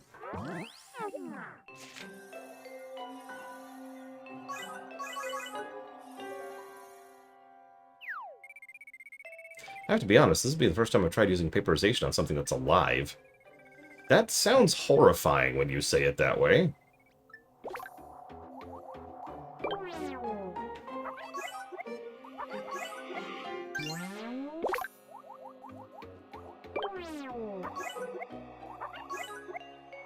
I'm not even sure if it's possible to screw this up. I'm legitimately not sure.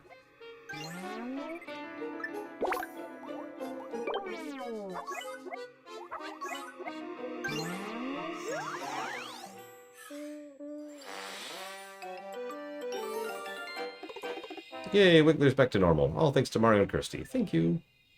You're welcome, Wiggler. Even though Wiggler's back to normal, the woods are still covered in poison ickiness. Walking over poison is no problem, but Wiggler can't eat poison leaves. That would taste awfully terrible. Wiggler might never eat again. Wait a minute. Kamek must have known Wiggler could walk over poison. I bet he used his magic to break up so he couldn't get to the island. That's just dirty. I don't get mad too easily, but that Kamek really stinks. Yes, Wiggler agrees. Kamek does stink, and Wiggler tries to stay cool most of the time, but... Now Wiggler has had enough. Wiggler is going to that island and cleaning up that poison.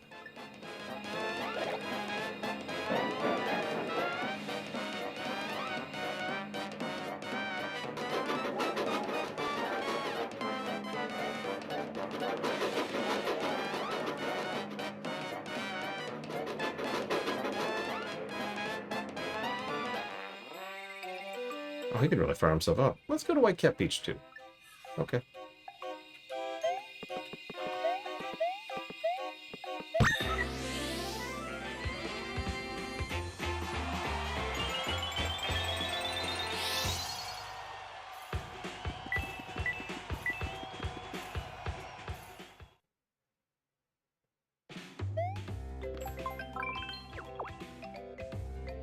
Okay, let's do this.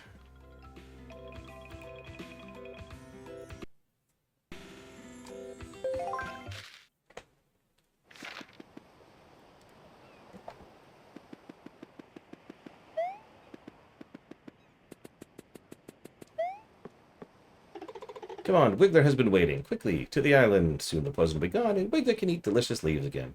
Wiggler can almost taste them. I like your enthusiasm, but let's not be too hasty. Mario, there could be anything waiting for us. We better make sure we're prepared. There's a boss battle coming up, hint, hint. Yeah, we're good. Although, I might save here, just to save time, because I want to show off something first.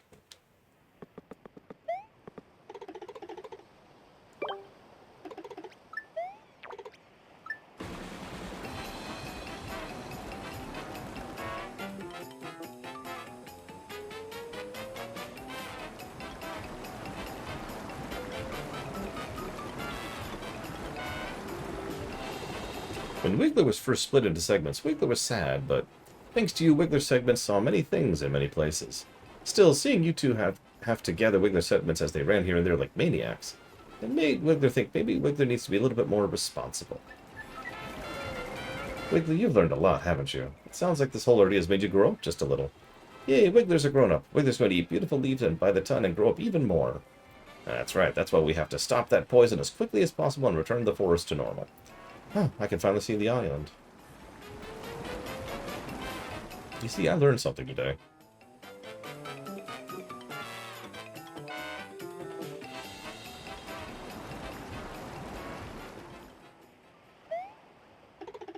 Wiggler will wait here. Please take care of the poison. Let's do it. Nope, nope, nope, nope, nope, nope, nope. We're just beelining the boss. Oh, god damn it. Okay, fine. Superpower mode engaged.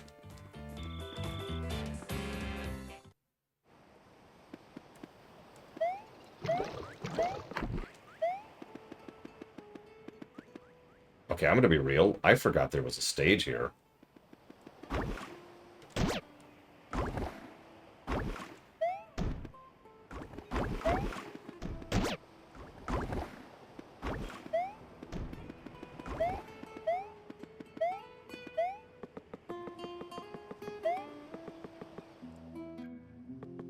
Okay, here we go. I guess there isn't much of a stage. No wonder I didn't remember it. Okay.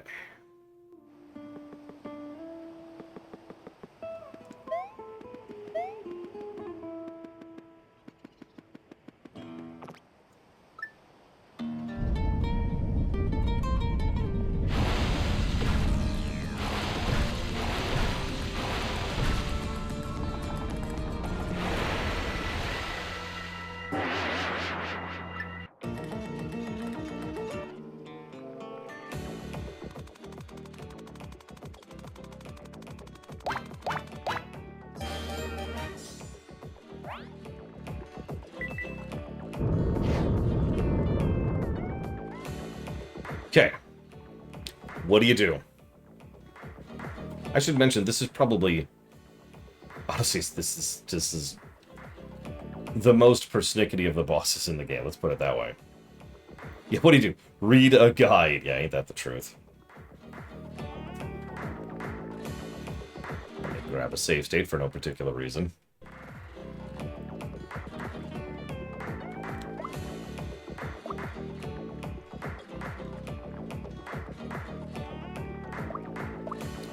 Let's do... Let's do a hammer. We're good. Okay, so that does almost no damage to him. That wasn't just me screwing up. He just does not take damage from those normal attacks.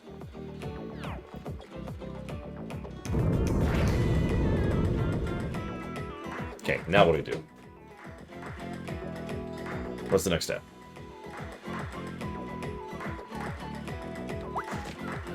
Oh my god. That's great. That's great. Okay. We'll do another hammer. I just noticed something. 2 damage. We crumbled it. Oh my god, that's hysterical.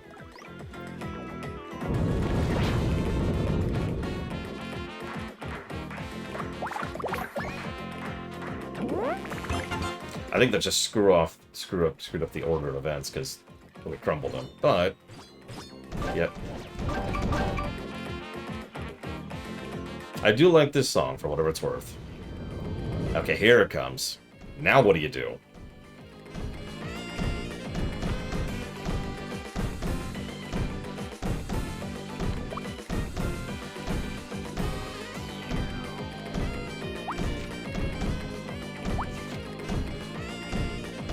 Boombox. Sure.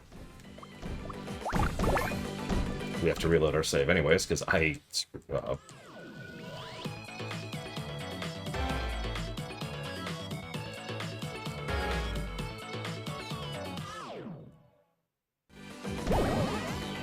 Okay, my attack power's now doubled. And now we're turbo poisoned. You remember what poison does?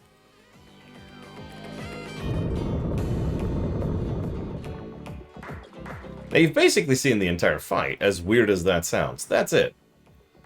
He does a couple of difficult-to-dodge attacks, which is fine. He's got a bajillion health, and then he hits you with poison. It's a stun. It's basically a stun, because, yeah, it allows you to do nothing for 3 turns. And you just take damage that entire time. Yeah, exactly. You are not expected to know what to do the first time around. So, sure, we'll, like, use a fire flower. Why not?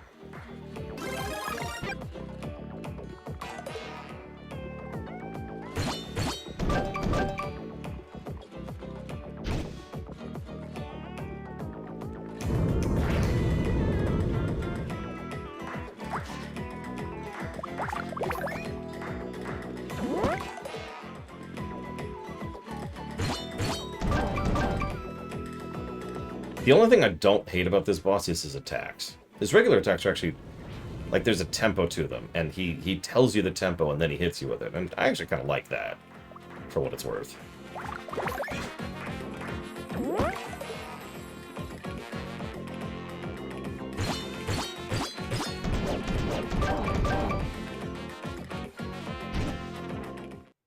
Oh, and we're dead.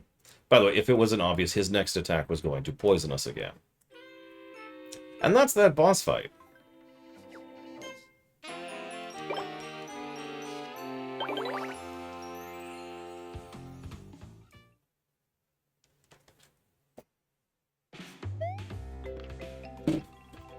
I'll be right back.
Sorry, I'm trying to juggle a couple things at the same time here.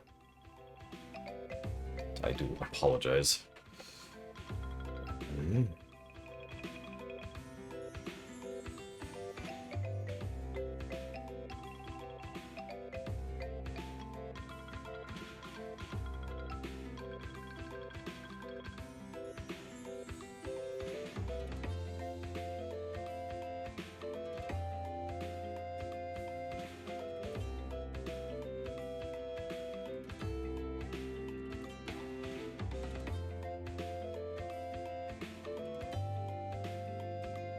Speaking of, I never read how that ended, Blake Jafal.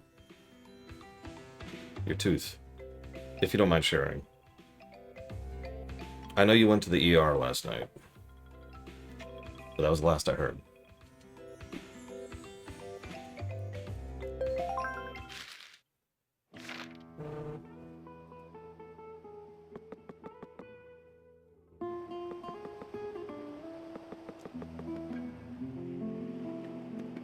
It's frustrating because this boss is extremely close to being a good boss, but they do two things extremely bad with it.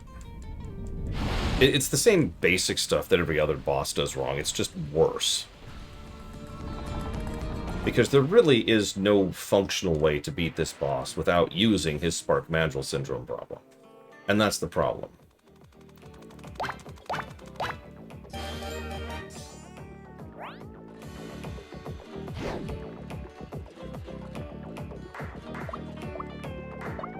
So we're just gonna do nothing for round one.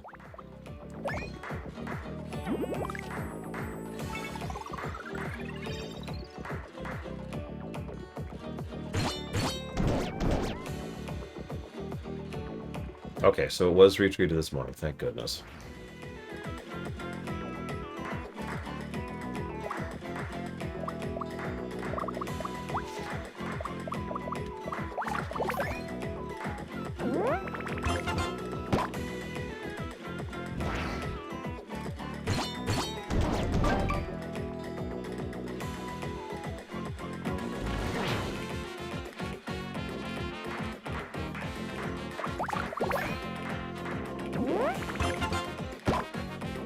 Tape is not helpful for this boss, no.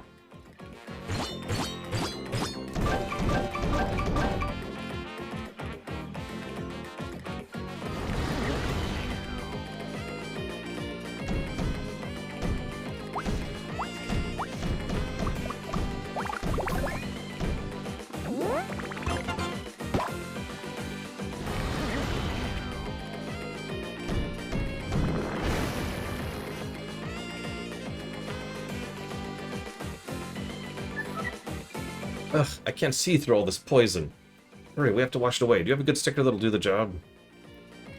I might be able to block the poison before it gets to us. But it is liquid. Maybe something that'll absorb it will work? There's your hint. The whole reason I died and then went back and I'm now dying again was because that's the only way you get any hints on this boss, is to fail twice.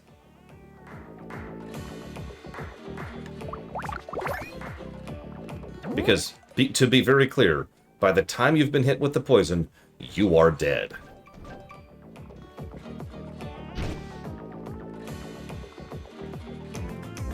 And yeah, so here's another thing. You may not know this, but several of the previous bosses and puzzles can actually use multiple things. You know, basically a thing that does a type of effect will work for that particular puzzle or that particular boss. Even the very first boss in the game, which was either the Goomba, either the fan or the scissors can work on that. There is only one thing that works here. Period.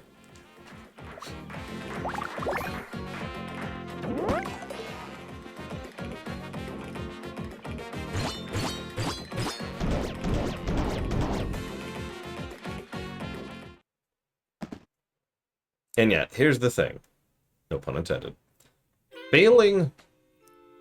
Having to fail twice, I remind you, in order to get a hint as to what you're supposed to do, is nonsense.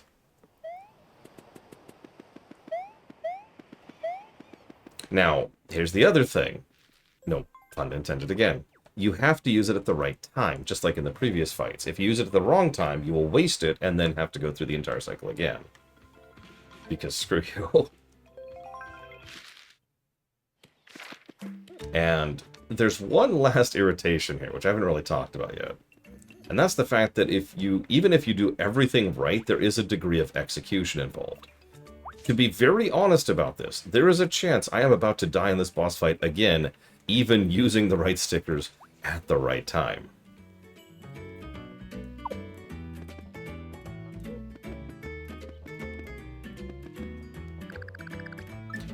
Honestly, part of the problem is the fact that...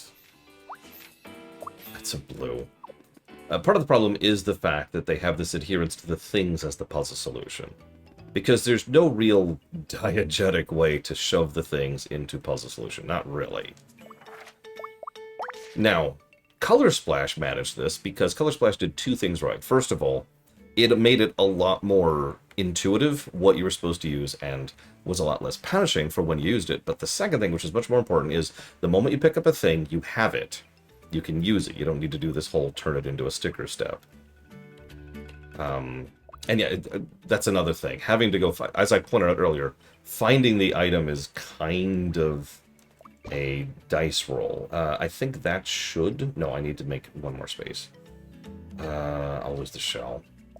There we go. That should make enough room. Or not.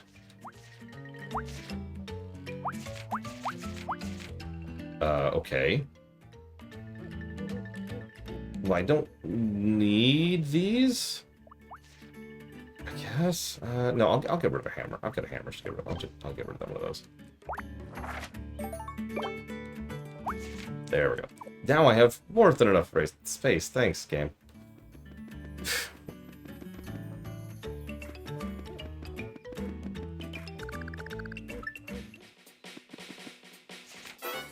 See, now I feel like I overhyped this stupid fight, but honestly, screw this fight. Good luck finding the sponge. Step 1. Good luck knowing the sponge is the thing you need for this fight. Step 2. Good luck using it at the right time. Step 3. Good luck doing enough damage in order to bring the boss down in time. Step 4. Because, and I'm speaking from personal experience, if you're not ready to absolutely bulldoze into the boss the moment you use his weakness, he can and will then re-poison you. And I re-stress this, if he gets poison off on you, you are dead. It is possible for people who are very good at this game to survive a round of being poisoned and actually try to recover from that. But in general, if you get poisoned, you're dead.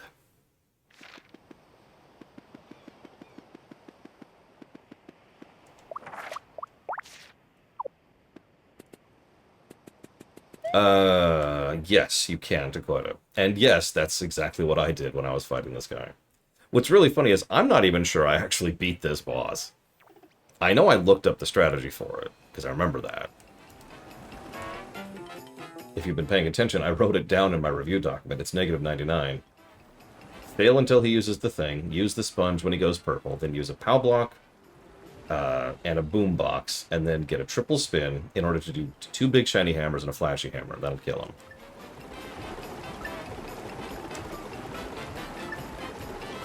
But, yeah.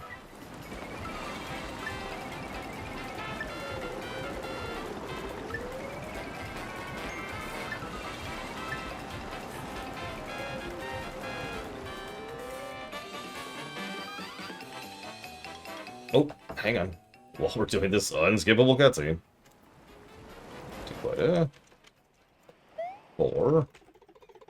Neos. Max Payne 3, and Xenosaga. Done. And thank you, as always, for being here. For being part of the show.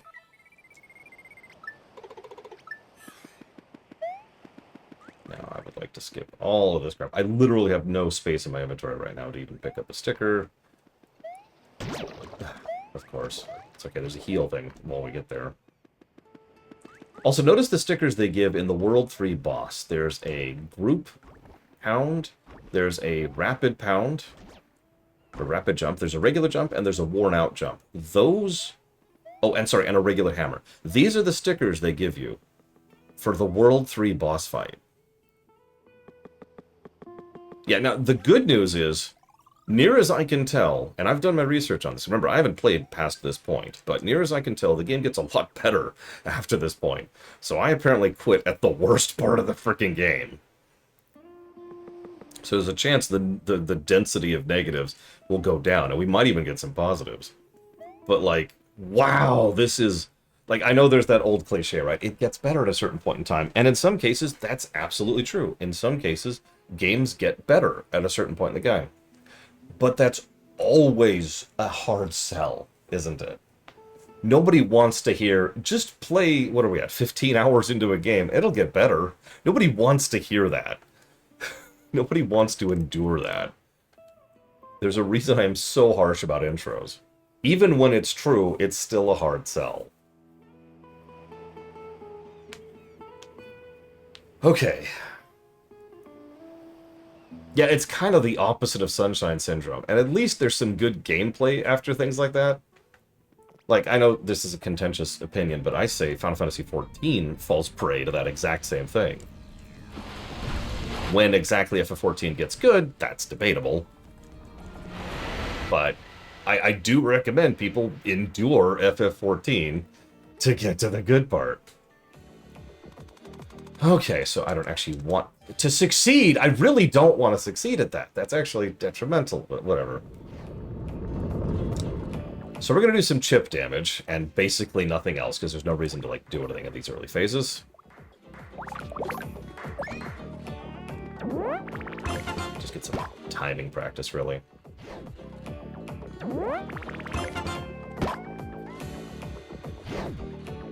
Two.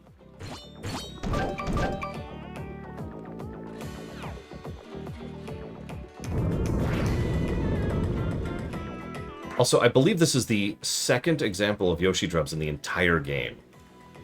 Which I only call attention to because it's rare for it to be that uncommon in a mainline Nintendo game.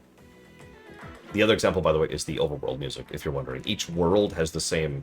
Each world, Yoshi drums the overworld music. Okay, so now we're going to do another random hammer slam, because we're just kind of waiting right now still.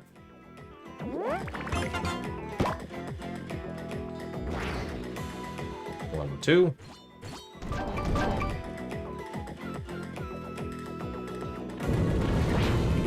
This one's going to be a quartet. Quartet. I don't know why I said that so weird. We'll blow this on him.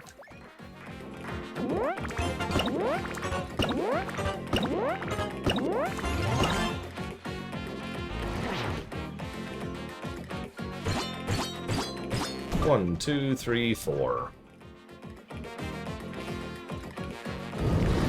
Honestly, if they ditched this poison crap, this really could be a solid fight.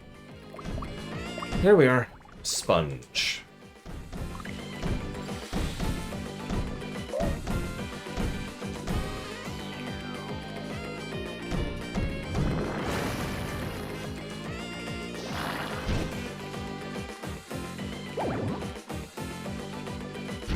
Okay, now we're on a bit of a timer. Because this is the goal. That's it. We have blown our wad. If we don't kill him, we're dead. So the first thing we're going to do is we're going to blow a POW block. A big POW block. We've been saving just for this fight.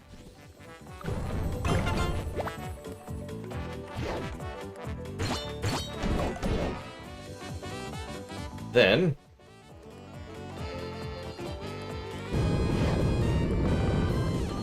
Not yet. Not yet. Then we're going to blow the boombox.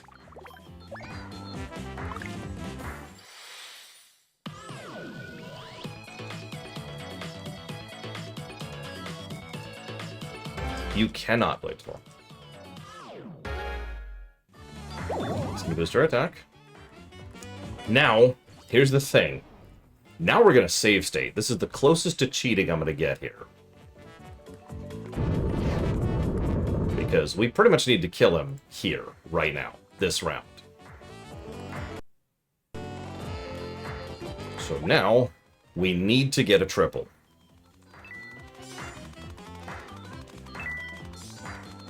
Okay, so I'm actually going to get another save state right here, now that we're in this state. Doesn't really matter what we get, we just need to get it.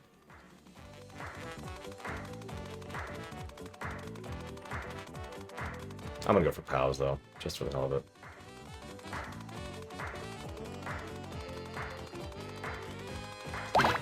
Or that. I don't even care. Whatever.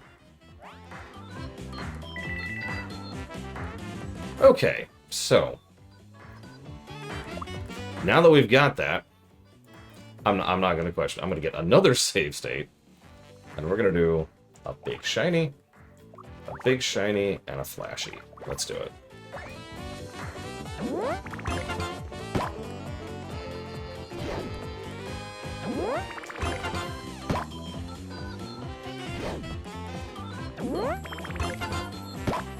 Oh my god, he's got 3 health left. I think we're okay. I think we've got this, but we came within 3 health. Oh, never mind, there we go. That did it. The poison killed him. We're good. We are officially farther than I've ever been in this game. Screw that goddamn fight. It's not quite as tight as I'm making it out to be, but for real, you'll notice that his poison goes away the moment his timer is up to recast poison, right? You caught that. So if you poison him, and you fail to kill him before the poison wears off, his next move will be to poison you.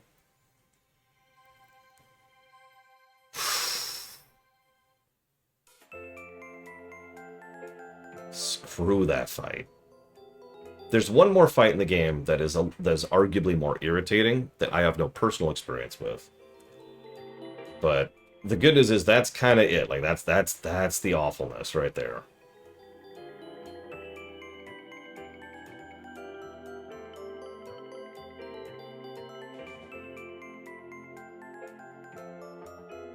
Oh yeah, also Kirsty yells at you if you don't do what I just did.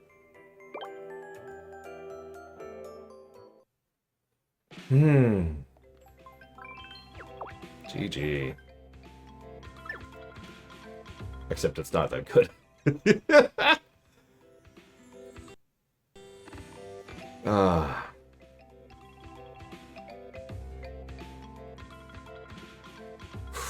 Viscerality. That is what we call that. Viscerality. That's actually an interesting point. Yeah, you'd think that they would bother to make the animations on like the bigs or the shinies or the flashies different, but they don't. They just do way more damage. I'll think about it. I'll jot it down as a maybe. But for now, I'm gonna go grab lunch. When we come back, we will officially be over the halfway point of the game.